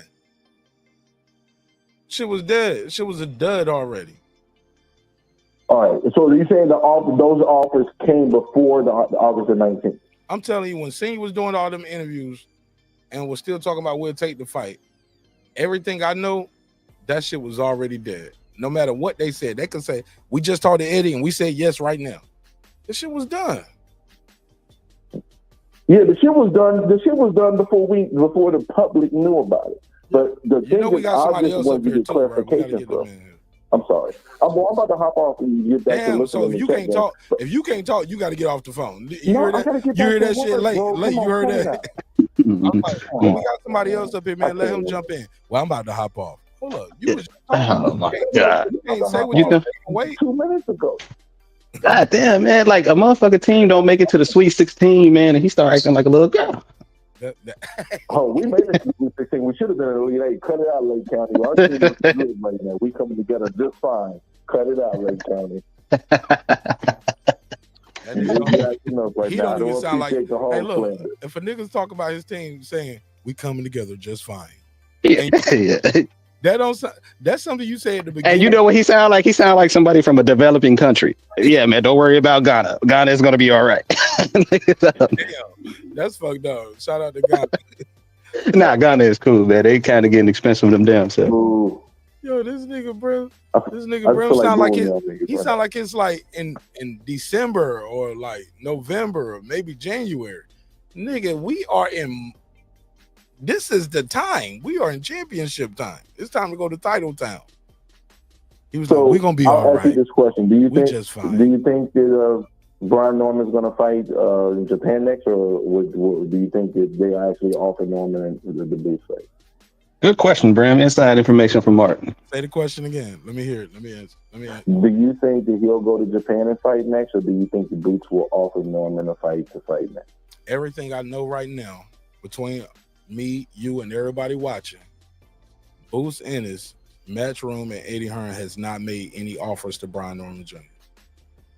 From everything that I know, they have not made any offers or trying to fight them right now. So when I heard Bozy say we doing this and moving, I'm like, and this is prior to that. He said we ain't waiting on these guys. I'm talking about from that day. I don't know what happened today. I don't know what happened yesterday. I'm talking about from the day I saw that interview and I got on the phone. Niggas was all in shock the same. He was like, what you mean we ain't waiting on nobody? And we already undisputed. I'm like, what you talking about? There is no offer on the table from him. So far, it's offers on the table. The two that I know that are I'm being heard about the most is Alexis Rocha with Golden Boy. They want to buy that fight. They think he can beat Brian Norman. I was like, well, good luck. Plus his ranking, plus where he ranked at. But also Jen Sasaki, they got a big ass bag for him to come to Japan. And it's more than what Eddie Hearn and Boots was offering when y'all was saying, oh, just take the fight. Take the 700, take the 700,000. That's 7 times more than you got paid before. That was before I was a champion. Here's the thing, Bram. Everybody loved this term. Yesterday's price ain't today's price. But when you hear Brian Norman say yesterday's price ain't today's price, people like, well, your highest payday, you turned down your highest payday. That was my highest payday before I became a champion. My highest payday yesterday ain't my highest payday for whatever I'm. Yeah, it ain't like Schofield Senior talking about that's what people don't understand. So when they say you turn down your highest payday, my nigga, anything he make now, everything he make now going forward is gonna be his highest payday. The endorsements are coming in now. Like everything is changing. They got him on the TV now. He's on the radio station. Yeah, he was at the Hawks game. He's at the Hawks game. You get what I'm saying? Like, you can't say, well, you turned down your highest payday. Nigga, everything I make now is gonna be my highest payday. You trying to offer me what I got paid, and everybody using that title line before he became a champion. Even this other thing, I don't know if you was here for this, Bram. People always keep saying like, oh, he fought on Michaela Mills undercard. I'm like, Boots fought on Claressa Shields undercard. Y'all didn't say nothing about that. When he was about this age, about the same age. And he had the whole city behind him. And he had the whole city behind him back then. You fought an hour down the street in Atlantic City. Again. This wasn't his first time. That's another thing. They was acting like this was Boots' first time going to Atlantic City. Boots been fighting to Atlantic City, man. He ain't pack it out then, and he ain't pack it out now. I like Boots as a fighter, but the fans are trying to do the Spence Crawford shit, and it ain't gonna work. It didn't work then, it ain't gonna work now. Tearing down one guy to build another guy up ain't gonna work. But you got to work together, but also we got to be fair. Got to keep it consistent. If you ain't gonna keep it real, at least keep it consistent, my nigga. But you ain't being you're not balancing the checks and balance ain't matter, and matching up. And what you say don't matter, because you was wrong then and you're gonna be wrong now. All right, I'm coming back in a little bit. Let me go back to the chat game. If you still on, I'll pull up when I'm about to finish. Now you can leave. Get the fuck out. It's your show too. Appreciate you, bro. Shout out to you.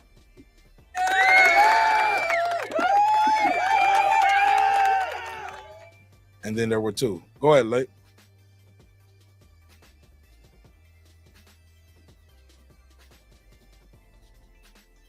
like your mic muted or you been camera shot. But you get where I'm coming from? Shell Moore said it best. He was like, man, what Boots do that Brian didn't do? And I was like, well, shit. He had a fight in his hometown. He was like, well, yeah, but Eddie give everybody a fight in his hometown. I was like, you're right. Because Regis Prograde got a fight in his hometown. Devin got a fight in his hometown. That was the program. Give you a fight in your hometown, and I give you a big money fight. Not my words. That's what Eddie said. That's Matchroom. That's the playbook. But if you do 15,000 in your hometown, I put you in the same arena again, and you do less. Shit, you know Eddie bought some tickets allegedly, maybe, possibly. Put a case on it. I don't know. Speculation. But you got to comp tickets if you're a promoter, right? You do some comp. But damn, the next fight we fight again in your hometown, and you do 12. Damn, nigga, that's a decline. Take you an hour up the street, Atlantic City. You do 9,000 for a unification and a lineal title. I'm just saying, man, a lot of these dudes might not be as big of stars as a lot of these guys try to make them out to be. Go ahead, Lake, you back? Lake in the private chat. What do you say? He said, you can't hear me. I'm unmuted.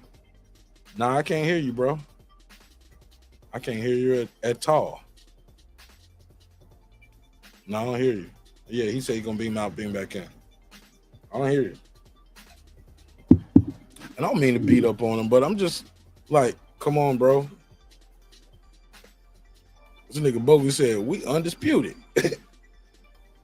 And that's another thing. People was like, I was reading the comments, niggas was like, that ain't what he meant. Like, you there?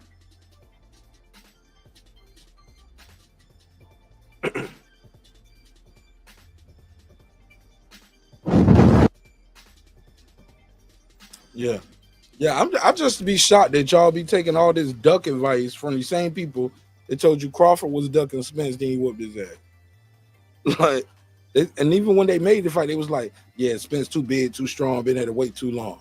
He gonna beat him up. Same people was like, Spence was at the weight too long, elbow. He was drugged, he was high. His girl drugged. It was the Mike Tyson edibles. His eye was looking like Sammy Davis Jr. Like, y'all niggas make up any and everything. I could tell when he walked in, he looked weight drained. He looked tired. Man, Spence fought like Spence. And Spence a damn dog. Because if the referee didn't stop it, Spence would still be in that bitch swinging right now in the air. He a motherfucking fighter. Y'all niggas are the problem. That's these weird ass fans. Let me pull this Bozy shit up. This nigga Bozy said, we ain't waiting. I ain't even been 7 days. This audio is courtesy of YSM Sports Media. Video date is April 15th. So you guys can go check out the whole thing. I'm gonna fast forward. But I thought what he said was interesting in this video because for his context, he had said when they was asking, I think the question proposed to Bozy was, he said, hey, which fight will be more difficult? He said, we don't know until we get in there. But he ended up saying, more or less, they will beat Virgil Ortiz a little easy. Never said Brian Norman, though. This is the shit that Senior was talking about. Let's play this.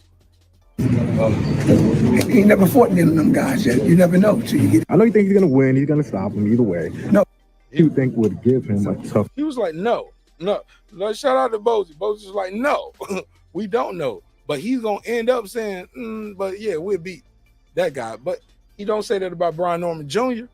Like, y'all are more confident than the motherfucking fighters and the trainers. Watch this. And keep in mind, prior to this post fight, I never heard Boots in and say Brian Norman wasn't good.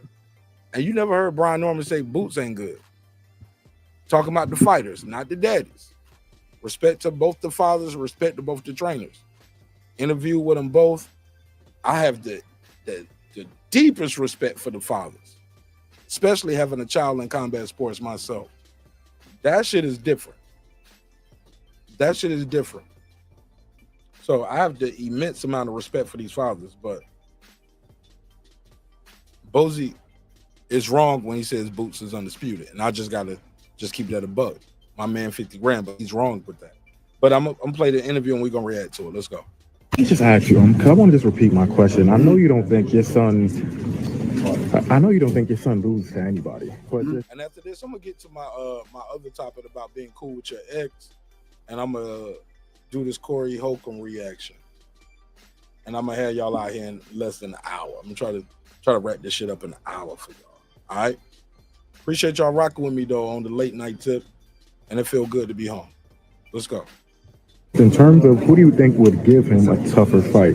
Do you think it'll be Tio? You think it'll be Brian Norman? Just who do you think would give him a tougher fight? I know you think he's gonna win. He's gonna stop him either way. No, I don't. I really can't say because he never fought any of them guys yet. You never know till you get in there. You know, man, I'm not just gonna say, you know. Shout out to OG Boats, man. OG Boats is a real one, bro. Like I said, man, I love these niggas, man. They good dudes. Both sides, bro. They both sides. The only thing I didn't like was Boots just saying Brian Norman ain't good, man. I'm like, damn, he ain't good no more. You sparred with this nigga for a couple years, bro. You just sparred with niggas that just ain't good? Okay. Or you think, or people say, well, Boots got the best of them and knocked him out in sparring. You think Brian Norman keeps bringing his son up there to get knocked out? Month after month, session after session, training camp after training camp, year after year, we just keep going up there to Bozy Gym to get knocked the fuck out? Nah, it's good work in Philly. We love Philly. I said it early in the show. Let me say it again. We got love for Philly. It's good work out there. It's a lot of fighters out there, different styles, big guys, little guys, southpaws, conventional, brawlers, bangers, slick fighters. Like, they got a lot of styles there. So this ain't that, but gotta keep it real, and we're gonna keep it consistent. Let's play this though.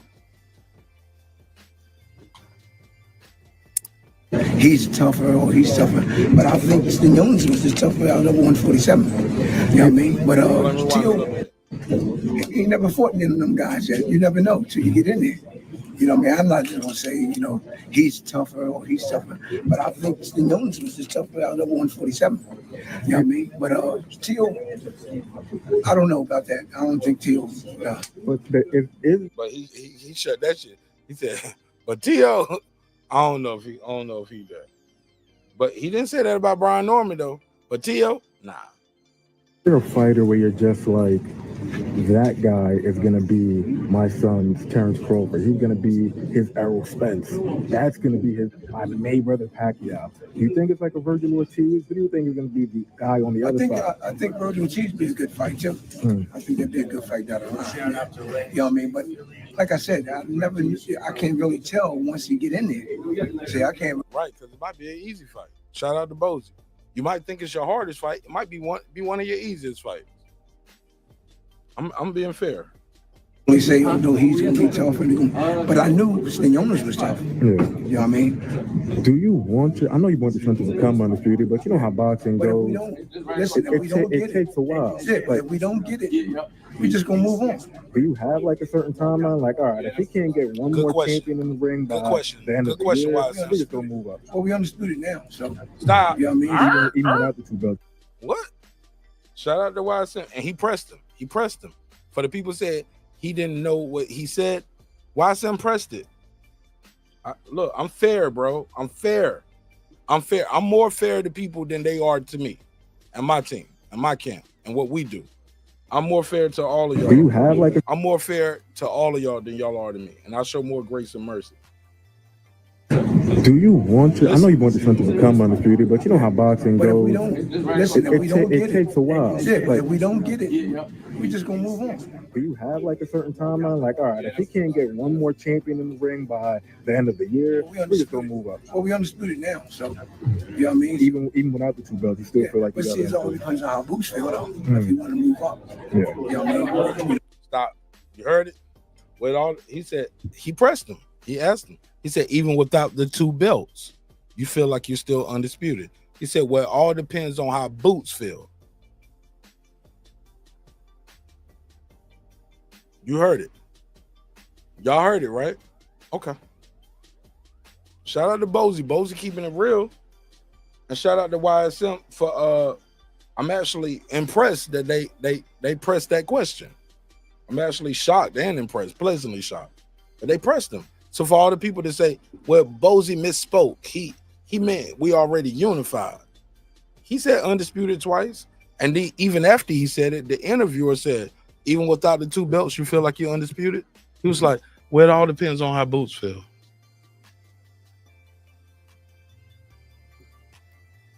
My nigga, you're not undisputed. That's just a fact. It's not debatable. It's a dispute, literally and figuratively. It's a dispute. Who's number 1 at welterweight? Is it Brian Norman? Is it Boots Ennis? Barrios has a claim, but for them to even build this fight, like claim the crown, come on, bro. Stanley Jonas wasn't even ranked higher than Brian Norman amongst the champions at welterweight. When they say Brian Norman, well, you got emailed the boot, emailed the belt. Nigga, Boots did too. They all did, because Terrence Crawford vacated. But Brian Norman did fight the number 1 guy. He fought the NABO champion. Boots fought David Avanesian, who got knocked out by Terrence Crawford. Next fight, he fought a guy, I think, I don't got it in front of me, but this all off the top, all first verse. He fought a dude that was like 11-55, 11-53. Somebody tell me in the chat. David Avanesian, after he got knocked out by Terrence Crawford in the next fight, he fought a guy with 55 losses type shit. I mean, Greg Hackett don't even got 55 losses. And everybody was beating him up. Even Brian Norman Sr. got off the couch and beat Greg Hackett up. It happened. Sorry. It happened. It happened. I would say live on HD, but BOK Prime had some issues. Put a case on that BOK Prime on footage that day. Y'all holla at me, my nigga. We'll talk about it. Dez, holla at me. We'll figure it out. But let's continue. If you feel like moving up, we're not going to wait around for these guys. Yeah. You know what I mean? Neither one of the 147. We're not going to wait around for them. Last question for you. How's it waiting around? Y'all he's saying we ain't going to wait around for him. This is immediately after the fight in the locker room. Where the negotiation? We ain't even had no negotiation. You already talking about we ain't waiting around. Boots said I made the way easy. Boots, after he said this in the locker room, Boots go out there, sit beside Eddie Hearn and said, I made the way easy. I was on weight on Tuesday. I ate and did all kind of shit.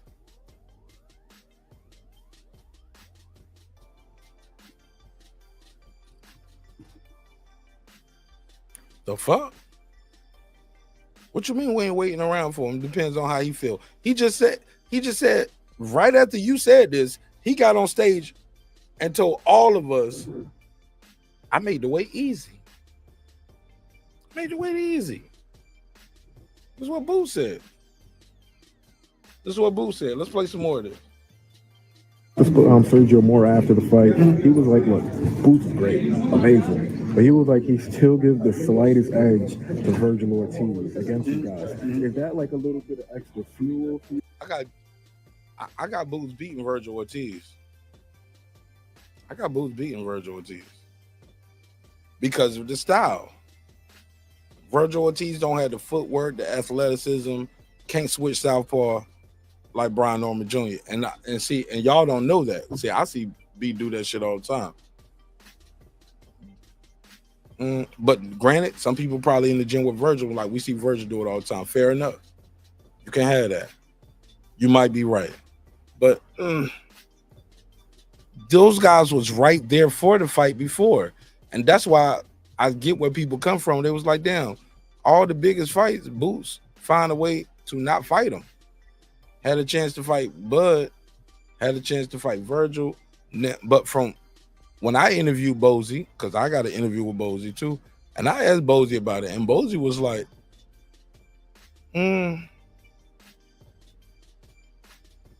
nah. We was trying to fight him, he don't want to fight him. And they keep it a buck. If you go to my channel, look at my interviews, when people was talking about they was trying to fight Crawford, I got the interview with Bozy, where Bozy was talking about, we'll say Terrence Crawford for last. It's on my channel. Because I was asking him about the dream fights, like if you could pick your next few fights in the order. He was talking about, and we'll say, I think he won, was it Thurman for last? I want to say it was either Bud or Thurman. I want to say it was, no, Bud for last. Save him for last. All right, let's play the rest of this, because I got some other content I got to get to. I gave this some time. No, that don't mean nothing. I told y'all, I gave y'all a preface. I told y'all I was going to be on the Trump shit and the boxing shit for a long time. Everything else, I'm going to knock them on out. Hopefully y'all been enjoying the show. And we've been rolling through it. Let's go. Like people talk, they can talk all they want. You know what I mean? But once they get hit by boots, it's a different situation. Got it. Yeah. Thank you. I appreciate it. Fair enough. Shout out to Watson. Y'all niggas keep grinding.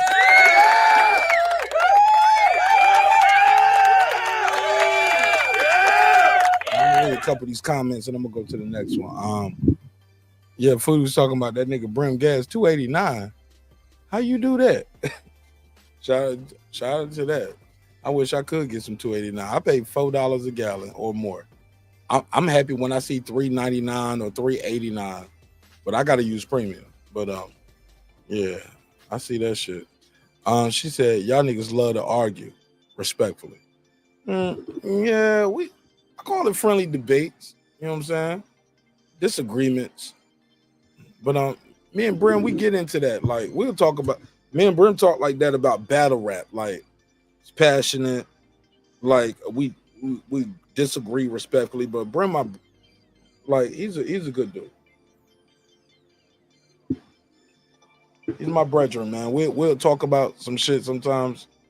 What kind of boxing, battle rap, and music, beats, ranking artists and shit like that. And it's all good. On behalf of the Black, let me address this coon shit. Let me change this up, and then I'm gonna go to my Corey and I'll go to my Corey Holcomb shit. My Corey Holcomb reaction is Joe Budden versus Corey Holcomb and Godfrey. Couldn't believe it. Corey Holcomb versus Godfrey. He said highest price goes out for me for $329 out here. Damn, that's a blessing, bro. For regular, you pay $329 for regular. That's a lot, but that's still good. That means that for my premium, them niggas charge me like $459. What's premium out there? What's premium? What that premium cost, bro? Foodie said, y'all both cuckoo. We are. But you are too, Foodie. That's why I love all of y'all, and that's why y'all love me too. We all look crazy in our own way. She said, shit, I wish. That sounds like a 2004 Cali prices.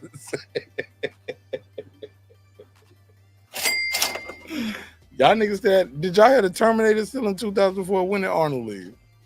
I think y'all had the Terminator in 2004.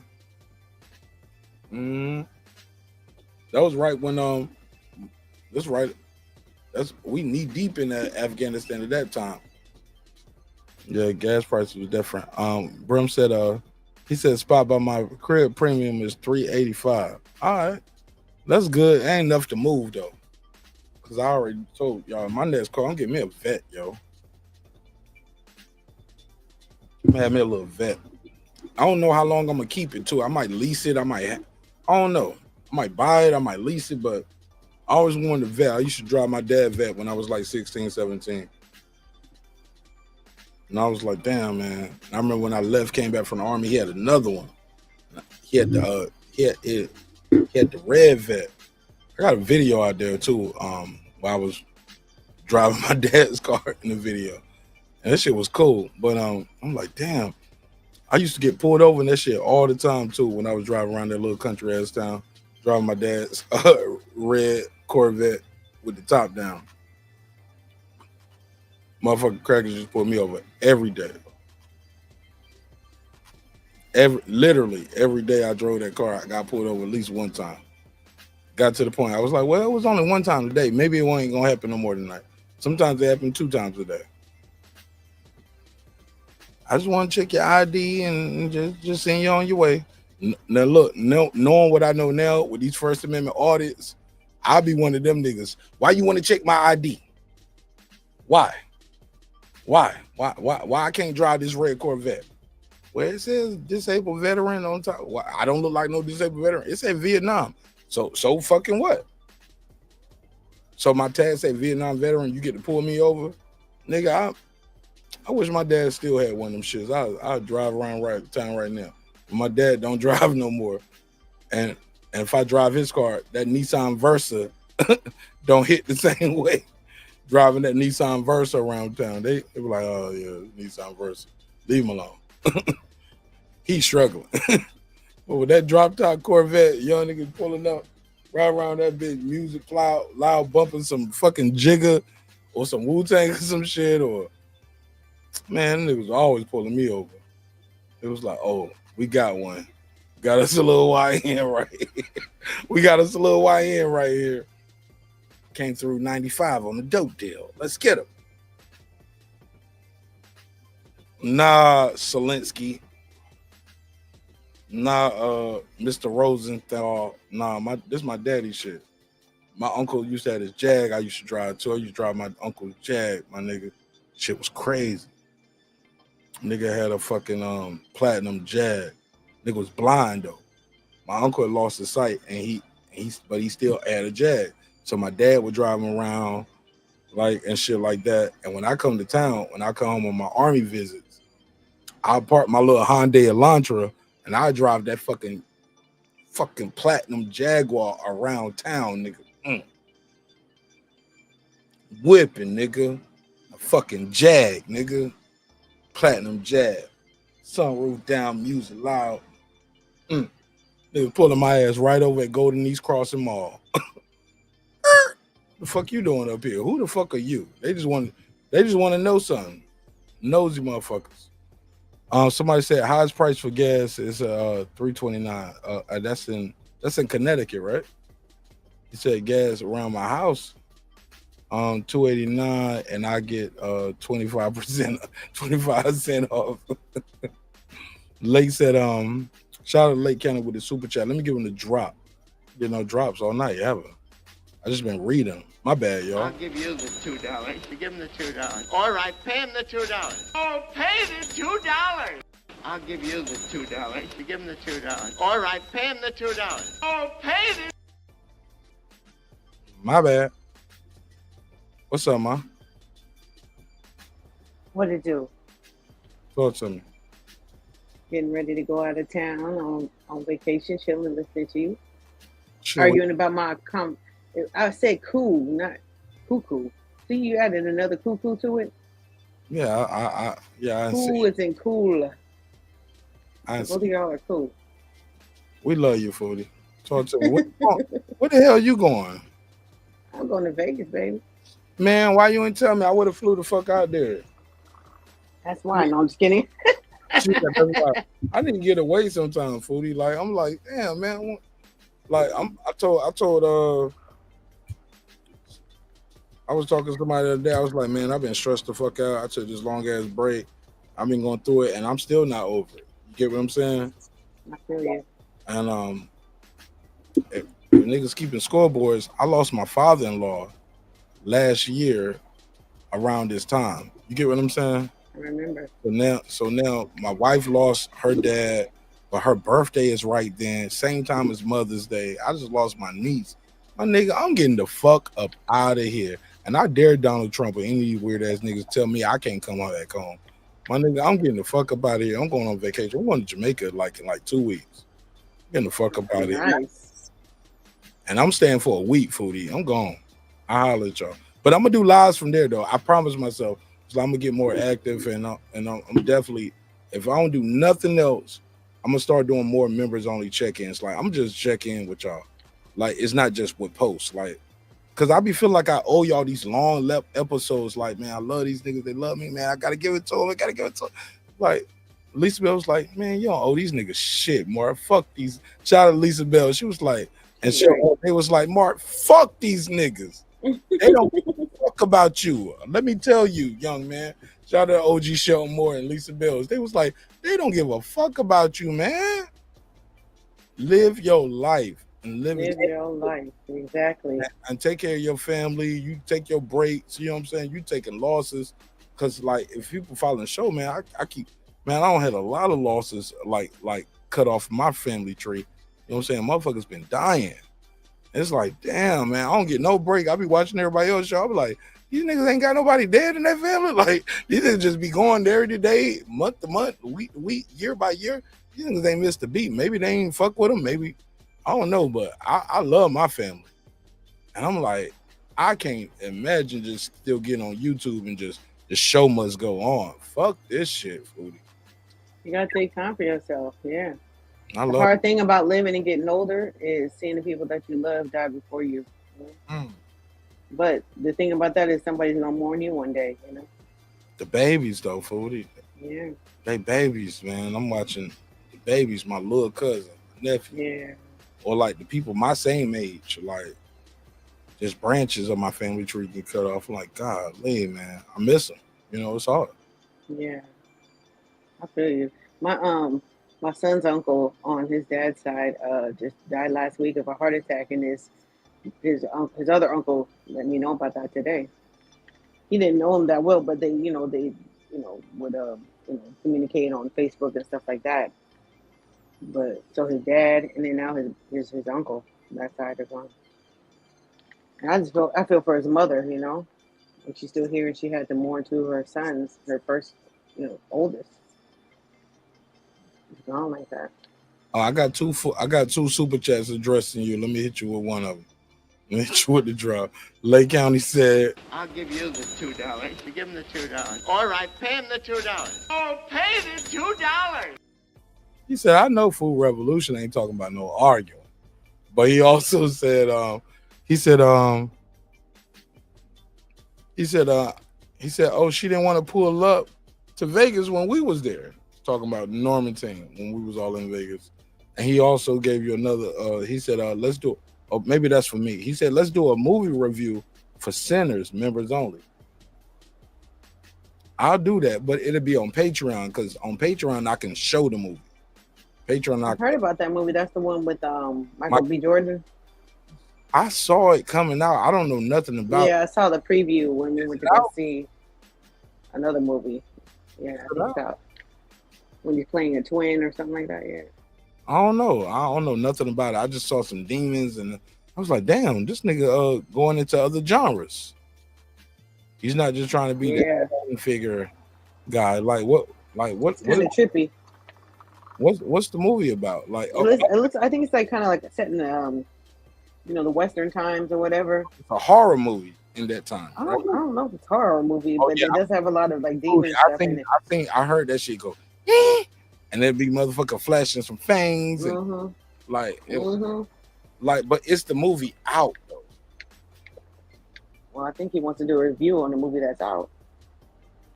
I don't know. I thought he was trying to like set up a show, like when the movie comes out. But I guess I gotta watch it. We'll talk about it later. This nigga late wanted to take me on the fucking movie date. What the fuck is going on? Right? Nigga said, the movies.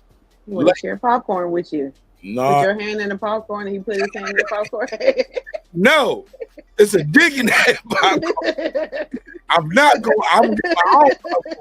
I'm left-handed anyway. I'm gonna hold it on my lap. You can just get some left-handed.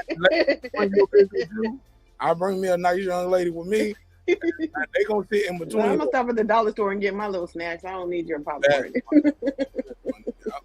I'm gonna come in that. Look, I'm gonna have that bitch smell like chicken nuggets and onion rings. I'm gonna bring some shit to the movie theater on set. They were like, it smell like hot wings in this motherfucker. We don't even sell hot wings. Mind your business. Mind your business. Hell yeah, I had one of my BBWs with me with the big purse, nigga. Dude, that's how I used to do it when I used to carry a big old purse. Everybody, and she can fight. Especially when the movie prices started going up and all that shit. I'm like $23. I got 2 kids with me. Shit, we going to the dollar store. What y'all want? Get anything you want. We ain't buying this bullshit. Fat. Shout out to Brim. He said the movie came out today. Oh, it comes out today. Oh, it comes out today on Friday. Okay. Shit, let me find me a bootleg. Oh yeah, so we saw the preview a few weeks ago at the movie theater. Yeah, I've been seeing that shit. I saw it like a month or so ago. I forgot all about it. And then I saw it recently, like on something. And I was like, oh, I thought the movie's already out and flop. Look, I'm not even used to movie rollouts no more because they don't do big rollouts like they used to. You know? Only because we went to the movies with my son. What movie we saw? It was I can't remember what the name of it was. It was okay. It was about the mafia, the beginnings of the mafia. Can't be good. You don't even remember shit about it. Robert De Niro. It was good. Well, Foodie, I gotta ask you this. Being friends with your ex. I feel like I operate with the mindset of part. I hate the way these young people. Matter of fact, let's start with a little joke, and then we'll go to that. But the next topic, Foodie, I want to know about you being friends with your ex. How you feel about it? Let's play this little joke though. Text nowadays. Little young dude that worked for me texted me this one day. This is what he texted me. He texted me the letter D, comma, the letter R, the letter U, letter O, O, T. The fuck? I called him up. I'm like, what's that? He was like, oh, I was just saying D, are you out of town? Nigga, how the f I'm supposed to know these letters mean that? 15 minutes later, I text him this. This is what I text him.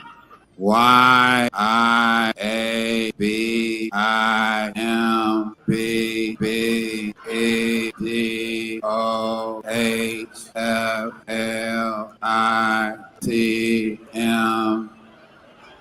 They called me like, hey, what the fuck is that? I was like, oh, I was just saying, yes, I am, but I might be back early depending on how flights look in the morning. I hate the way these young people text nowadays. Little young. 40 react to that. What's your take on Dion Cole's comedy in that joke? Like, do you agree? For real. Like, sometimes I be looking at that shit in the comment section. This is a fucking brain buster. What the fuck are you trying to talk about? Like, when people kept on putting, if you know, you know. I'm like, what is that? That look like YKK on my zipper. Like, what the was y'all talking about? What? IYKYAK or whatever. Like, what the fuck y'all talking about? Just spell that shit out. Motherfuckers can't even spell no more. And they'll spell the words with the wrong letters. Exactly. Somebody said laughing out. Lake said laughing out loud. He said sneaking snacks in the movies will never die. And he also said foodie smuggler revolution. Yeah, food smuggler revolution. Straight up. But look. But I fuck with the y'all got drive-in still. I'll give you the $2. I mean, a couple here and there, but I don't even know if they're open anymore. I haven't been since I was a little girl. Yo, we still got a drive-in here in Atlanta, yo. The drive-in is the shit, foodie. Like, it sound like fun. Man, it was back in the day. My first drive-in was Ghostbusters when I was 4 years old, and my auntie kept on telling me, I was like, I want to go see, with the Slimer and shit. Man, we had to leave in 5 minutes. I was scared as fuck. That shit scared the shit out of me. That when I saw Pet Cemetery, and that's probably the last one I saw. Shit. Yeah, the driving in Atlanta though. My old lady, she went with me probably like maybe once or twice, but after that, and to be fair, that was early on in our dating, so I won't really fuck with the drive-in on that. I was fucking like, oh shit, I can bring some chicken wings in this bitch. I can smoke, could drink, we can kick it. You know what I'm saying? We can chop it up. I don't give a fuck about this movie. But we went to cover my car and I got a pistol on me and I can drive off if shit gets live. She was like, yeah, but I saw Poetic Justice and I'm scared of driving. Oh yeah. She was scared of driving movies. Like she was traumatized. She was like, you know they killed Janet Jackson's boyfriend at the beginning of that movie at a drive-in. I can't go to drive-in. And not in LA. Shit, I wouldn't go to one in LA. Shit. So she was shook of the fucking driving. I'm like, oh, okay. That was back in the day where, like, when you have to do, I don't know how they work anymore. Like, you have to turn your radio station down to the movie. Yep. Yeah. You pull up, you park at the screen you want to see. You pull up, and every car is kind of like parked on an angle on the hill, so you can see it. Some people had if you got an SUV or something, you pop the trunk, sit on the back of the shit. Some people park that shit backwards, so like they sitting on the back of the pickup truck or the back of the SUV. With the blankets and all that shit, little heater. Yeah. You know what I'm saying? I'll be asleep in 5 minutes with that. What? I'm like, oh shit. I forgot how dope the drive-ins was. I gotta take one of my side bitches up there. No, I'm joking. Under the stars. Yeah. Is we gonna drive in? Yeah, I gotta see if you ready for the Econo Lodge first. Like we gotta go in stages. Like it trips me out now how they have like bars. They have bars in movie theaters now. Yeah, man, what with the sofas with bed bugs? Yeah, see, I don't go to the ones with the sofas and the bed bugs. I can't fuck with it. But you don't scratching all the time. You don't know you got bed bugs until you go home or you start. Hell no. Nah. You were like, must have been air conditioner cut on. I'd be like, oh my god, what is that? Must have been some mosquitoes in this bitch or something. Like my ankle itching. Nah, bitch, that's condoms on the floor and shit. Hell no. It was bed bugs. Those the white folks that was there before you with dirty feet and sandals and socks. I went too far. I always go too far for you. Always go too far. Brim said, he said, just a reminder, the fire inside casts. He said the fire inside costs $12 million to make and gross 8.1 in the theater. Take this info however you like. I don't give a fuck. I don't give a fuck. Brim, who cares? Brim. What made him think? Drive your ass back to work. What are you talking about? Yeah. What is the fire inside? Take that $20 that you put on. Make good use of it. Put your ass back on that ship. Your lunch break over. Put your goof ass up. Go stack some boxes. Hey, look, now keep in mind, Brim is a member, and I know people like, damn, that's how you talk to your member. I'm joking with Brim. Brim can take a joke. Some niggas are homos and can't take a dick.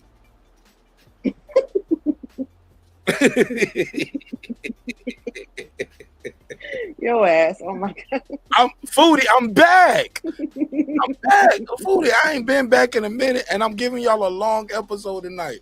And I'm talking my shit. And I'm gonna leave this one up. Because I talked enough shit. I want everybody to hear it. I'm not running from it.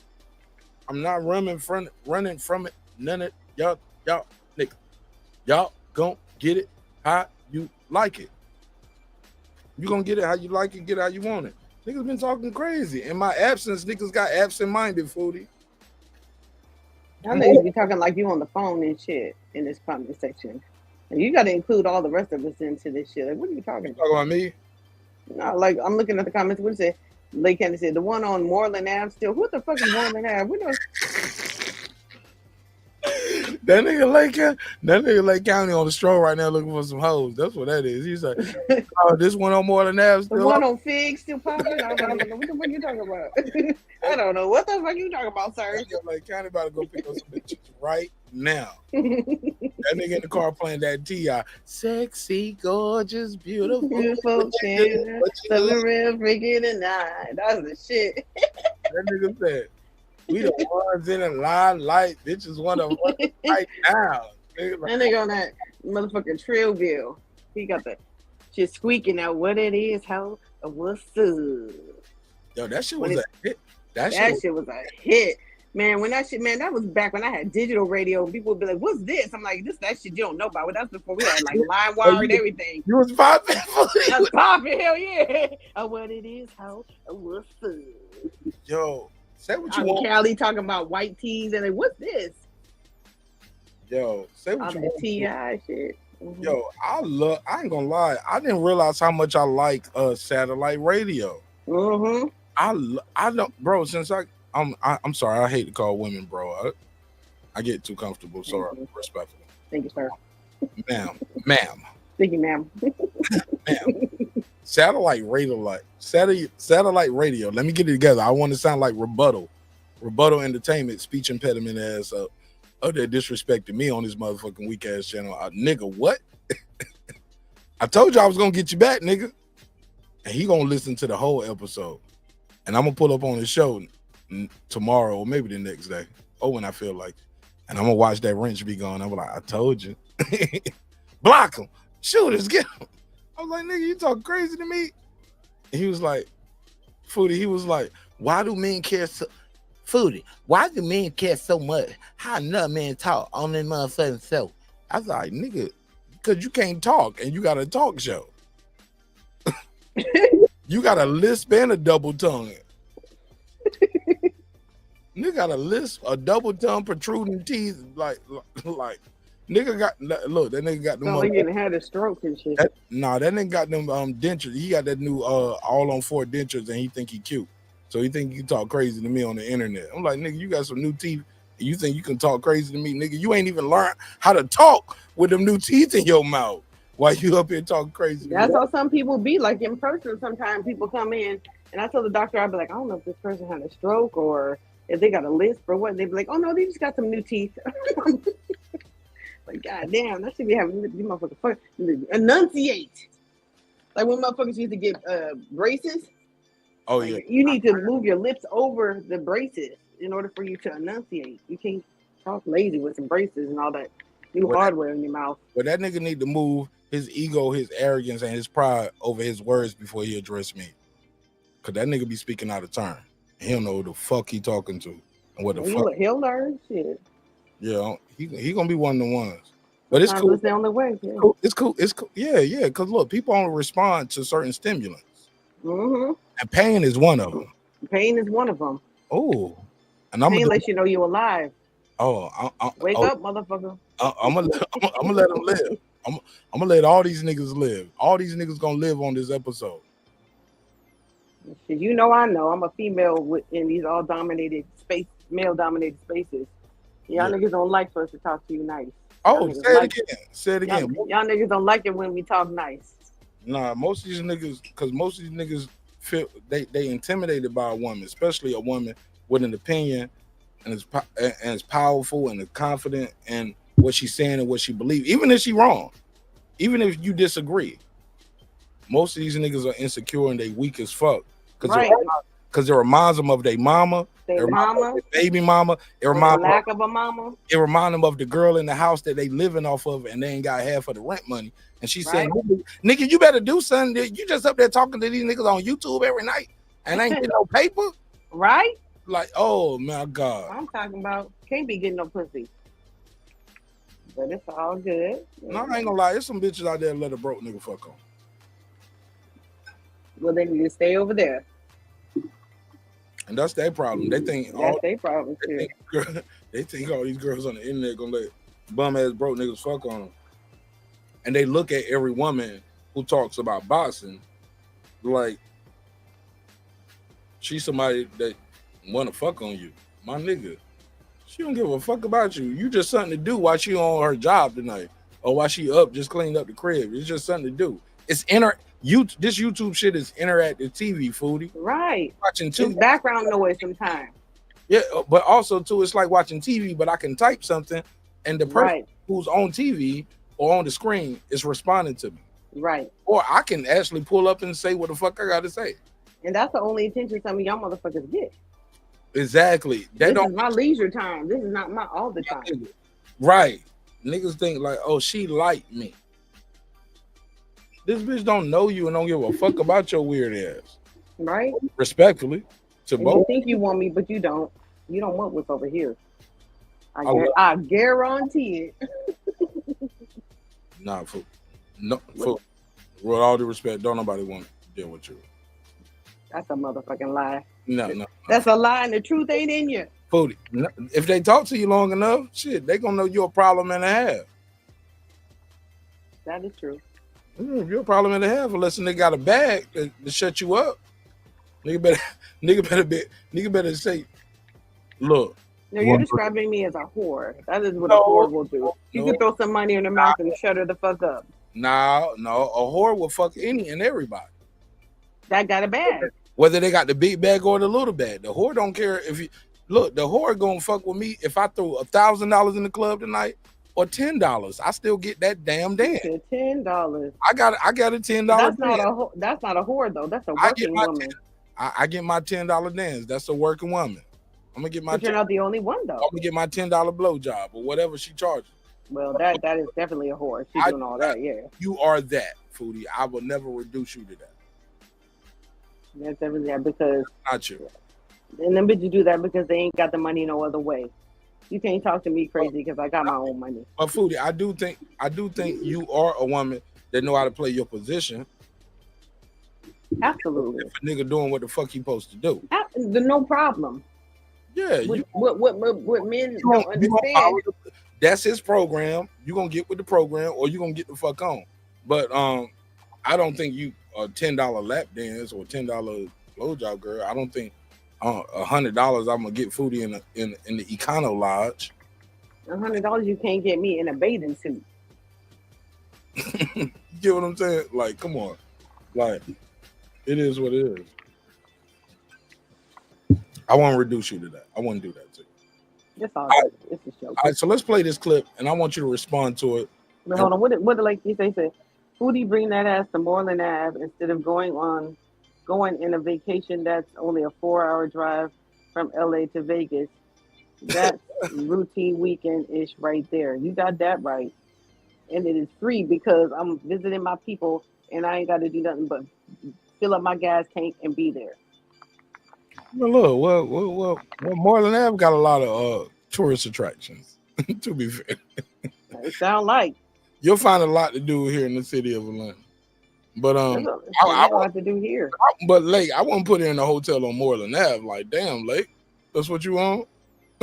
Lake said he gonna put your ass on Moreland. He said instead of going on vacation, that's all. He said bring that ass to Moreland Ave. Oh no, he want it.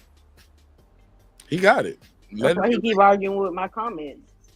Lake County, the only nigga I know argue with my comments and talk about I'm arguing. Nah, he's not the only nigga to argue with your comments. He the only one here right now. We ain't talking about them other niggas right now. Okay, I'm just saying. Like, I know that. Nigga. Don't be hyperbolic, Foolie. Hyperbolic. Well, you know, I don't be coming over to my channel and arguing with me thinking I'm gonna be reading y'all little comments and your super chats, arguing and shit. Hold up. Do we got an announcement, ma? What you got for me, Foodie? Let me. It's in the works because that's the reason why I changed my name on Instagram. That's why I changed it on Instagram. I'm working on it. That's part of the vacation. Is getting that shit popping. Regrouping. Right, regrouping and figuring out how to work all these fucking apps y'all done told me to download. I don't even know how to work them motherfuckers. But I thought I sent you a tutorial. One for StreamYard. Shit, what you trying to do? I need to know what kind of mic I want to get, what camera I want to get. Okay, I got you. I'll make that video right now. All right, that's the end of this episode. Shaman Martin. No, I'm joking. But I can't do that for you. I'll help you. Okay, see, I didn't know you needed that. See, and like thumbnails and things like that. You know, you can get popular right now with just what I sent you. Like, you can start that quick. Yeah, I know. These niggas ain't got no good mics and. Now I got the time. I got the money and I got the time. Oh, say that again. Say it one more time for the people in the back. I got the money and I got the time. Hey, I cleared out my schedule for it. Your dog said, "Shut the fuck up, bitch. You ain't got no time. You ain't got no." Your dog told you. I'm hungry. I gotta go for a walk. I gotta piss right now. And you talk about you got time. Yo, it be spirits in them dogs, Foodie. No, we on the balcony. He see people coming in, minding their business. Like, get the fuck out of here. No. That dog telling the truth. That dog snitched on you. That dog said, I gotta pee right now. I took his ass out earlier. You said, hold it, bitch. You better not piss on this patio. Yo, damn, he can't even pee on the patio. You ain't got no. No, I take him outside. I got my shit all laid out, looking nice. You can't pee on this shit. Foodie, put the fucking pad on the patio for your dog. He ain't gonna do it. I tried to train him like that when he was little. Nah, Yeah, it's fuck that shit. He's used to a backyard. That's why. if you don't train them, they'll never know. I tried. He didn't want to do the pad. He don't like that shit. You got to get them used to it. He would sniff the pad and then he'd pee right next to the pad, and I have to clean that shit up. Yeah, that's training. That's training for it. All of that is training. No, he is trained. I'm gone. You gotta remember, Mark. I'm gone 12, 13 hours a day. He don't go in the house. Yeah. Because you beat the fuck out of this ass. Hell no. You beat Mike Vick on that little nigga. No, he has belly bands. I make him wear a belly band. What? He never goes in the belly band. What's a belly band? A diaper? Yeah, like a diaper. Foodie. But he doesn't go in it though. He waits for me. Because you probably beat him into submission. That nigga. You better not. Foodie, I can hear you talk on this show, and I can tell you beat the dog even if he pissing shit in the diaper. You fuck. I only talk to these dog ass niggas like that. They love it. They love it. They keep coming back for more.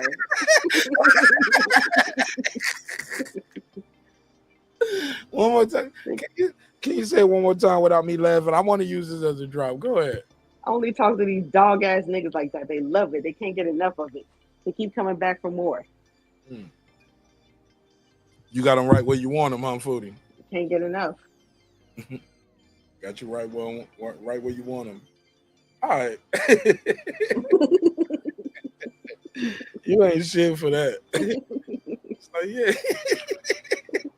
Put your ass right in your place. You Sit. ain't getting it at home. You ain't getting it at home. You got to come over here and get it. Sit. Foodie got you. Sit. Shut Stay. the fuck up. Stay. What did I say? Talk to me nice. Hey, Oh calm down. shit! Hold on. That was some damn shit. He's like, what did I say? That nigga's like, get him, Tiger. What these niggas want from me, bitch. Let me play this shit. Oh man, I actually, man, you kind of leading the flow, Foodie, but that's what I love about having conversation with you, and that's why I keep telling you, you need your own shit. You need your own shit because you got an audience and a fan base already. You know what I'm saying? You got an audience and a built-in fan base. You built. There is an audience for. I'm gonna tell you the name of my channel, but for the nostalgic, era. I haven't seen too many nostalgic channels. I've seen a lot of TikToks or Instagram pages, and they like bring up like old school songs or whatever. But I haven't seen any channels that just dissect and talk about a lot of the late 90s through the early 2000s, all the way late 80s all the way through the 90s and the early 2000s. Like they don't really talk about that, and a lot happened in music. You never heard of Video Soul? You never heard of Drink Champs? Oh yeah, well yeah, and they mostly do hip hop, but nobody's touching the R&B. Like Dream Champs don't be having a lot of R&B on there. You know what? You fucking true. And funk, R&B, soul, funk, even like party music that we had in the 90s. Yo, I was being facetious and trying to be smart, but you hit that shit right on the head. We don't, but everybody said, and that was the balance, because that's the reason why these kids act the way they do. Shit.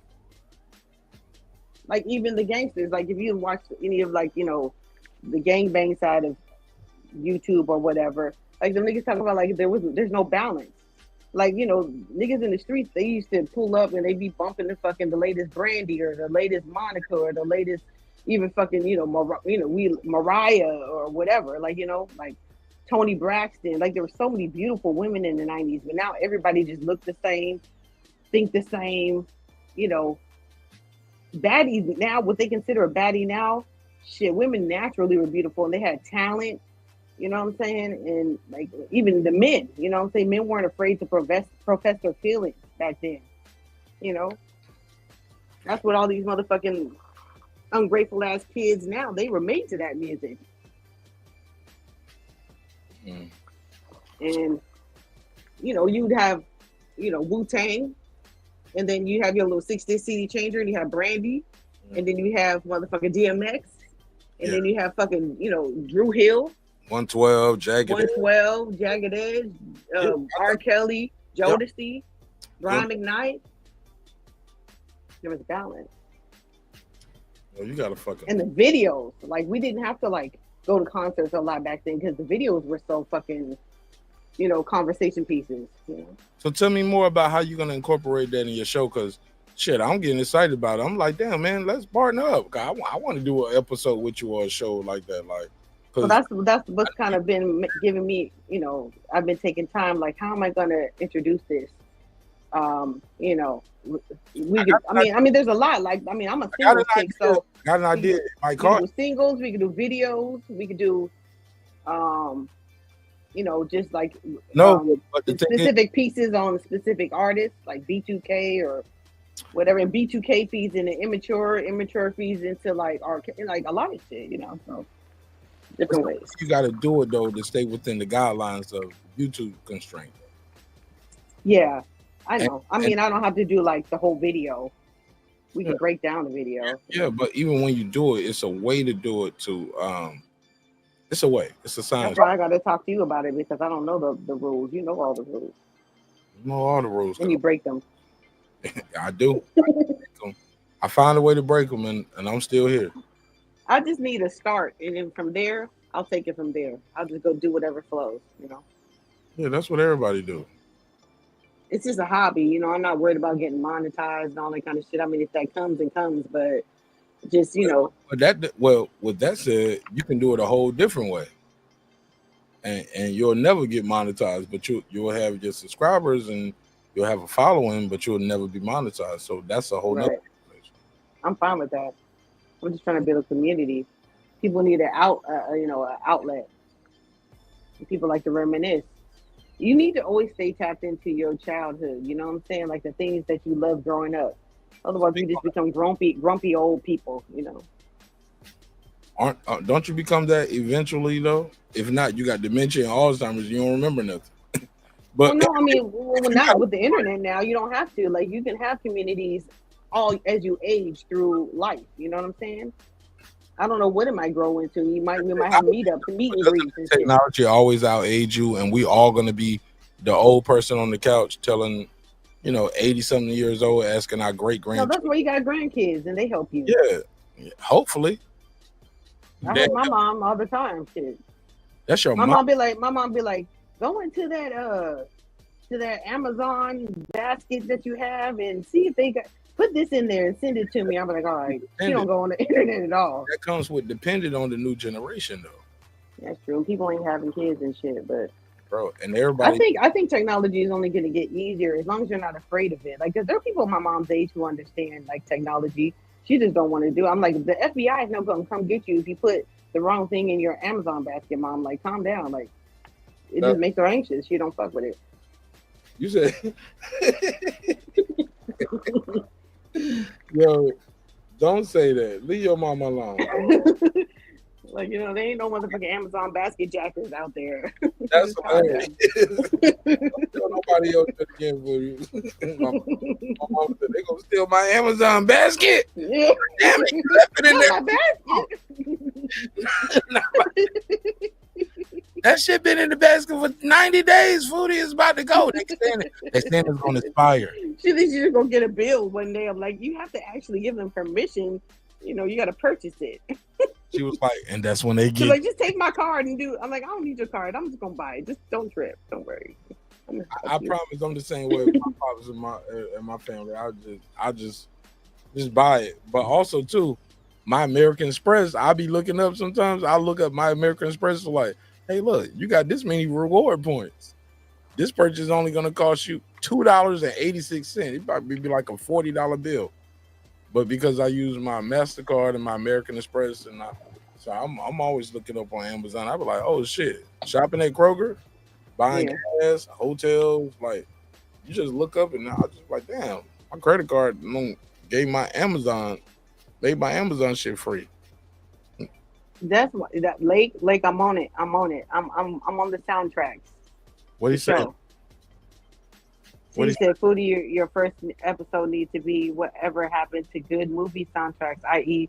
Boomerang, Set It Off, New Jack City, Nutty Professor. Yeah. Matter of fact, Foodie, you weren't even around when I did those episodes, were you? I think I was on some of them.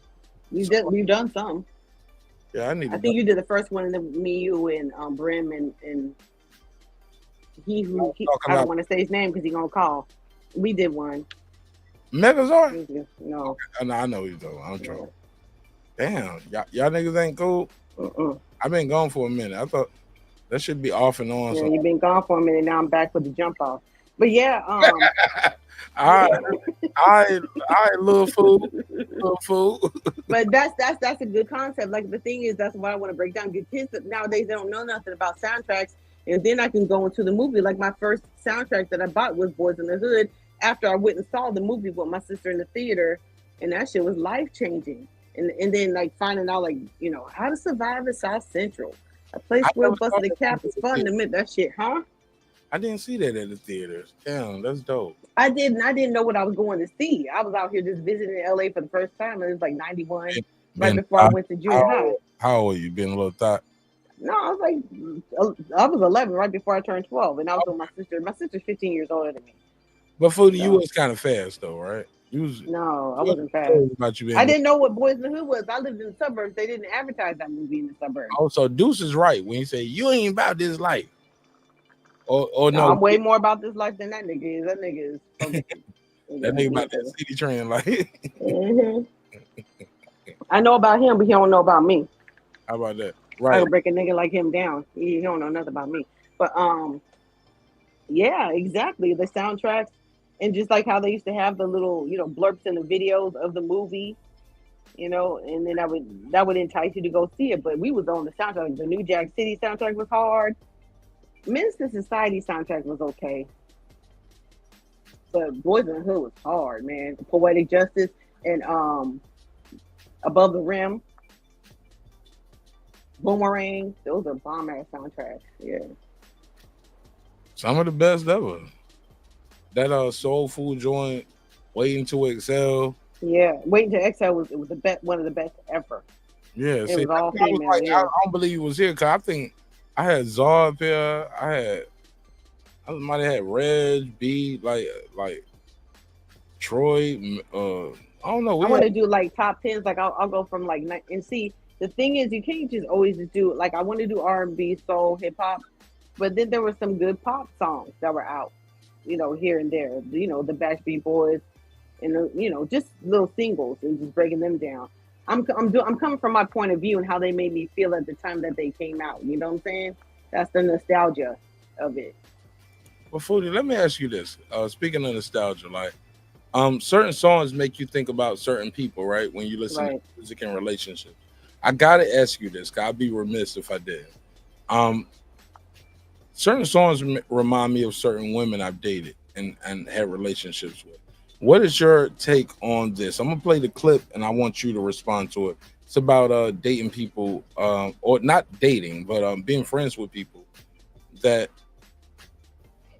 you had a relationship with. Let me cue the clip up, and it goes like this. I was trying to get to it earlier. Sorry about the time, everybody, but I appreciate y'all riding with me. Let's go. I operate with the mindset of partnership, not ownership. Just because we're not together, I can't automatically hate you because we're no longer together. Like, we went through so much together. It's a mature breakup. That's my homie. So, okay, hold on. Wait. And we have like proper boundaries. We never crossed the line. The second it was over, it was over. So you guys are fine with seeing each other date other people? I'm fine with it. I don't think he's there yet. Oh, exactly. We got him. What's the but he's just gonna be around, going through some mental anguish because the woman that he's been with for 5 years is now moving on. But I'm gonna pretend to be cool and play the cool role, and then make you feel guilty about a lot of shit when shit happens. If it's really cool, it gotta be cool on both sides. No, it might take time for the other person. All right, so I'll be cool though. Take a break. That cool shit, I seen that shit before. That shit is a manipulation tactic. That's not true. No, that's not. Some of it is, bro. Maybe early, but not all the time. That's not true. Some of it is, bro. I can tell you exactly why we're still cool. Through those 5 years, we experienced a lot, and we experienced major loss together, and that's something that bonded us for life. I feel like I operate with the mindset. Foodie, talk to me. Do you agree with her? Like, y'all went through something? It sounds like they might have went through a loss of a child. Yeah, which is a major loss. Yeah. Yeah, like tell me. She ain't talking about a car. Yeah. Tell me. Yeah, she ain't talking about bad credit. We lost the house.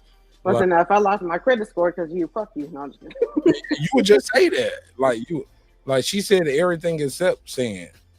we had a miscarriage or this, that, and the third, right? But nonetheless, we broke up. Foodie, elaborate on that. What's your take about taking losses? Does that change the dynamics of the relationship? Like, because at that point, shit, we moved on. Like, we both hurt from that. But if I got somebody new, you got somebody new, we got to move on at some point, right? Well, yeah, if you got somebody new, but yeah, absolutely. I mean, but losses can either make or break a situation. You know what I'm saying? Some people will lose a child and they'll blame each other and they just can't get over it. The grief is just too much. You know what I'm saying? Eventually down the line, maybe they can, be okay, but they both experienced it different ways. And that's the thing about, in general, like if you still love somebody, when they didn't want to be with you and you learn to accept that, sometimes that's hard and it can be, turmoil, but you got to be mature about it. Like I've never wanted somebody who don't want me, and I'm never like, if I don't want to be with somebody, I never try to hurt their feelings, and just be like, fuck you just got a little dick, I don't want to be with you, and not crazy shit like that. I know people got feelings, men have feelings, but I've always been friends. I've been friends with all of my exes except for, ironically, the one that I have children with. You know what I'm saying? And I didn't have I had no problem being friends with them. They just didn't want to be friends with me for whatever reason. So I never understood that. Like, we've moved on. I don't see why we can't just be cool with each other. How did that conversation go? Just didn't have conversation, just emotions, and this person just reacting and just being emotional and shit. So you try to have a conversation with somebody, they just don't want to have a conversation. Be more specific with it. You said I tried to have a conversation, but they were just being emotional. Can you give us any well when somebody is just gone until they want something from you, and then they come up all rah rah rah rah rah, you're like, whoa, what's going on? Like, what's going on here? Like, why are you so upset? Why are you so angry? And then they just make up a reason. Oh, because blah, blah.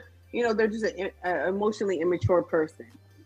And it's like, I'm not gonna sit there trying to dissect what it is or why. If you don't give me a reason, I can't address that reason. So sometimes you just gotta learn to love people from a distance. But otherwise, all my exes, we cool. I'm about to chill with one in Vegas this weekend, so it's all good.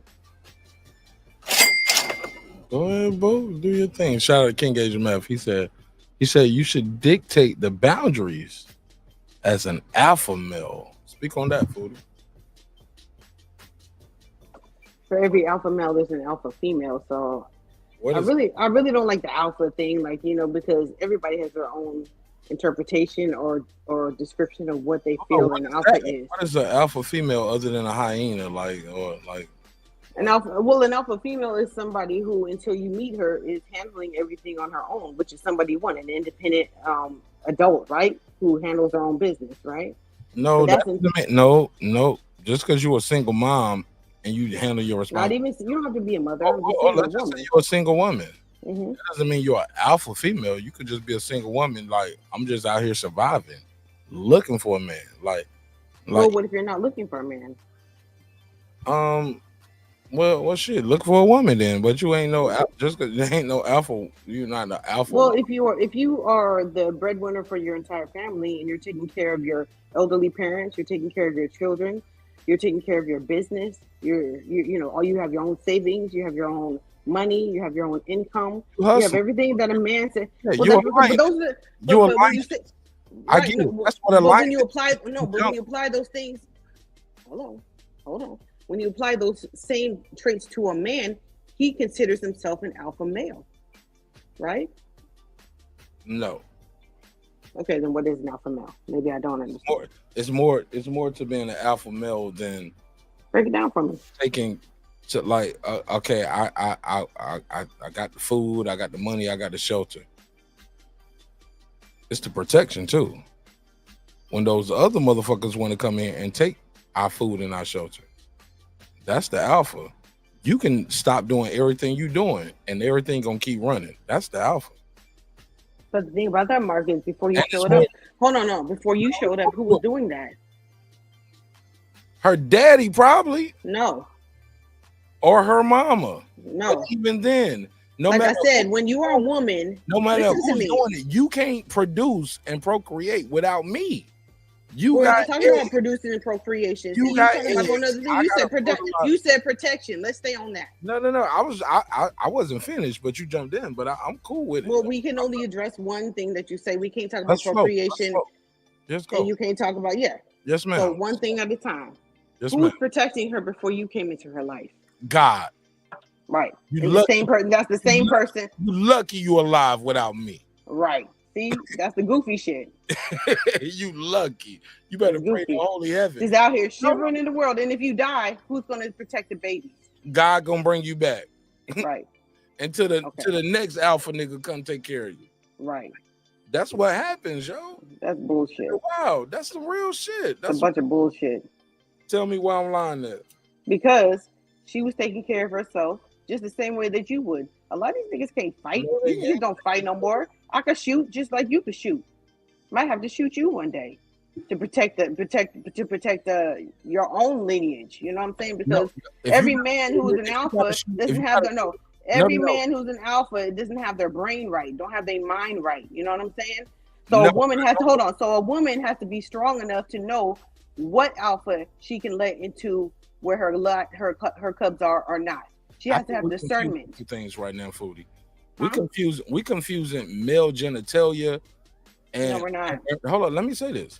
We confusing male genitalia and a male with an alpha male, and like every nigga ain't like if you gotta shoot a nigga that's trying to beat on, that's a beta ass nigga anyway. But he calls himself an alpha. No, fuck what they call it. I can call myself exactly. I can call. So she has to have the discernment to know who to let in and who not. Santa Claus right now, Foodie. That don't mean I'm gonna squeeze down. Exactly. And bring them no gifts on the 24th of Christmas. I agree with you, Mark. No, all these niggas ain't no fucking alpha males. We know that. We know that. That's because they got only a woman who knows what it takes to. They can create a baby and bust a nut in a bitch. Right. Ain't no only a woman who knows what it takes to really what a real man looks like and what it takes to run a household knows when she's met her match. And then she can feel comfortable not having to do all of that. But Foodie, I think that's a part of the problem too. Like that shit right there starts before I met you. Before I met you, you was already who you were. Right. You know what I'm saying? So don't try to change me. No, it ain't about me changing you. You might just be a lost cause. Like I gotta find another woman. It ain't about me trying to change you. You are who you are. Now I'm lost of what you're talking about. You, Foodie, only you can change you. A man, who needs to change? No. Why? Who needs to change? Why would I need to change? No, because once you find that man, the right man, who's gonna be the leader of your household, take the leader of the community, and it's gonna take care of you and everybody around you. It ain't no, I gotta change. No, you already the woman who you are. No, you're gonna grow with me in this relationship. We're gonna grow together. I never disagree with you with that. We're gonna grow together with God. We're gonna grow together as a community, as a family. I'm gonna raise your kids like mine, and you're gonna raise mine like yours. But here's the problem. A lot of people bring baggage into relationships. You're missing a whole chunk. Hold on, back up a little bit. Hello. Okay. Listen to what I say. Then you can react to what I said. That's not what I said or meant. Because at this point, too, Foodie, I'm talking to you, but I'm also talking to the audience too. Because you do that every single time. I try to bring you back to the point. And I promise I don't mean no harm with it. Because like you said, I'm not trying to argue with you. You're saying something, and I want to take a piece of that. But I'm talking to somebody. Somebody else needed to hear me say that. And they can hear me just like they can hear you. Yes, ma'am. And what you said, somebody needed to hear what you said. It's a lot of baby boy niggas out there trying to live off a bitch, respectfully. And you 1,000% right about that. And I don't respect that. You get what I'm saying? I wasn't even going there. See, that's what I'm saying. I'm going there. But I don't want to go there first. Let's just go back to my comment and what made you react or say all the things that you just said over the last 5 minutes. It takes a woman who knows what a man looks like before she can pick the right man and feel okay. I don't like the word submissive, but submitting to a man who is actually a leader. You know what I'm saying? Like you said, every man isn't a leader, but every man damn near wants to come in and take over as if he knows where to lead, but you don't know where you're going. You don't even know what it looks like to be a leader. You know what I'm saying? And I know that. And I know that. But Foodie, how does that woman, if she didn't have her dad in her life, her baby daddy's not in her life, her granddaddy wasn't in her grandmama's life. Because it doesn't take, you don't need a male example in order to know what a man looks like. But how do you know if you never had that? Like, because I know what it takes to run. That's the thing. Talking about a feeling? No, we're talking about what it takes to be an autonomous adult. Oh, and then that's a whole nother conversation. It isn't. It's the same situation. No. I agree with you on that. Yeah. You're talking about like, look. If like me, Foodie, I get you, Foodie. We got a baby. The baby got to go to daycare. The baby need diapers. The baby need food. The baby need to go to the doctor's appointments. Like, God damn it, like nigga, if I'm doing all of that, who are you and what are you doing? Because I get you on that. But my point is, I'm trying to make is, you don't know that until you've been there and seen a man do it. No, that's a lie. I disagree, and I'll tell you why. You only know what you did. You only know what your mama did. If you never seen a man do it, you don't know what that's like until you're around it. No, that's a lie. I disagree. How would you know if you never seen it and experienced it? Like, how do you know what that feeling feels? Because when you're in, like I said, when you're an alpha, because it is a feeling. You feel peace when you're in the presence of that man. You feel like everything is being taken care of because he does what he says he's going to do. You don't just meet the man and say, okay, we're going to live happily ever after. He demonstrates what he says he's going to do. That's how you know. You don't need, your daddy might not have been shit. Just because you had a father in your life doesn't mean he was a good father, right? Just because you had uncles in your life or whatever, don't mean they were good examples. They might have beat every bitch that they had, and he'd been in prison and all that, and he led all these niggas, to the same demise as his because he misled them. Men get misled by men, just like a woman can be misled by men. We have a whole culture of gangbangers and all that kind of shit that have been misled by the men in their communities. But Foodie, what we were talking about is not having a good example of it, though. Like, right. And then also you can have a good example. Let me say this last part. Okay. Don't, and I keep it short. If you don't, like, where does the image of a perfect man or the right man comes from in your mind? Does it come from TV? Does it come from your friends? Does it come, if you never experienced it, where do you get the image of this is what a good husband, a good partner, a good friend, a good, like, where do you get that image from if you never experienced it other than what you've seen on TV or your friends? Because if you didn't have it and your mama didn't have it, where do you get that image from? I'm just curious. You don't need an image. You need an example. You need results, is what I'm saying. Okay. So elaborate. If I ask you to do something, or I tell you I need something, and you provide that from me, that makes me feel comfortable being around you. If I tell you something that makes me uncomfortable, and you stop doing it, that makes me comfortable around you. If you can tell me something about me that you don't like, and it doesn't feel like harsh criticism of the person that I am, and you're telling me it's just something that I don't like and makes you feel uncomfortable, and I make those changes and we're able to move forward, then that's fine. Then we can, that's all you don't need a specific example. I think maybe men need a specific example. Women don't need a specific example. We need results. We need results. If we have conversation, we communicate and we get results from that communication, positive results from that communication, we can move forward. That's all a woman needs. We don't want you to tell you one thing and do something different. And that's what you see a lot of people doing. Just tell her whatever she wants and you can go do whatever you want to do, right? That's what a lot of these red pill men are telling men. If you make a certain amount of money, that's what women do too. If you look a certain way, you fuck them good, cook good, clean good, you can do whatever you want to do. He ain't got to know. Take his bank. Or on the flip side, they just say, hey, shit, fuck that shit, bitch. Have a baby with him and put that nigga on paper for the next 20 years. You know what I'm saying? Like, it's a flip. That coin that you're talking about with that red pill man, it's a red pill version of that for the women too. Fuck them niggas, bitch, get paid. Even if you ain't the coldest bitch, you can get paid off these niggas. I mean, that is a fact though. That is a fact. There is a value on pussy that there will never be a value on dick. I mean, it's just the way. That's how men have made it in the society. Hold on, 40. Can I timestamp that? I need that for a drop. Hold on. Let me hit my button, 40. I need you to say that again for the niggas in the back. There is a value on the pussy that there will never be on dick, and that's the way men have made it. We live in a male-dominated society. Men have said, "We'll pay for pussy, even if you don't want to give it to me. I don't even care if you're attracted to me. I'm gonna pay for it because I want it, and if you'll give it to me, you're paid." Right? Women don't think of it like that. Women don't operate like that for the most part, unless they get old or fat or whatever, or they're just busy and they just want to gigolo. You know what I'm saying?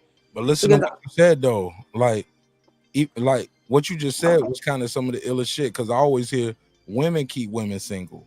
Women hate on women more than other niggas could ever hate on a woman. I know, and that's a lie. Okay, that's a lie. So what colorism shit? Y'all didn't create the nappy headed whole shit. Like it wasn't women talking about other women, light skin, dark skin, straight hair, natural hair. Men said, I will pay a light skinned woman more than I'll pay a dark skinned woman, or I'll do this or that. And it's about survival when you've lived in this society where a long time ago. You know what I'm saying? A lot of times today's society doesn't really catch up. But if you look a certain way and men are willing to pay you versus if you don't look a certain way and they're not willing to pay you, you're going to try to look like who's getting paid. But Foodie, the light-skinned girls allegedly, right? That's what moves the needle, right? Racial ambiguous type shit. I'm gonna let you know. I love me a dark-skinned sister. You know what I'm saying? I'll be like, let's see what it do. I want to see that. Let's see. But you're of a minority, in the black community. The fuck out of here, man. Niggas love them a chocolate bitch. Hollywood love a chocolate bitch. The runway love a chocolate bitch.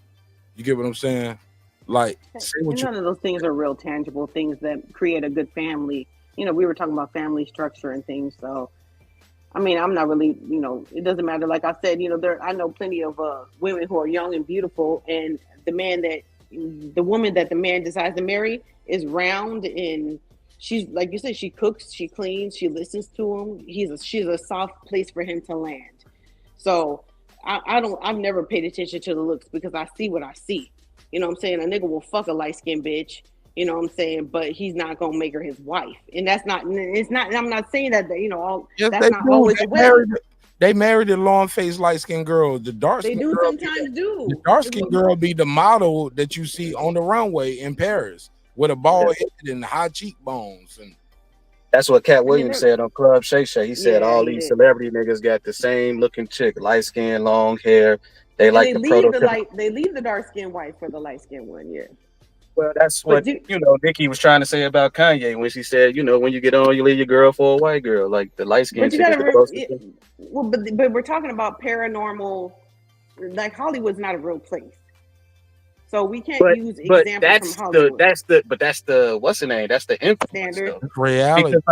Because there's some stuff that they say in the NFL about those dudes, those rich dudes who can drive those convertibles. They say no nappy heads, meaning no black women, and that has a trickle down effect from like the financial elite all the way down to the regular people. We watch videos, we used to read magazines, and we see what they wearing, we see what they doing, and everybody wants to be like them. Right, but what those women don't understand is that them niggas is tricks, right? Look at how many baby mamas these niggas got and how much fucking financial turmoil they end up in. You know what I'm saying? All the tricks. Foodie, you just told me if I had the right paper and I showed you enough respect, I could hit. Well, that's what I'm saying. I don't value that. There's no value in that to me. We don't love each other. I don't love you. You don't love me. But if you're looking for that don't mean we can have a child together. Mm-hmm. You gotta fuck me to have the child. That's the plus. We could just do that one time. All I need. These niggas do be fucking the dark skinned girls. They don't tell the light skinned girls about it though. See, now you on that Claressa Fields stuff right now, right? What you said. I thought we were saying something else. I was talking about like Foodie, like you're in that class of girls that they will fuck you, Foodie, respectfully. I don't respect them though, and the light skinned girls don't respect them either. They will have a baby with you, and you even said like, you're a trick. So like it's karma. The husband, it's karma. He's a trick too. The husband, the guy that finally white you up and do everything right, he's still a trick too. We're talking about two different classes and two different types of It's not like you situations. say yeah at first. No, so we're talking about, you all over the place with the examples. Yeah, I kind of wanted to say something about the alpha male stuff because I think that y'all was making some great points, but I don't think that y'all. I think that y'all have to start from a certain space. Like, Foodie, you a certain age woman, Mark is a certain age man, I'm a certain age man myself. We come from an era where the man was taken out of the home in order to get like subsidies, so that ruined the relationship between us and our women. You know what I'm saying? As far as the man being the leadership, which is a term you used earlier. We seen that movie Claudine. That Claudine was a great depiction of how life was for the black household and what happened to the black household. For those who haven't seen it, I recommend you go watch it. They showed that to me in my economic class when I was still in high school. A movie that came out in the summertime. Rest in peace to James Earl Jones, the beautiful Diane Curl. She used to have to hide that nigga in the closet whenever he came over, because when the social worker used to come in, and she used to have to hide stuff like her iron, her what else, her blender, because she wanted the social worker. Anything of value, yes. Anything like, where's this come from? How did you pay for this? You own government. And he was you own getting the off government. the dump truck and stuff and giving it to Mhm. yeah. So the whole thing about the whole alpha male, taking it back there, it was never. Ain't nobody no motherfucking Debo where I come from. Debo, the Friday shit, that shit wouldn't have lasted because Debo would have been dead in like 2 seconds. If you think you could just walk He's around. Big U and that nigga ain't dead yet. Huh? That's why I said that's where I based come off of from. Big U, yeah. Yeah, that's why I said where I come from. Gary, Indiana was the murder capital when I was coming up in the 90s. Alongside, and if it's not the murder capital, it's like top 5.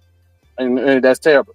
But like, yeah, you ain't walking around like that thinking you just asserting yourself on some dominant male type stuff, because prior to that, we was community. It took a village to raise a child, so it was never just like an alpha male. The community looked out for each other. You know what I'm saying? Like, if we ain't have enough cereal, we've been broken up. If we ain't have enough cereal, the neighbors probably would, you got 4 kids now, and that, as opposed to just you got 200. Take this box and y'all be good. You know what I'm saying? So this whole notion of alpha male, I don't think it ever really played its part, like, especially in the era when this gang is maybe an alpha gang because you got more members and they got more guns. Like that nigga said on Harlem Nights, the cops got guns, he got guns. You just one motherfucker out here with one gun, and I know you're supposed to be a bad motherfucker. You just got one gun going against 100 guns. That's you ain't no alpha male though. You know what I'm saying? And the whole notion of an alpha female, no. When I first left home from a mother house, I could leave my motherfucking door unlocked and go anywhere I want to, and nobody would ever come home. The minute I came down here to Georgia, motherfuckers then broke in that house, went through, in the middle of the daytime through the front door. They knew that there was no male presence, and I was only a teenager at the time. I left home at like 17, 18, maybe 19, I don't know. But yeah, when they noticed that there's no male presence in there, in that home, nigga, you are a lick. And I think Corey Holcomb said something like that when he was in Dominican Republic. He was like, you know why they got all those security guards up here with these guns? He said, if these motherfuckers right here, y'all motherfuckers will be a lick. They would rob all y'all right now while y'all over here dancing and having fun and going swimming. So the whole notion of an alpha female is, we can erase that at all, unless you're talking about female versus female, because a lot of these women think they men and they want to always try to challenge men and try to assume male roles. But no. My mother told me that when she was like, you know what? The minute you left that home, I understood why you stayed, or why I hated that you left. I wish you could have stayed, because they started breaking in every house in the neighborhood whenever the men left. That's never been my experience. And that was never my mother's experience. Because the thing is that you lived in an environment that was conducive to violence. I wasn't raised in an environment that was conducive to violence. So it's not just because a man was there and there was only a woman. It's because of the environment that you lived in. Environment plays a huge part. But at the same time, this same environment, as I was saying, when I was there, I could leave my door unlocked, and I did often. I could just go down the street to my uncle's house. I've had friends come over to my house. You're delusional to believe that that's just because you were a male there and you're a male presence there.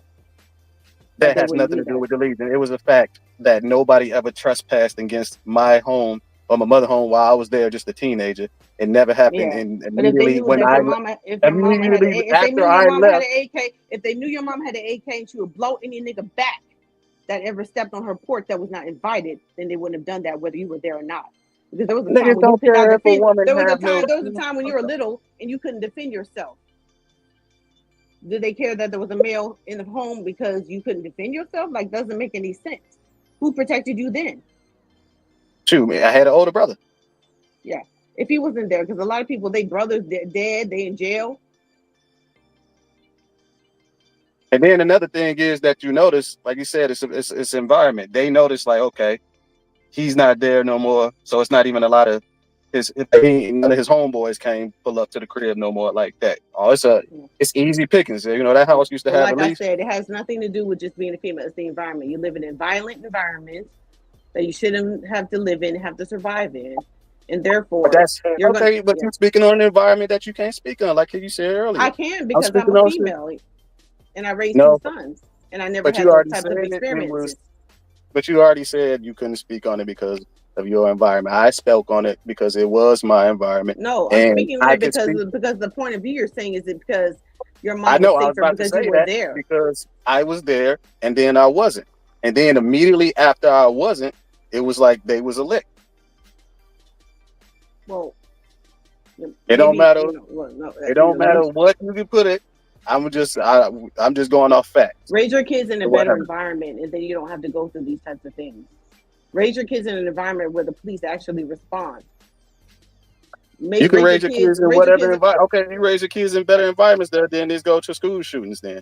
Yeah, well, that's school shootings, but you talking about the household. See, let's not do that. Let's not deflect. Let's not do that. Because we're talking about your experiences in the single homes and alpha male versus alpha female. We ain't talking about school shootings.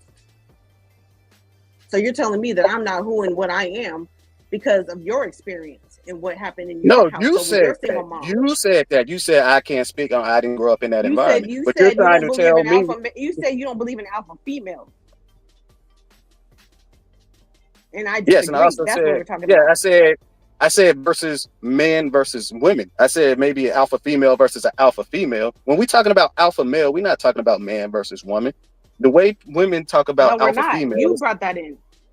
So the example, if you weren't listening, the alpha female I said is a woman who is taking care of her household without a man. She's taking care of her children in a neighborhood. She's a homeowner or not.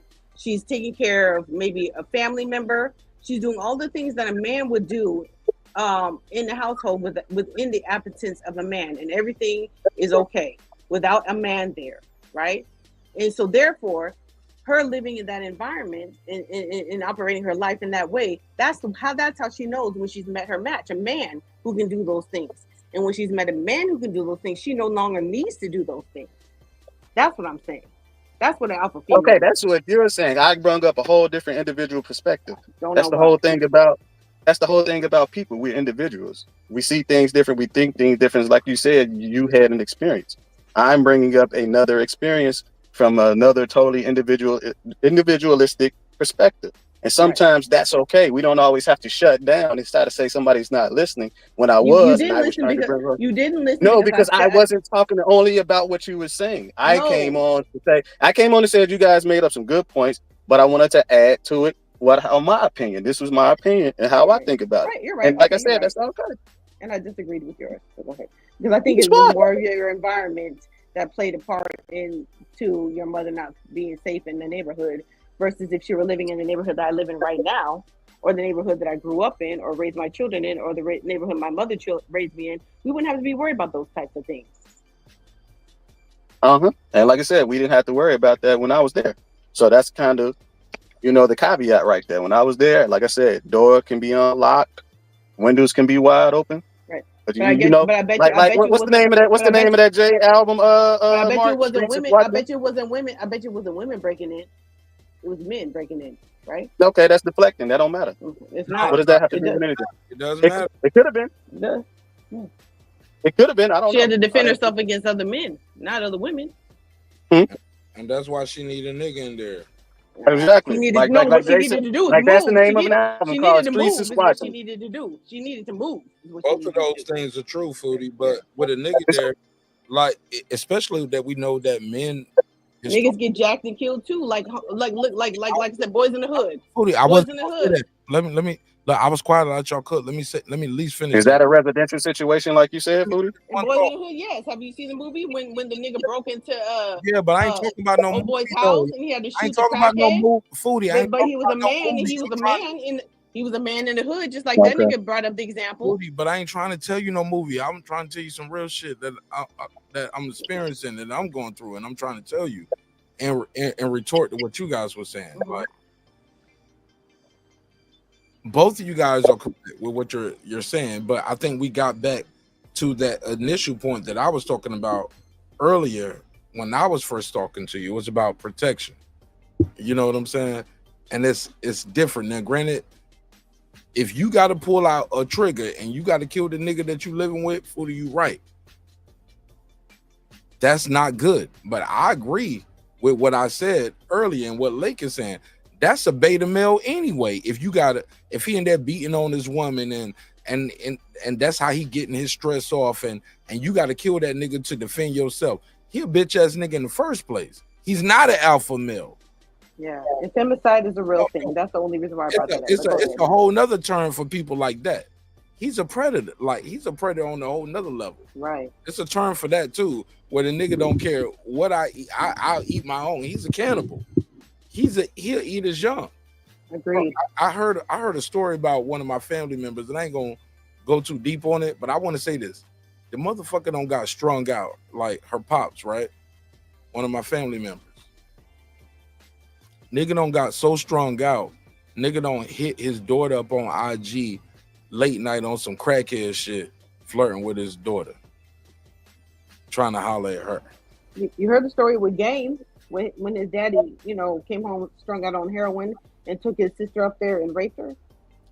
Nah, I ain't know nothing about that. Rest in peace. In one of his songs, yeah. Rest in peace to that dude, because if he ain't dead yet, he should be respectful. Like, but he was the man in the house. Shout out to Jay Finley. He said fire show. He said, bro, I like this late versus Foodie combo. I don't think it was late versus Foodie, but it was a healthy debate. I'm gonna go to Dub in a second. I see him on the panel.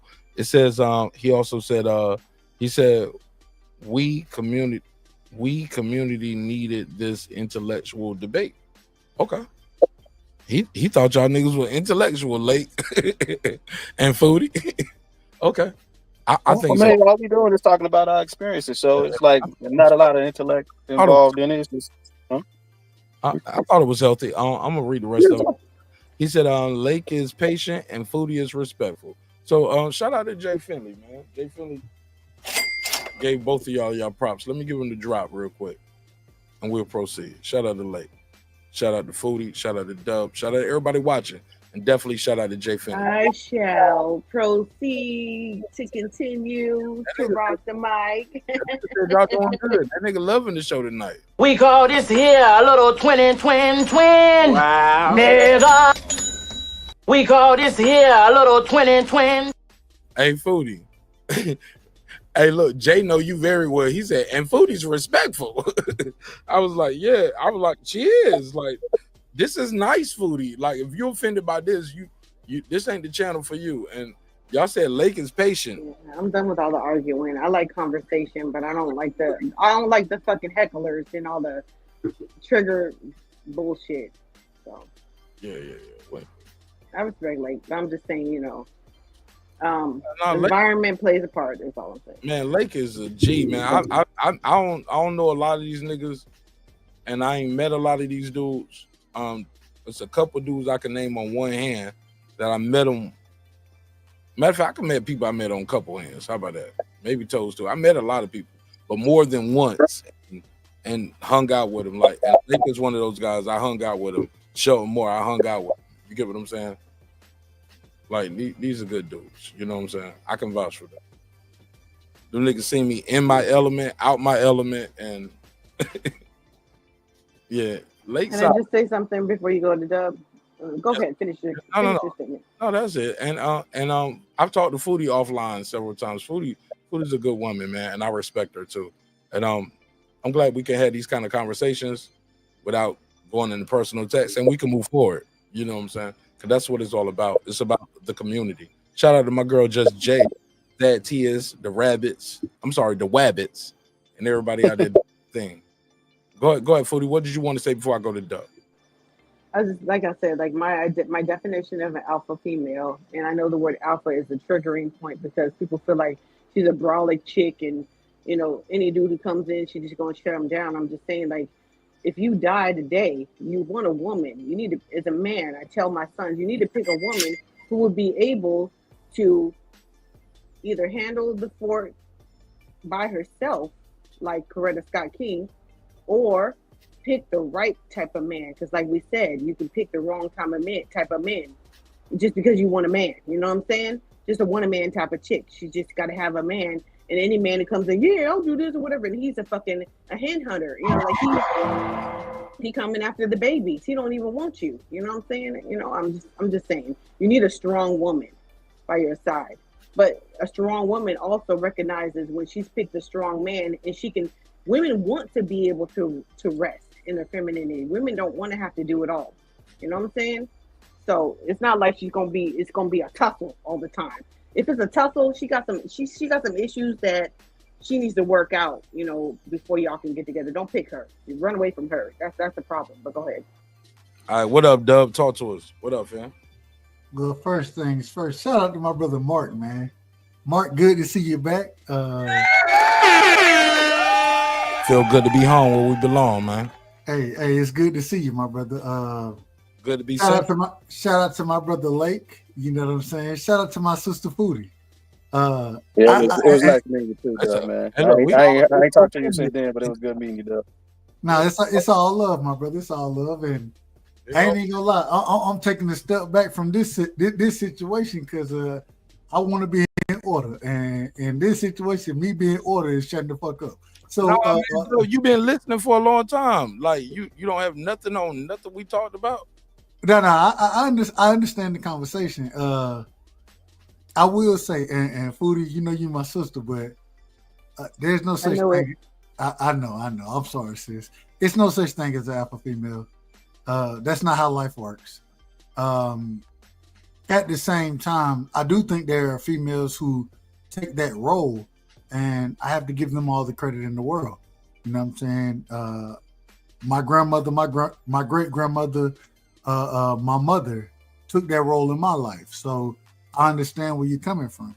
At the same time, I gotta agree with what Lake's saying. Lake, he on point with what he's saying. Like, man, it's much. If somebody pull up on you today, and I say this respectfully, Foodie, you're gonna handle it how you handle it. You would much rather have somebody else handle it for you, and that's the role of a man. And so, all I'm saying, and I don't want to get too far into that conversation because I think y'all done handle it accordingly. At the same time, all I'm saying is, no, you need to have real individuals out here, real men out here, and when you speak on that, and Mark said it best, a lot of these guys that you're talking about, these are individuals who are not going to show up. They're not going to be there. They're not holding down the roles that men are supposed to hold down. And so, like I said, I ain't hear the whole conversation. I ain't heard the whole conversation, so I might be out of order. But all I'm saying, you could tell the difference between a true alpha male and then a beta male, and then you can also tell the difference between a good female, and when I say good, and I say this respectfully, a good female and somebody that you probably shouldn't be dealing with. You know what I'm saying? We have those. We were born with those guys and their intuition, and I think we all can make those proper decisions. But the decision that you make, you gotta live with that decision. One of the things I tell my son, nigga, hey, you do what you do, but any decision that you make, that's what you gotta live with. That's your responsibility. And I think it's a certain level of understanding that has to be broken down there. Yeah, I think communication is key. I think, I was going to ask, like,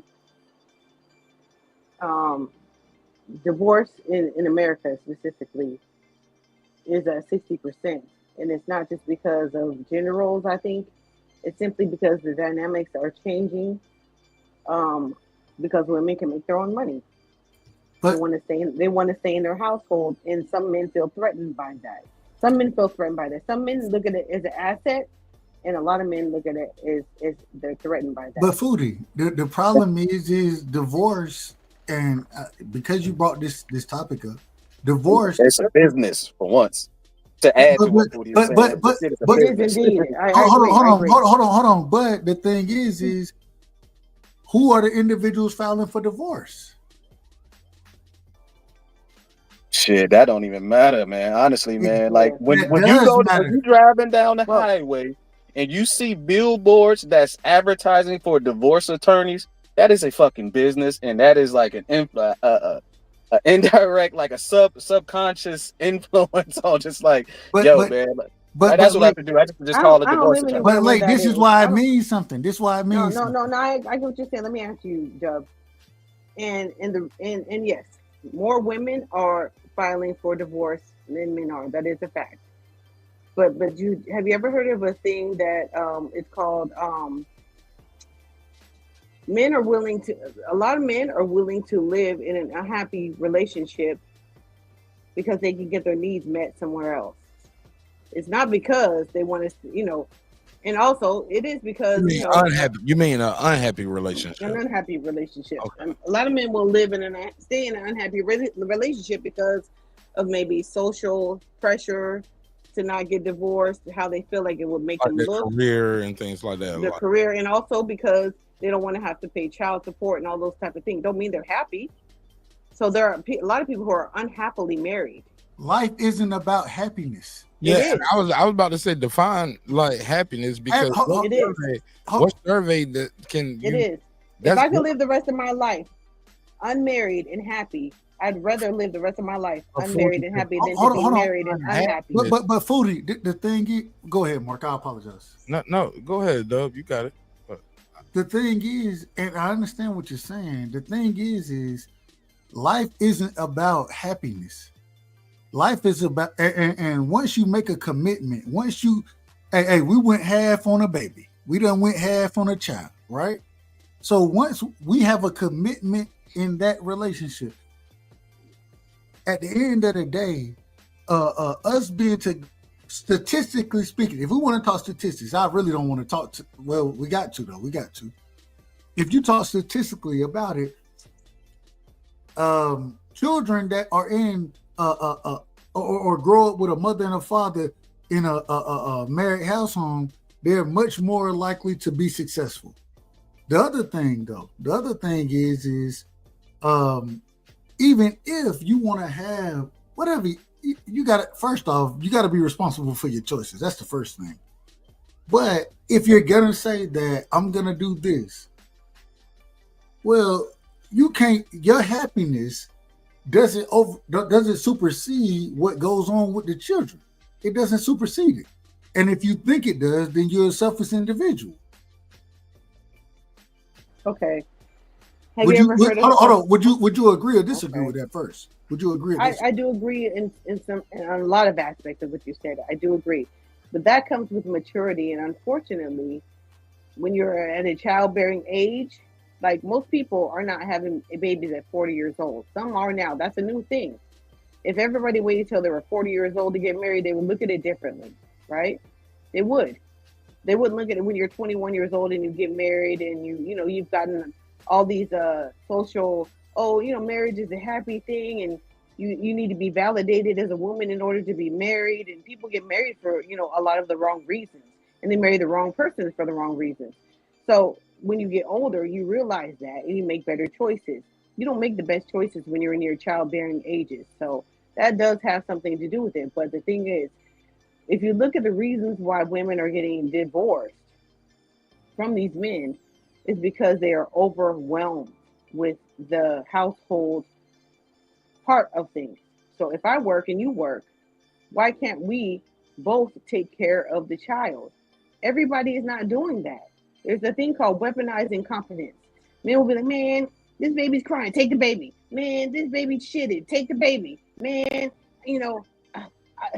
I worked all week and I knew I want to go out with my friends. You need to stay home and take care of the kids. And women get tired, they get overwhelmed with that. And you have conversations after conversation, and you go to counseling, and this motherfucker ain't hearing you. And so you're like, I'm out of here. If I'm doing it by myself, why do I need to do it by myself while I'm married? These are a lot of things I hear about women saying. I can only speak for my situation. So I'm going to plead the fifth on this one, because my situation, if I were to tell you that, yeah, going to counseling and the counselor tell me, well, I'll speak to it to this point. Every man ain't like that. And the other thing is that I think that even if I think men are more willing to tough it out than women are, and the shit may not be perfect, but you picked your partner. You picked them. Both of y'all picked each other. Hold on, Dub, don't say that, my brother. Hold on. Call me out of order if I'm out of order. Yeah, you definitely out of order. I got to put a case on you. By your logic, we would have more single dads than single moms. Right. Based on what you just said, it would be more single fathers than single moms. That's not the truth. I'm a single father.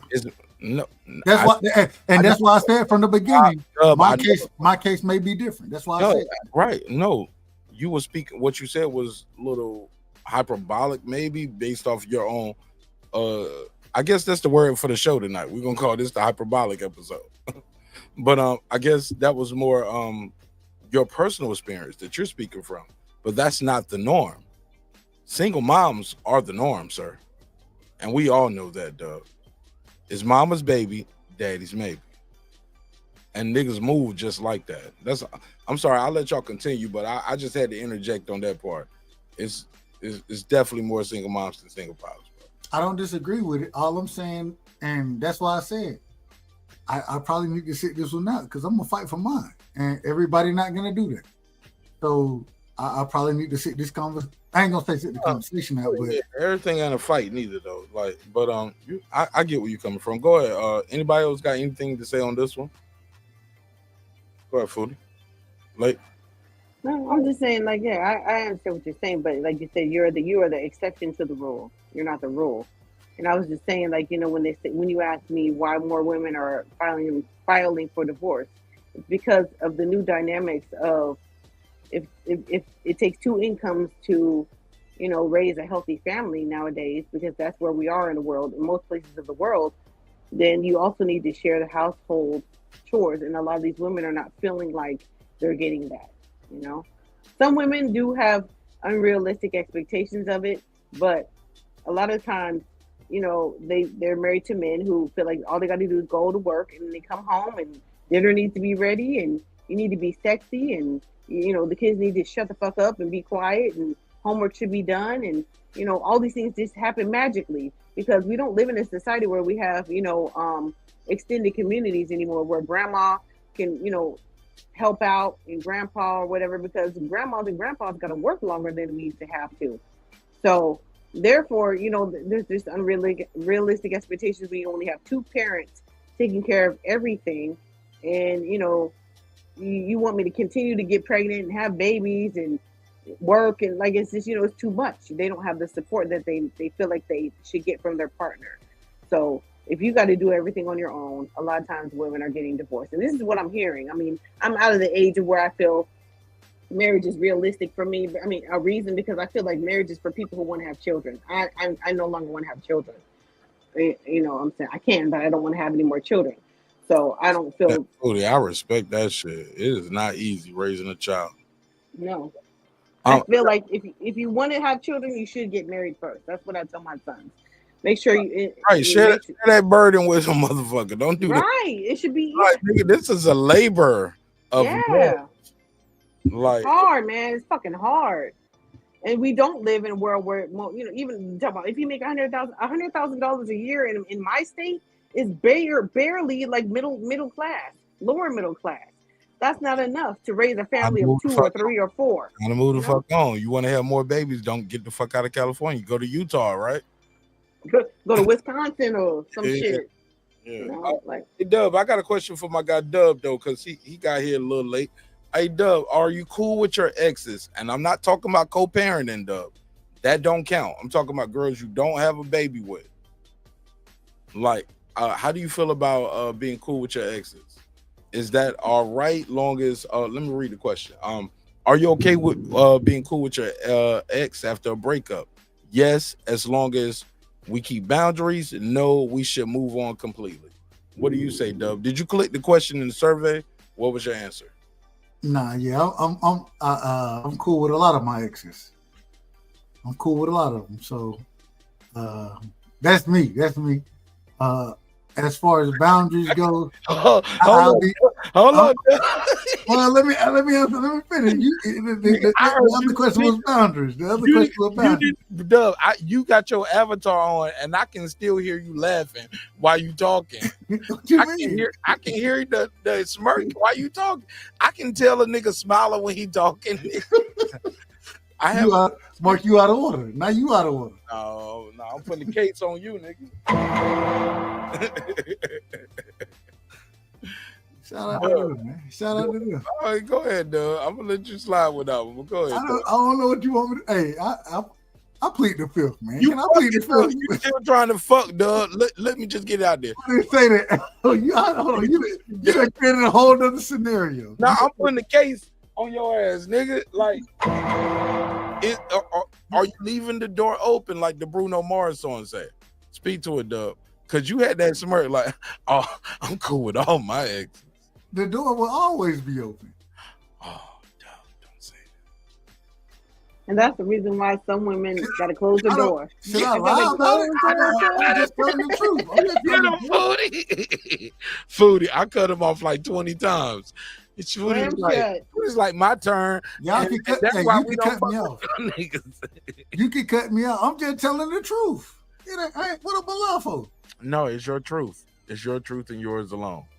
Okay, amazing. Go ahead. So you said you cool with all your exes? Not all. Most of them. Yeah. Not high school. Most high school exes I don't really talk to. Give me a number, Dub. Like out of your exes, like you ain't got to tell me how many you had, but tell me how many of your exes are you cool with now? Like 3 girls, 5 girls, 6. Like how many? Any girl that's interested in Dub right now, how many of his exes are still in that Rolodex? Where I plead the fifth. Well, though, like I'm trying to be in a relationship with somebody. I don't want to hear it. I plead the fifth. What kind of question is it? What kind of question I'm is trying that? to be in a relationship. You trying to get me married, and this nigga talking about how many of your exes do you still be fucking with? Dub. It's only I heard you on YouTube. Dub, it's only me, you, Foodie, and Lake. Listen. In your mind. Ain't nobody watching this shit, man. It's just me, you. No, that's what Rebuttal Entertainment told me. He said ain't nobody watching you. Hey, shout out to my brother Lou, man. Shout out to Lou. Man, Lou got a screw loose. Hey, that's my brother right there. I fuck with Lou. I fuck with him. You better start checking your family reunions. Whoever made Lou, them niggas was cousins. Your brother and your sister. So King Angel said it's only an X when you take the S out of sex. I don't know nothing about it. And if Lou said, he gonna say F.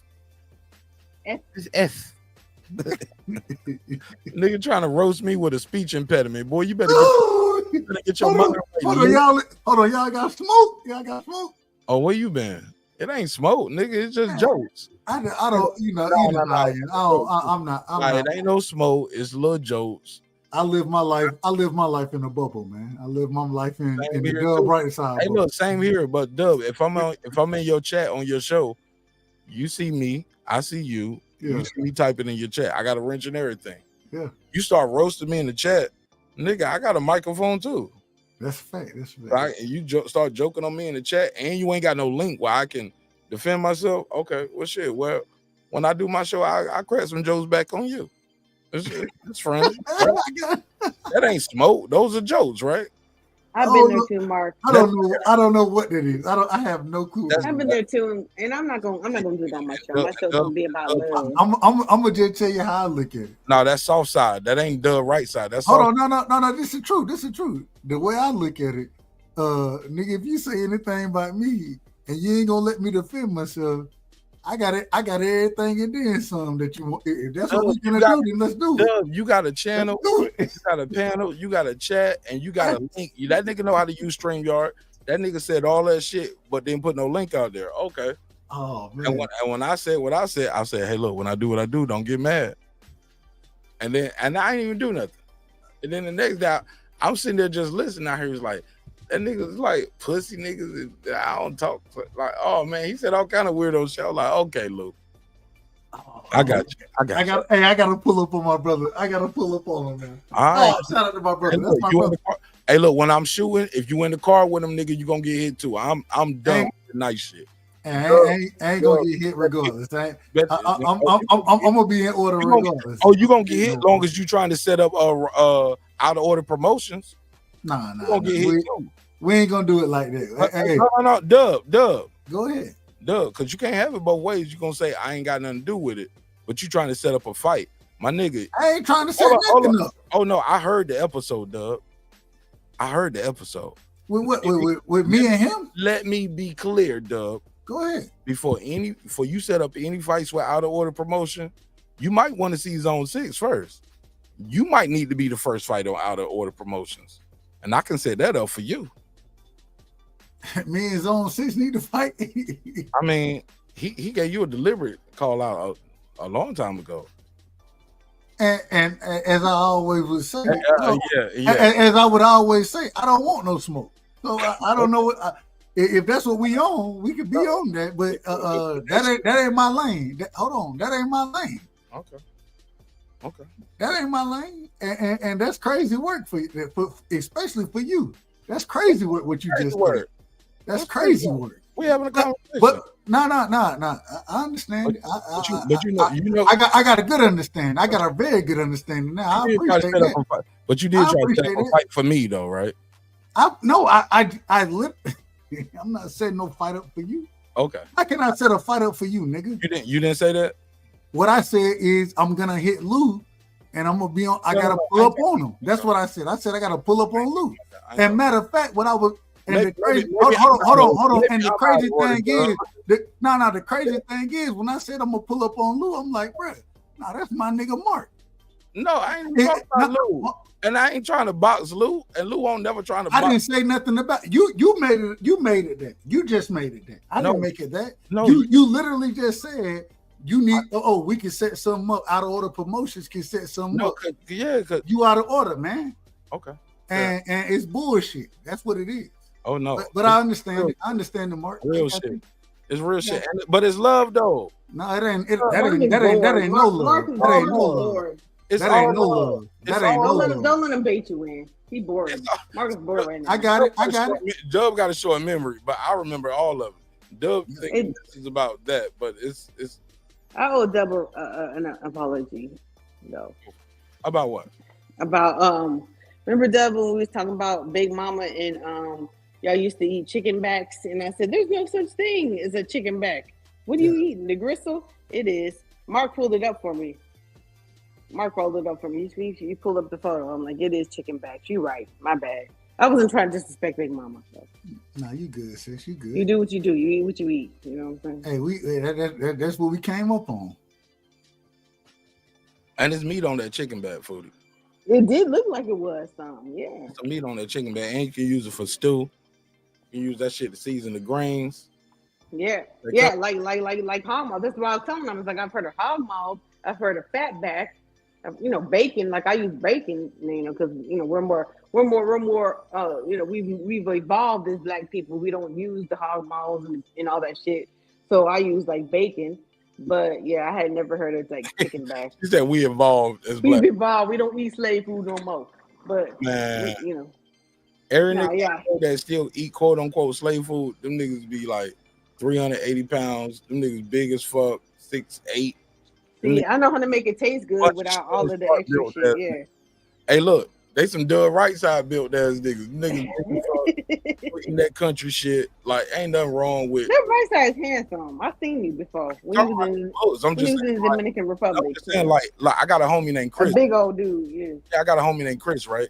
And he from like New York. Chris is like an up top nigga, like all the way. Even still here in Atlanta, like he's a He's a New York nigga in Atlanta.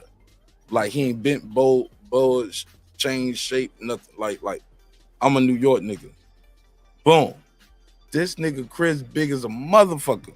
And when you watch Chris eat chicken, this nigga like eat the fucking bone. I never seen a nigga like eat the chicken leg. Crunch that shit up, yeah. That nigga be like he'll eat the meat, and the nigga start pause, and then the nigga be biting on the end of it, and we'll be having a conversation, and he chewing on the fucking the damn drumstick from the foot part, and eating the bone marrow and all that shit. I'm like, this drumstick don't have no foot part.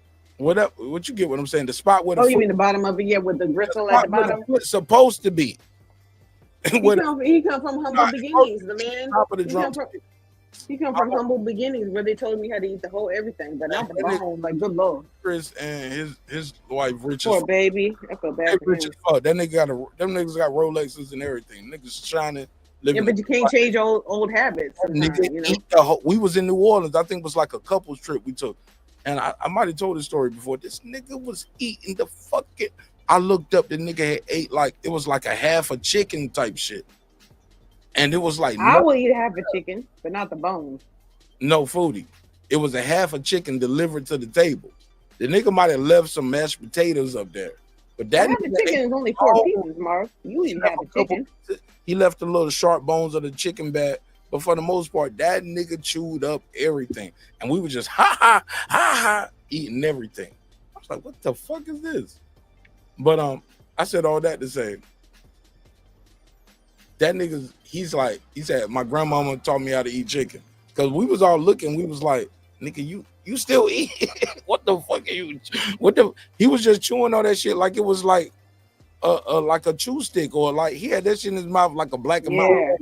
That shit, that nigga had a chicken bone in his mouth like a black and mild, having a conversation with us, just chopping and chewing it down little by little, and we just laughing and joking at the table. We drinking margaritas and shit, and that nigga is like finishing up his Hennessy and the fucking bone of the whole half of chicken. He was like, yeah, my grandma, I grew up by my grandma. He was like, I'm the only one to eat like this, and I'm the biggest one too.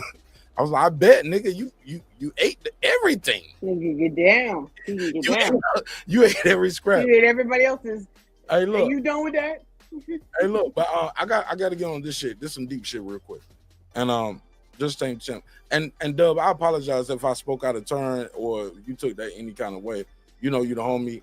Hopefully you know you the homie. I got love for you.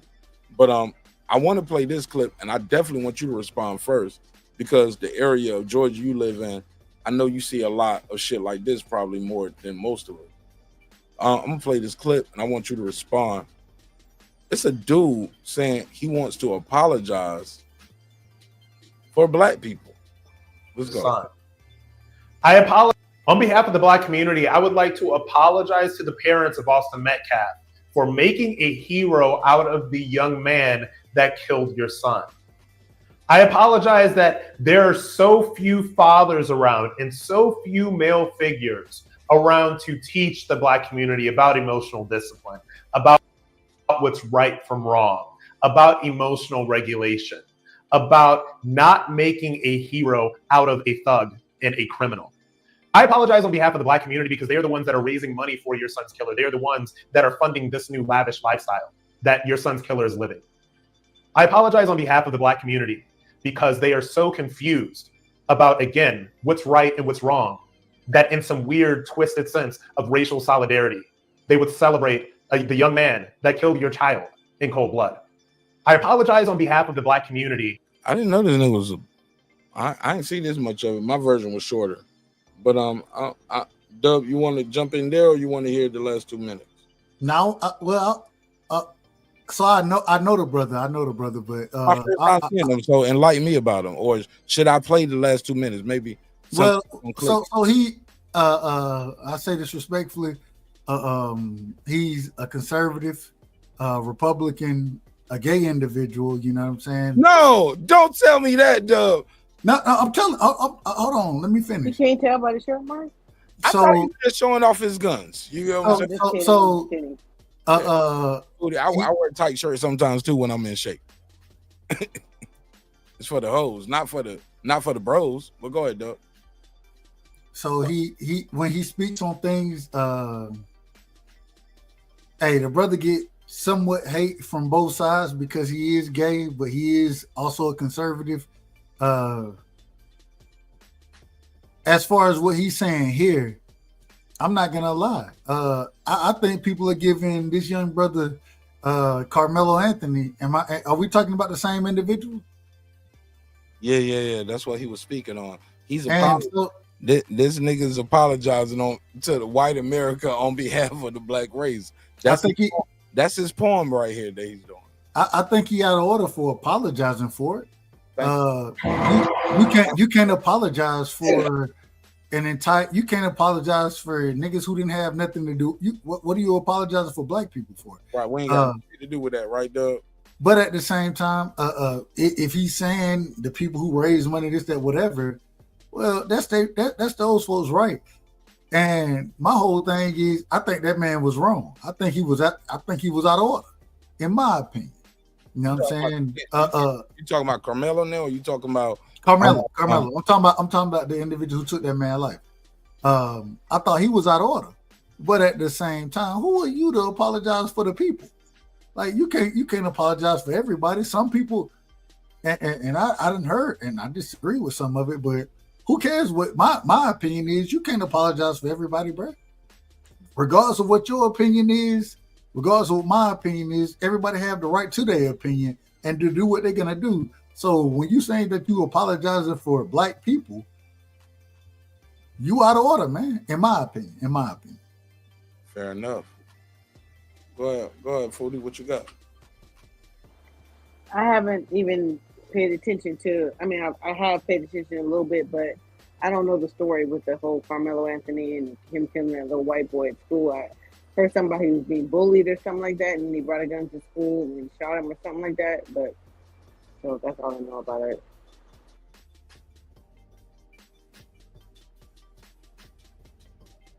All right. So I agree with the right side because the thing is, if there are black people who are siding with the black dude that killed that white boy, it happens on both sides, and so some people will justify, just like with that boy who you know with the George Floyd, riots or whatever, the little white boy who came up there and he felt like he needed to be a I don't know, stand his ground or whatever. He came up there and he killed somebody, and Ricky Schroeder put his money behind it and all that kind of stuff. Like, black people feel the same way. So, I mean, it may not be right on either way, but people feel how they feel. It's unfortunate. Someone had to die. Yeah. So, Doug, you said homie shouldn't have even brought that knife. Man, I done heard. I don't even know the true story of what happened. And the reason I say it is because I heard that he was getting jumped. I also heard that it was something where he ran into the wrong camp with the knife or the wrong tent or whatever. I don't really know what the true story is. I thought from what I heard from the beginning, they said that the man was getting bullied. And I'm like, well, okay. Hey, you got a self-defense case. If you're getting bullied, you feel like, hey, man, I'm not finna keep taking this. They whatever. You kind of got that. But then what I believe, and correct me if I'm wrong, Mark, do you know the entire story of how it happened? Nobody knows anything yet because they ain't been on trial yet. Like, we don't even. I'm talking about the reports. I'm not talking about the trial. I'm talking about the reports that's been put out. I've heard different stories, like contradicting both sides of stories.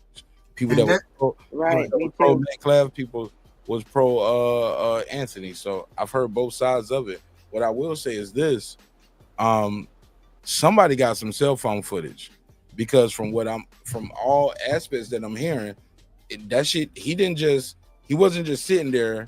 The guy walked up to him and he just stabbed him. They had a whole hold on, let me say this. Go ahead. They had a whole conversation. It was getting intense. He said, touch me. The guy touched him. He was like, yeah, I ain't mean like that, basically you antagonizing him, he's antagonizing you back. Like, yo, and he's reaching for his back, he's getting his back. Everything I know about modern society, when we see that shit and people getting loud and we see confrontation, what do? Pull your cell phone out and record it. It's out there, Dub. That's what I'm saying. So, but for some reason, that footage ain't came out. I got a feeling like that footage is not going to be as forgiving to the victim as most people might assume that it can be and should be with the reports. The initial report was he stabbed this guy who's about to go to the NFL. But then you start getting more details and more details and more details, and then you just start using what we call deductive reasoning. Just use deductive reasoning. Right. They arguing and fussing. Where are all these kids' phones at? They gave them to the police. The people that did give their phone to the police gave their phone to the police. And some people probably deleted their phones. Some people were there and they didn't give up their phones. You can find out anything that's deleted is able to be found. Some people must have had to upload that shit. I ain't there. Some people saying I ain't there. But what we do know is this, somebody got that stabbing on their phone, because that shit wasn't just some random shit that just happened. They was arguing. That guy was telling him to move. So I'm gonna just tell you real quick, Mark. Let me just say this. Let's just, like I said, just use deductive reasoning. All those teenagers around, and they quick on the draw with the phone than all of our old ass. Yep. My G, somebody got this shit on footage, and it's a reason why it ain't came out yet. Now, if I'm wrong, I'll be wrong. No, I'm not saying you're right or wrong. What I'm saying is this. No, I was just asking me my opinion on the shit. I was just trying to give you a full detail. So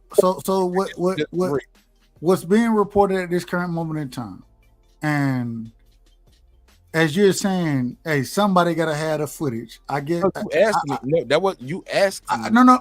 I got you. I'm not disagreeing. I did ask that. I agree with you. I agree. I'm not. I'm only saying this right here. Only thing I'm saying is that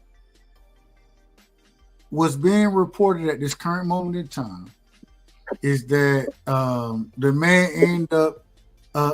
We heard it was a bully situation from the beginning. The man ended up on the other teams, under the other team's tent for whatever reason. I don't know what the reason was.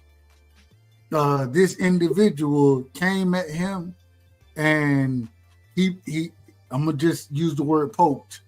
He poked this individual, and whatever happened with that situation. We got to see what come out. And bro, you said that already though. Yeah. Hey Mark, can you please get this dude picture off the screen with his tongue like that, dude? This Chris Sucker looking. Get this green shirt. Please get that dude. Please get that picture like that. You don't deserve I've seen him to see before that. on other shit too. You deserve to be grieving your child. Dub agree with this nigga though. Dub said that nigga. I literally say he was out of order. I'm trolling, Dub. But Dub, that nigga look like Chris Sucker. But Dub, nah, he buff Tucker. That nigga be in the gym trying to get them niggas. That nigga be in the gym like, you want me to spot you? Dropping dick on them niggas' forehead. But can I say something that a caveat off what Foodie was saying about I forgot who she mentioned, I think George Floyd, but let's even go with George Zimmerman, man. He killed Trayvon Martin and he raised over $200,000 and I ain't gonna say he got over $200,000 in legal defense and donations from people, and nobody's apologizing on behalf of Trayvon Martin. So it's just like, where is he going with this? You know what I'm saying? So Kyle Rittenhouse was a motherfucking did crazy shit. Like, it's all kind of like Amber Geiger just walked into the wrong house. Or even the January 6th killed the nigga in his own crib. No debating. It happened. It's like she was like, oh, I thought I was in the wrong place. And we still don't know. Hey, Dub, on some deep shit, on some conspiracy shit, whatever happened to that gear they found in his crib? What was that about? We never found out what happened to that. Remember that came up in the case, and evidentiary findings, but it never came up in her trial and her testimony. Why the fuck did he even have her shit in the crib. Those are things that you'll find out later that the Who are you judge, talking about? when Amber Geiger kidnapped that nigga, like Who? Amber Geiger. You know chick more who about it killed the than I black do. dude I in his don't, own I don't, I apartment. don't know nothing about it. Okay, And she Amber Geiger was the police officer in Texas who kicked in the nigga crib, came to the nigga door, got in his crib, and killed him in his own house. And only got 10 years. And he was eating ice cream, and she only got 10 years, and she's appealing that and got an appellate bond. And she was like, well, I just thought I was in my house. I was in the wrong house. I thought he had broken my house. Did you pass your house? Went to the 3rd floor. So you got pictures of Shaka Zulu and other black people hung up in your house. Killed that nigga. But later we found out he had a bag in his closet with police markings and all kind of police shit. Like, those are things that that never came out in the case. And I was like, damn, what the hell was going on with that? But they said they didn't have no relationship. But I'm like, why the fuck does he have the police bag in his house? And we never did get to discuss that. And that was the speculation right there that they was fucking real, right, Mark? Bro, it was speculation. Couldn't prove it. But also too, it could be things that happen behind the scenes where the judge say that's inadmissible. We ain't gonna talk about it. You can't bring that up in trial. You get what I'm saying? You can't bring that up in trial. You got find another way to defend this bitch. You can't bring that up. What? Because I still to this day want to know what the fuck you doing with the police bag, and he had police documents and those are facts that came out. Maybe that's the reason why she killed him. No, and maybe right, maybe he had some shit up in there. It was shit that was leaked to the media that the media found out, but they never brought it up as part of her defense. Yeah, I don't know who that is, but I had never heard about that. Yeah, man, that's the bitch that they got found guilty. Yeah, it was a popular case. The jury was like, let's just only give her 10 years because during the sentencing, her brother was like, the deceased, the descendant was like, I just want to hug her. He was on the stand. Exactly. He asked the judge, can I go give her a hug? The judge was like, the black judge was like, yes, you may. And then one at the black judge that came to court when the flip flops, Mark, and everybody was talking about her. I don't know about the flip flops, but I know she got off the stand and hugged her. And she hugged her too and gave her a Bible. I'm like, oh my God. She is a murderer. Tried and convicted. But she's still a white cop. And a female of that. White female. And she a cop. She's a DEI hire, dub. She a white female and a cop. She a DEI hire. And she killed the nigga. Yep, she sure is. That's a D. Ain't that one? It's a DEI hire. And that's why motherfuckers are so mad, because they wanted to vote a certain person into office that they thought would only, affect certain people that look like us. And they realized, oh shit, he coming after us too? Yeah. He don't like y'all either. Hey, that was one thing I talked about too tonight, Dub. How you think Trump doing? I said he was failing with these tariffs and shit. Oh God. If he was doing good, you wouldn't have to reverse course. Once he reversed course, everything started getting better with the stocks. What you think, Dub?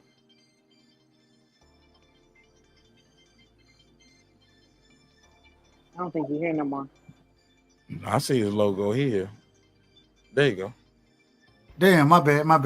I had my mic on mute. My bad. Can y'all hear me? Yes, sir. I think Trump doing what the people wanted him to do, and y'all can say what you want to. The funniest thing is when Joe Biden was in his first 90 days, nobody didn't say shit about Joe Biden in his first 90 days. But I'm glad that we doing what we doing about Trump, because we got to hold this man accountable. And if they out of order, we're gonna call them out of order. I thought, and I don't know, y'all don't look at it like I do, but one of the most interesting things that I see, we're gonna have a show about this as well. I watched what his, and I hope I say this the right way, the director of or scientific technology, whatever it is. Never heard of it. I'm out of order. I'm out of order. That's fine. I'm calling it wrong, and I'm not saying it in the right way. We'll figure it out. Somebody put it in the comments. But this is the thing. I listened to that man give a speech, and that man brought up everything that we knew that we've been having shows about recently, as far as energy technology, hydrogen energy technology, space time. Or bending space and time as far as moving go. I would ask y'all to go listen to this brother go and give his speech, and he's supposedly the head of the technology division over at the White House right now. What's his name? We'll check him out. What's his name? Let me pull it up for you. I'll pull it up. Yeah. No. Brought him by Trump, right? Dude was like, check this nigga out. What's his name? Well, I got you. It ain't that hard. It ain't that hard. I'm gonna send you the video right now, Mark. I'm texting it to you now. I'm gonna see if you play it. But what does that have to do with anything? Yeah. Well, what it has to do with everything. Let me finish. Let me finish my point, since that's the question that's going to be asked. Yes, sir. Now, what it has to do with everything is we're going into and the way they want to play it is we got to beat China out. This is how they want to play it. But what it's really going into is technology that's been confirmed, and more or less, in my personal opinion, I may be out of order with saying this piece of it, but in my personal opinion, technology that they have hidden from the people, and now because they're going to utilize it and say that we got to get, and this is what this brother said. I didn't say it; he said it. Matter of fact, Mark, here go the video right here. Let me make sure I got it for you. That's the wrong one. There we go. All right, here I'm sending it to you now, Mark. Thank you. And it had, here we go right here. Make sure I do this the right way. How long is the video? Well, you can't play the whole video. It's 22 minutes long. So yeah. That's what I'm saying. But Foodie, I'm gonna send it to Foodie, and we may not be able to break it down tonight. We're not. Well, which is fine. Which is fine. It's morning now. Yeah, but which is fine. Let's go. Let me go on mute. I'm going on mute. I said we'll revisit. But go ahead. Tell me. You said we may not break it down tonight. I agree, but nothing.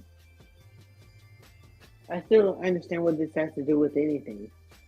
It got a lot to as do far with as like how the economy is going, the decision, the tariffs. maybe we got to watch the video to understand, though. That's what he mean. That's what he mean. We got to watch the video. All right.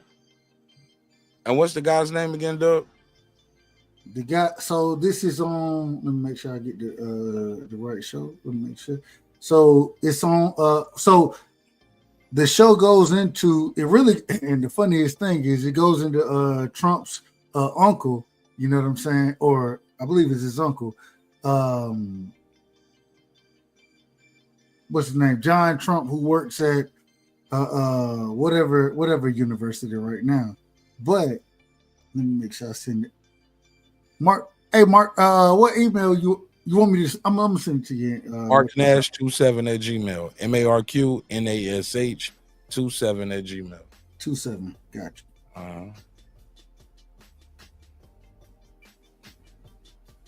Yeah, though, because that was kind of shaky, baby. Respectfully, I was like, "Who made it?" Well, the guy who made it. Well, let me tell you.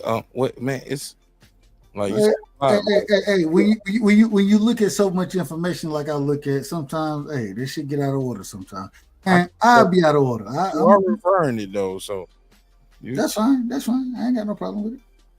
That's why I say instead of me saying it, talking about it, let me send it to you.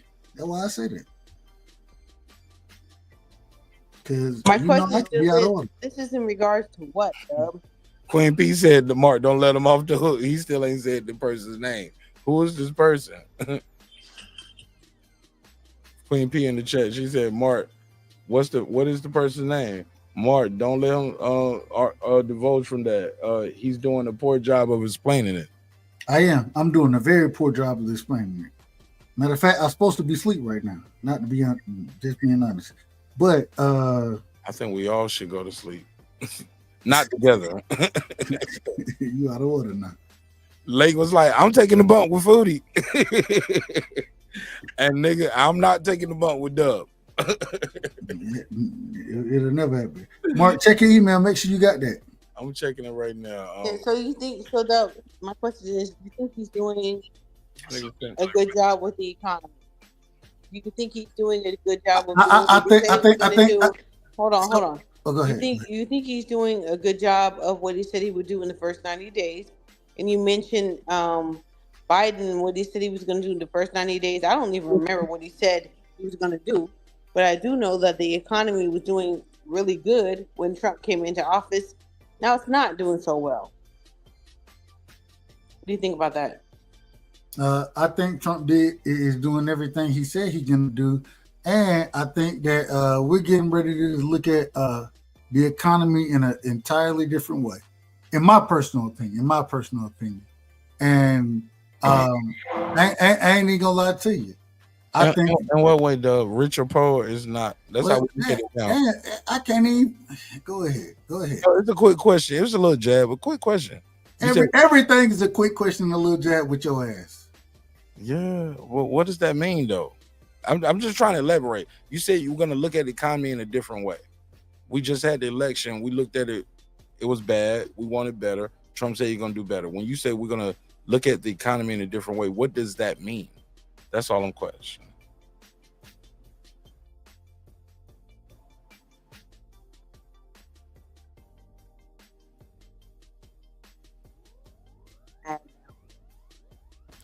I'm muted. I'm listening to him. I just wanted to ask him. He made him mad. I watch Dub's show all the time. That can't make him mad because he does that all the time. And shit! Hold on. Damn, I was sitting here. My bad. I'm sitting here talking. Yeah, my bad. And normally I mute my mic. And anyways, so when I say that it's gonna be it's something different that we're gonna be looking at. I think that the way the economy is gonna move. And first things first, 90 days, a president doesn't change the economy in 90 days. That's the first thing. The second thing is what Trump is doing, in my personal opinion, which you can like it or you can disagree with it. I don't have a problem with it. I think that the nigga is really going after China right now. And I appreciate that. The reason being is because that's the biggest competitor that we have on the world stage. I say this respectfully. We gotta provide dominance on the world stage, and I believe that's what Trump doing right now. And when I'm looking at certain assets, certain things like that, gold right now is at the highest. It's trading at the highest level it's ever traded at. Well, not ever. I ain't gonna say ever. Let me rephrase that. It's trading at the highest level in the last 75 years, damn near. All of this is very meaningful. If you know anything about how we were taking off the gold standard a while ago, what's going on now, it was a play for shit to transfer to China. There was a play there. And now Trump is combating that play with tariffs. And it's crazy work because if you notice, the man, he got 50% tariffs, reciprocal tariffs to you know what I'm saying, the majority of the world. And now when it comes down to China, we got 125, 150% tariffs on y'all ass. I think we will see, and I think we will see a negative reaction to it from the beginning. But I think this is how you cripple China, in my personal opinion, and I think that's what Trump really trying to do. And I want you to go read or go look at the video that I just sent you, Mark Nash. If you want to play it, go show. I want you to show the secretary. I want you to show his speech, because what we're saying is different mechanisms of energy, of technology coming out. This is what he's speaking on. And he's speaking on the fact that we gotta release this now, even though I believe we've had this for years. We gotta release it now because, according to him, we have to get ahead of China as far as the technology race go.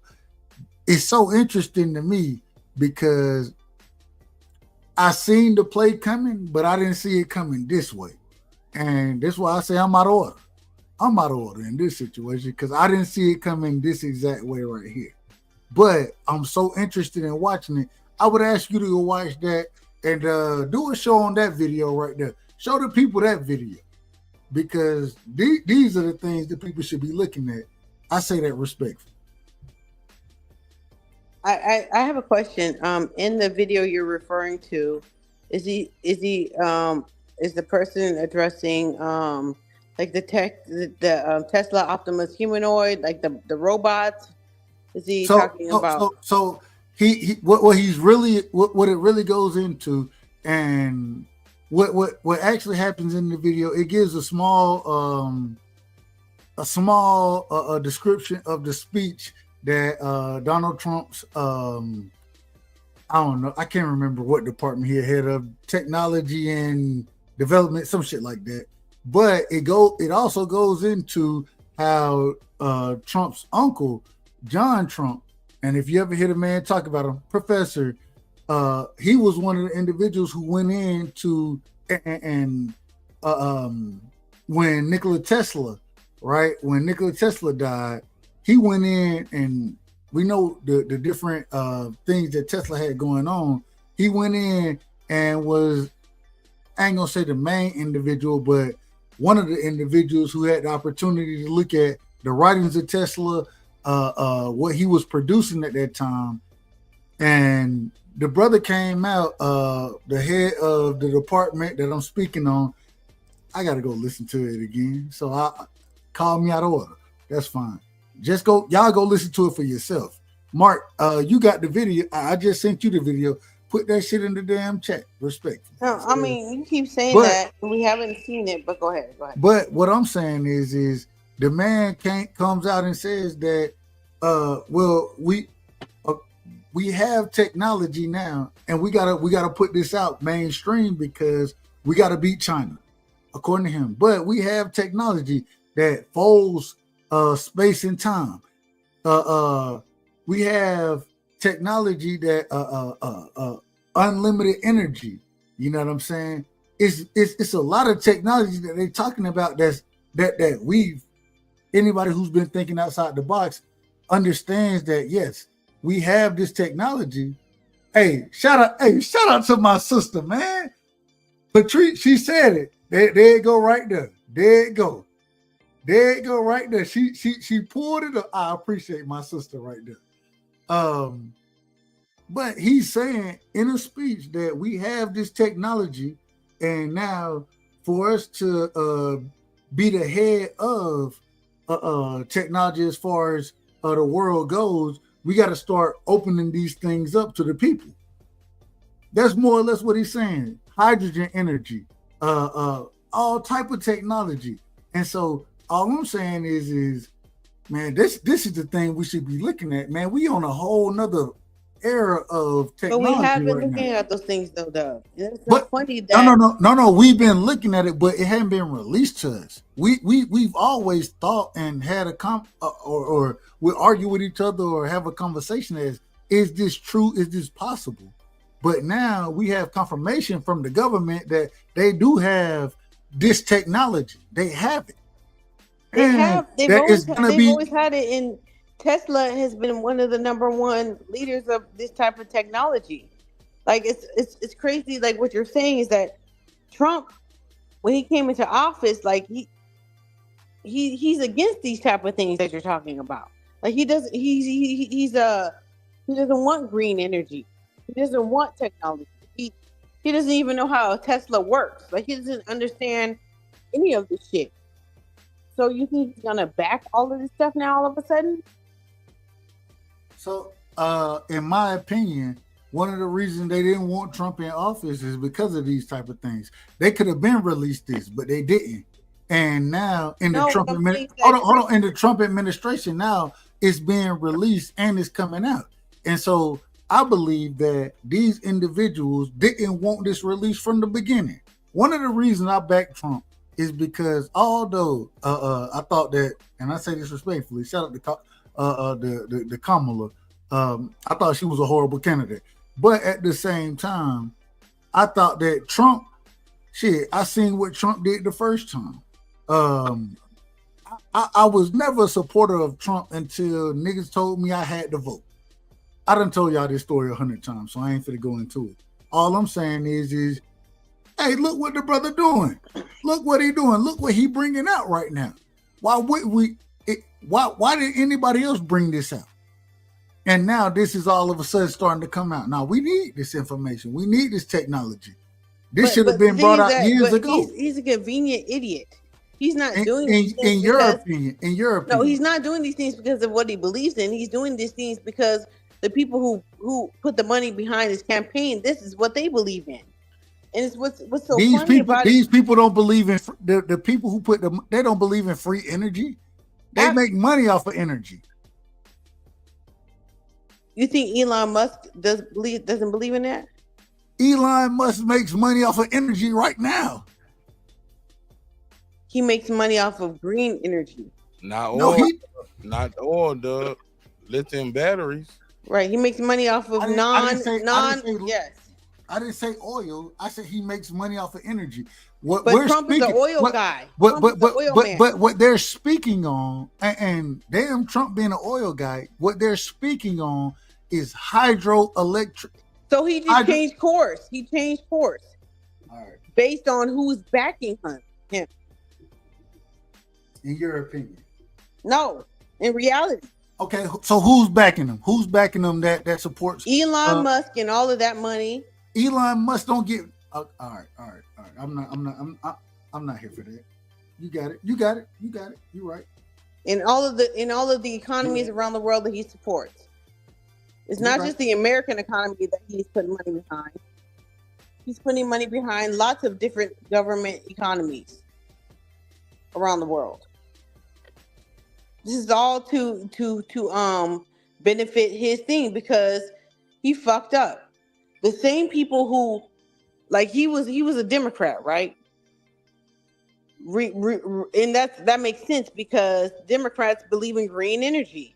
They believe in electric vehicles. They believe in all these things. Trump is an oil guy. He didn't have the money that he needed to get reelected. He needed Elon Musk. So therefore, now he's going to push. Oil guy for me. I thought he was a real estate guy. Trump? Yeah, he's a real estate guy, but also all those people who are giving him money, like those are oil. I thought those were tech guys. Tech guys? Yeah, tech people. No. Elon is in this administration, but in his last administration, he didn't believe in nothing green. He don't even know how to, like, you saw him. You don't even know how. On my first year. Right. So he had to change course. He has to go with whoever is giving him the money to run. The $250 million that he got to get him elected in. Well, just go watch the video and then. And come the funny back thing about that is that the people who voted him in, based on the bullshit he was saying, those people don't even believe in green energy. They're not the ones buying the electric vehicles. It was the liberals that were buying the electric vehicles that bought Tesla and believe in the whole Tesla thing, SpaceX and all that kind of stuff. He ain't sending no motherfucking coal miners from South Dakota, not South Dakota, from West Virginia to space. He's putting the rich people up there. That money behind him. The people who believed in green energy. I put Dub's link in the private chat too, so all of y'all can check it out. And I'm gonna put it in the main chat too when I end, and I'm gonna help Dub push his propaganda. If it's propaganda, it's propaganda. I mean, he's losing because he's on the wrong side. For whatever reason, he thought he could buy the president and everything would be fine. But the people who got him to be a billionaire, they're not rocking with him. The liberals are not rocking with him. The liberals are the ones who are buying Tesla. Liberals I say it respectfully, Foodie. The liberals are the most out of order individuals that you know. Well, if you could say, I could say the same thing about the people who voted Trump in. I it don't agree. make no sense. I agree. That they voted him in against their own best interest. Hey, look. All we got is because he was voted in, we got what we at 90 days now? Are we at 90 days? I don't even know if we at 90 days yet. And he's fucking the people who voted him in. He ain't fucking me. So respectfully, he did that to me. You ain't the only one. Shout out to Dub said, hey. Shit out. Dub said, slow the fuck down. I ain't do that. Hey, Foodie, my sister, man. You know, hey, Foodie, know I love you. All these DEI hires and all. He's throwing them over. No, that nigga Dub said, I got job security. Fuck y'all. Well, so do I, but that doesn't mean I like everything that's going on. Just because it doesn't affect me directly, I'm not gonna turn a blind eye to how the country is going. You know, it ain't about me; it's about us. I think that y'all that sound real good from an alpha woman, huh? It ain't about me, it's about us. That's not alpha woman. Hey, listen. I'm out for the night, man. We got a show. We're gonna have a show on this tomorrow. So alpha woman? Hell no, not the alpha woman. Hell no. Trump shit. What? Everything conspiracy wise, man. We got a lot to talk about conspiracy wise. We got a lot to talk politics. You know what I'm saying? We got to talk both of those topics tomorrow. So we talking all that shit, and y'all pull up if y'all want to. If y'all don't, I ain't got no problem with you. My man. All right, see y'all. Hey, appreciate you, Mark. I appreciate you. All right, I'll hit you up later. Yes, sir. All right, Late. Foodie, final thoughts? Go ahead, Late. My bad, I didn't get behind the wheel. I don't know if y'all can hear me. But final thoughts. Huh?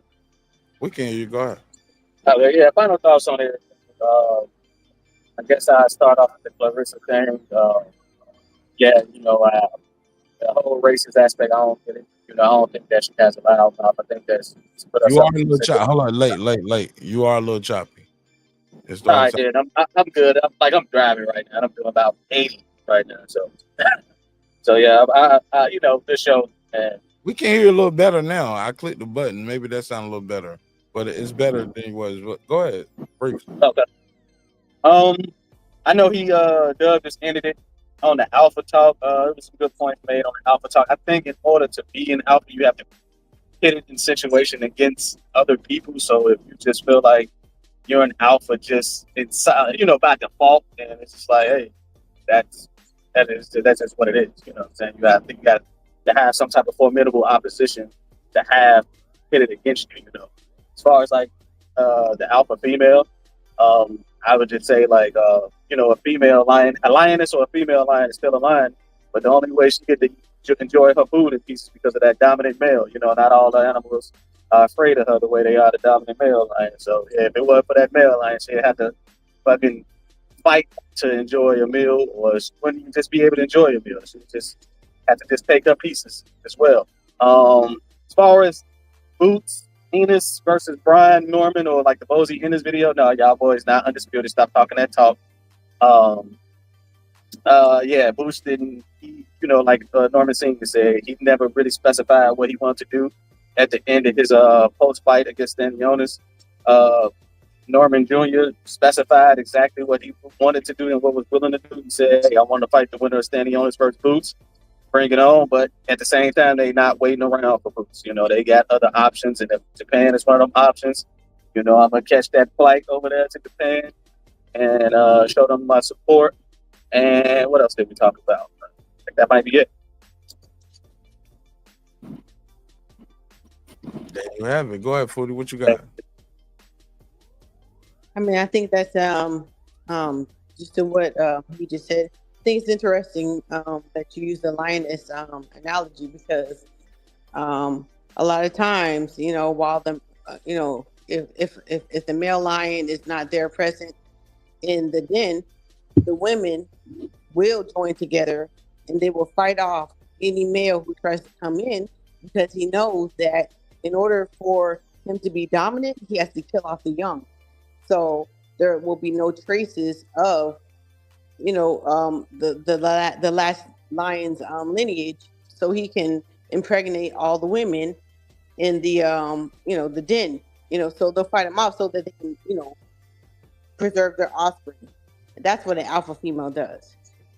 It may take more than one, but yeah, you do have to fight off all the, you know, you have to fight off anybody who's trying to come in, because he's not going to just come in and like, hey, I'm going to take over, you know, and we're going to just, in the wild, you know, in the wild, oh yeah, I'm just going to take over and, you know, just impregnate these females and I'm just going to take care of another man's kids. It doesn't work that way in the wild. And it doesn't work that way a lot of times in reality. So the women do have to band together and fight off. You have to be strong females in order to be able to say, this isn't going to go down here. You know what I'm saying? So that's what alpha females do. You know, they hold down the den. But as far as the Brian Norman fight, you know, I wish him the best. I want to see him fight Boots eventually, but it doesn't seem like it's going to work that way, because Boots is going to run up there to 154 and get beat up by them big boys. That's what I think. That's my idea. That's what I think is going to happen. I don't think he's good enough to, I don't think he's good enough competition. He ain't going to be able to wear his little pink pajamas like he did in the last fight, you know, and dance around with them boys. Them boys are going to come there and they're going to eat his ass up. If that's what he wants to do, that's fine, you know. But you know, I'm just a fan. I like to see fighting. I like to see good fights, and I just want to see, you know, what's going to happen. So I'm not going to predict anything. There you have it. All right, man.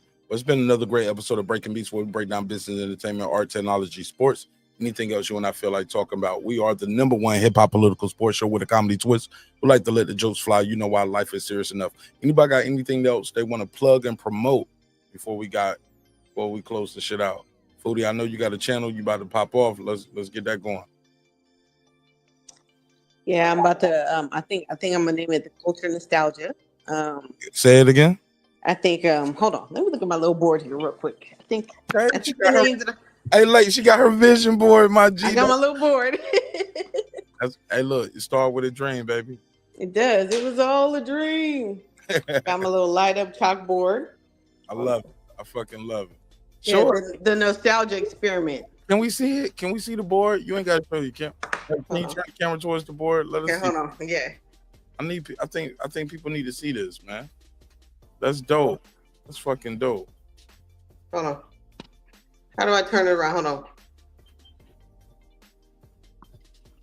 You actually got to turn the whole thing. It ain't gonna do gonna do a flip camera. You actually got to click the button. Oh, okay. Thank you. Oh, ain't no selfie deal on these things. Oh shit, that shit glow. Yeah. That shit glow. Hey, look at the sun she got on that.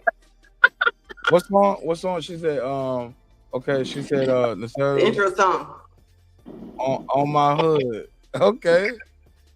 Go back, turn the camera back around. I want to see your big face. Let me see the rest of that board. Go a little bit more to the left. That's not a screen, Foodie. That's a board. That's a screen. It's like a laptop screen. Man, it look like a TV screen. Go to the left. Screen. To the left a little bit more. Not that part. Yeah, right there. You said April 15th through 27th. But she's like, I don't want you to see my deadline. Go ahead. Let me see it. Go back. Go back to that deadline. She bullshit. Cut your mic back on. It's not my deadline. That's my vacation days, because I gotta remember what days I'm gonna be off. Shit. Oh, okay. Busy. Okay, that's it. Food that nigga. That's my vision board. That's my podcast board, but it's also my work schedule, nigga. I like that. Food. I want one of them. What's that called? I got it off of Amazon. They're fly, huh? I got it off of Amazon. They're like $69. I'm about to They come with these little shake up chalk sticks. Oh, Foodie, I'm about to get one behind me right now. I need that. I needed that yesterday. Send me as soon as I wake up, I turn that motherfucker on, and then I just add to it. And when I get shit done, I just take it off.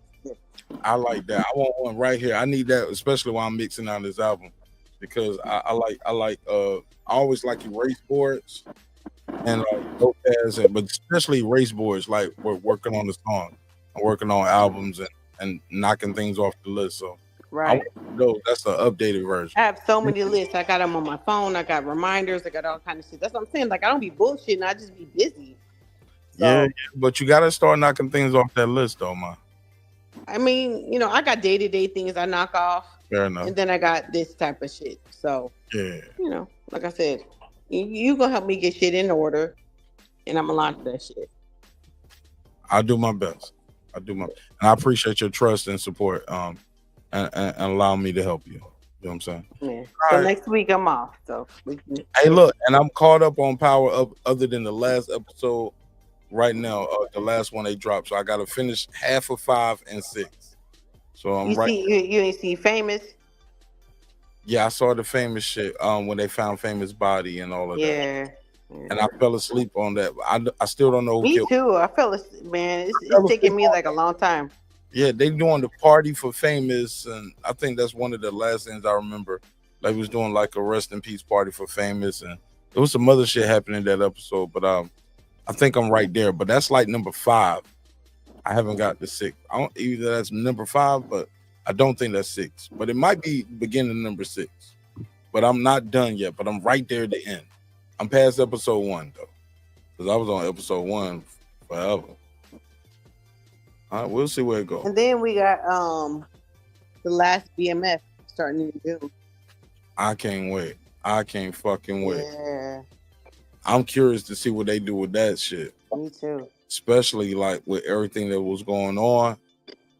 I was like, oh my God, maybe this nigga 50 is like the mastermind. And he's like, listen, nigga, this is what we're gonna do. I'm just surprised that they got the whole season and they gonna do that shit. And they're not saying this, it's not advertised as the final season, correct? No, it isn't, but we know it is. Yeah. Okay. I don't think so either. Yeah, but you never know. Never like know. that nigga, you know, 50, he might have been talking some shit. And they might renegotiate some shit on another channel or something. I don't know. I don't know. Whatever they doing, that shit working. Got me ready to watch that shit. Especially when they like meet you in Mexico. I'm like, what happened? Right. I'm curious. But you know, when I follow the real life story, you know, and Meech was going down there, you know, to secure a plug and all that kind of stuff. Yeah, but you know, they get to take liberty with the story once you sell your rights. Right. Man, they can end that shit with Meech snitching if 50 want to. It won't even be Lil Meech. It'll be another version of Big Meech, you know, the other guy, and we just hire him and he do what we tell him to do. It ain't Lil Meech. You'll see Big Meech in there snitching. Like 50 can do whatever he wants to with that shit. Yeah, man, that's the thing about social media. Like shit be happening so fast and you pay attention, and the next thing you know, just like with news. Let's keep it a buck. This ain't the highest budget show. It's not hard. It's not hard to do a rewrite for an episode or 2. Right. And we can do it without you. We can do it with a whole bunch of no-name actors and say, this is Big Meech, this is Tammy, or whatever shorty name was. And that's how we gonna end this shit. Them last episodes you did, we cut that shit out. We did some rewrites and changed that shit. Cause I own your rights. I can do what I want. That shit would be whack though. I hate that shit when they like in the 90s they did that shit like have you ever seen that movie Cruel Intentions? You chopping up, say it again. You ever seen that movie Cruel Intentions? Love it. Classic. Me too, classic. First, but then the second one, it was like a whole different cast. Like what? Yeah, but they won't have to do that. That'll just be some shit they're doing this shit right here. They can do that the last 20 minutes, or they can make that the last episode. Yeah. You know what I'm saying? Like they can chop that shit up and rewrite that shit and flip that and it'll just be the last thing you see. You know, just 20 seconds. It could be the last 20 minutes. They can fast forward it to like we like now older. Yeah. And then because you know they already had the older Big Meech at the first episode. They can get that guy. Yeah. He was like, look at this right here. Everybody welcome me home and all of that shit. He was talking about niggas welcome him home and they was throwing a party. They had an older they had an older Big Meech. I remember the older Terry. I don't remember the older Big Meech. It was the older Big Meech. I think that was season 2 when they did the older Terry. They started off with him, but they had. I was gonna say they could catch Chris Brown. But they had an older Meech. They had an older Big Meech in there, and and it's an older quote unquote Big Meech doing the commentary for that. They got a guy. He had the. You can I remember it because his cornrows look like weave, hair weave. They look so fake. I was like Tyler Perry versus Tyler Perry style. Yeah, he had that Tyler Perry Medea cornrows type shit. Like Shamar Moore. Shamar Moore, yeah. Yeah, the Shamar Moore cornrows and that shit. Like I was like, that's Shamar Moore. Hey, what's up with Shamar Moore? What are you doing right now? Being gay. Damn, Corey Holcomb. Damn, that's like, come on, man. Listen, Holcomb, shit. I ain't gonna tell you, but yeah, I remember my uncle used to work in CBS back in the day when I first saw Shamar Moore. He was on Young and the Restless when he first came out. What was he doing? Buying lube? Huh? What was he doing? Buying a lot of lube? No, he was one of the characters' brothers, and rest in peace, man. That dude, he committed suicide. But anyway, my sister's like, "Oh, he's fine." I'm like, "That's her type. That's her type." She's like them light skinned niggas, and she tried to get my uncle to like, talk to him and all that shit. Like that shit was funny. I'm like, Shamar Moore, now who he is now, like, I don't know. I think I do believe the gay rumors. God bless his heart. All right. All right, well, that's it. I guess we got to end it there. Lake, say something. Damn. Foodie, say something. Don't end it with Shamar Moore being gay. Let's go back to the Hey, look, let me ask you this. Foodie, have you ever heard that song by Giveon called 20s? How does it go? I spent my 20s on you. Like, spent my time wondering why I spent my 20s on you. Like he was like 22, was so young, how so dumb. Who knew 6 years would be down the drain? No, I haven't heard that one. The hook is like, I spent my 20s on you. I think the last song by Giveon I heard was Heartbreak Anniversary. Oh man. Foodie, listen to 20s, y'all. Now. Listen to 20s. Hit me on IG. Tell me what you thought of it. I'm about to go ahead and fix me a sandwich or something. Gotta give me some eggs or something and stretch because I got a big day of working out today. Oh man, food. Instead of thinking like I need to be asleep right now, but I'm like, I'm on vacation. Why? Oh, you on vacation? When your vacation? I showed you on the board, nigga. I've been on vacation since Monday. What is that? The 21st? Something like that. The 14th. I don't go back to like the 28th or something. Foodie, get some rest. I'm gonna hit you up during the daytime tomorrow. I'm gonna fuck with you on some daytime shit. On some music shit. I got a good idea for a music topic. Real quick. Have you seen the Luther video? Luther? Yeah. With Kendrick and yeah. No, when it dropped? Like last week, like 3-4 days ago. I have not seen it. I'm gonna watch that. Check it out. Yeah.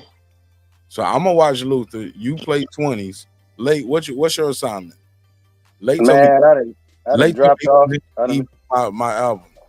Oh yeah, that's all I'll be talking about. Is like, man, what's up with that album? You sent me something on the 2nd, and I've been listening to it ever since. I think it's what like album?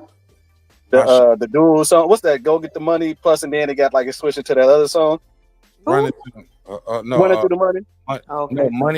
Money on Me switches to No Love at All. Was that like a master version you sent me on the 2nd? No, that shit unmixed. It's raw. raw. That's your shit. Yeah, it's my shit. It's okay. Man, you did not buy internet off when you called Shamar Moore gay, man. What like that? Like YouTube didn't like that. He turned Foodie down and she hating on him. Not me, my sister. And then you said Corey Holcomb. What happened with the Corey Holcomb thing? That was like the last topic, right? Man, I'm gonna do it. I'm gonna do a daytime show tomorrow. I'm gonna do a daytime show as soon as I leave the gym, or either right before I go to the gym. Matter of fact, I might work out at the crib, and I do that shit. But that shit is a longer shit. I gotta play what Corey said, what Joe Budden said, what Godfrey said, and Corey Holcomb's response to all of it, because Because Godfrey was just on Corey Holcomb show like a couple weeks ago, right? He called him. Yes, man. He talks about that, and oh wow, yeah, I seen y'all the link so y'all can get an update. Because some saying Corey's wrong, some saying like nah, I agree with Corey because you my homie. When niggas talking bad about me, you should just say I ain't got nothing to say about it. But if you my homie, niggas talking bad about me and you piling on top, kick in with it, nigga, you're a part of it now. Mm-hmm. You're a part of it. Yeah, I'm not a fan of Corey Holcomb. I agree with what you say. I know you're not, but we're not even talking about being a fan of this person or not. Once you hear it and hear the response, the truth is the truth. Yeah, right. And also the way I frame the conversation, like what's a friend, what's not a friend, what's too far, what's not too far. Is he being too sensitive based off all the shit he did? Godfrey was the first comedian that brought you to the stage. Like, should you show him some more grace? Should he show you more grace? Like, so it's a deeper conversation, but it's about friendship. It's also about like shit. Content is content, and you make everybody content. Are you content now? And all those kind of things. So it's different dynamics. It'd be fun. Trust me. Yeah. Trust me. That's the world we live in. If you make content, then eventually you're going to be the content. Yeah. But you're right. Have you I implore you to check out the conversation that I don't know who the white dude was, but he kind of get out here with that right side shit. You better quote your sources. Don't be sending me no. I don't know what the man's name is, but he had a conversation with Lord Jamar about flat earthing. Oh, Foodie, I seen it. I thought I did an episode about that already. You ain't done no damn episodes, nigga. I thought that we talked about the Lord Jamar and the joint with the flat earth dude, and he got cooked. He got cooked, man. I didn't even watch the whole thing. He was getting cooked so bad. I'm like, man. I think I talked about him and Godfrey going there. If I punch you in your face, like, that's the whole deflection thing. Like when a nigga can't get you, he starts talking about violence. Like, but what if I punch you in the face right now? Well, that's day one, Foodie. That's day one. But they don't know. God gave you 2 hands, gave me 2 too. Right? I can punch back. And a finger to punch to police. 911. I feel threatened. I'm a white man. This black man is threatening me.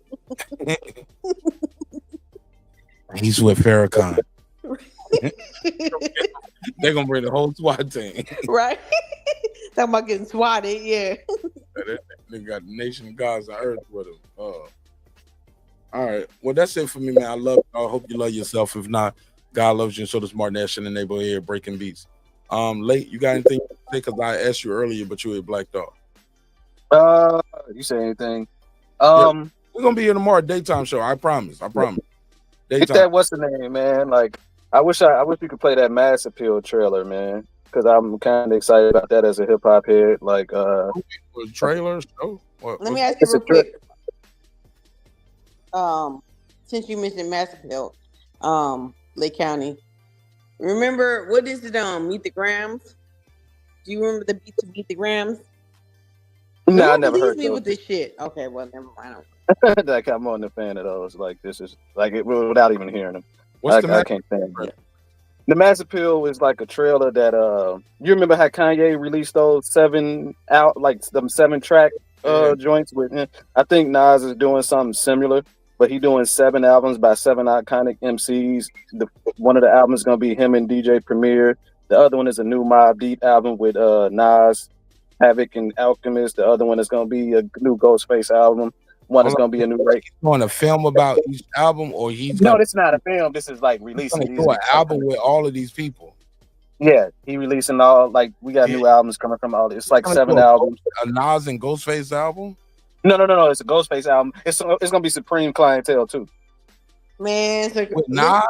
No. Nas is releasing it through Mass Appeal, but he released. I think he's gonna be releasing them the same way Kanye did when on his YouTube Mass Appeal channel. Say it again. He's gonna release the content for those albums on his Mass Appeal. No, the trailer is on the Mass Appeal YouTube channel. Like, so you can probably have an understanding what, like, I guess the rollout. The rollout is gonna be similar to Kanye when he did the Nas album. He did his album. He did the Cudi album, the Pusha T album, and the Tiana Taylor album. I think Nas is rolling out albums like that, but it's 7 different albums by 7 different people. One of them is gonna be a Big L album with some unreleased music and some freestyles and some stuff that we already heard. And then like one of them is gonna be a New De La Soul album. One is the Nas and DJ Premier album. One is Supreme Clientele 2. One is a new Raekwon album. And they saying it's one the return of an iconic. And I think people think it's gonna be either Slick Rick or Rakim.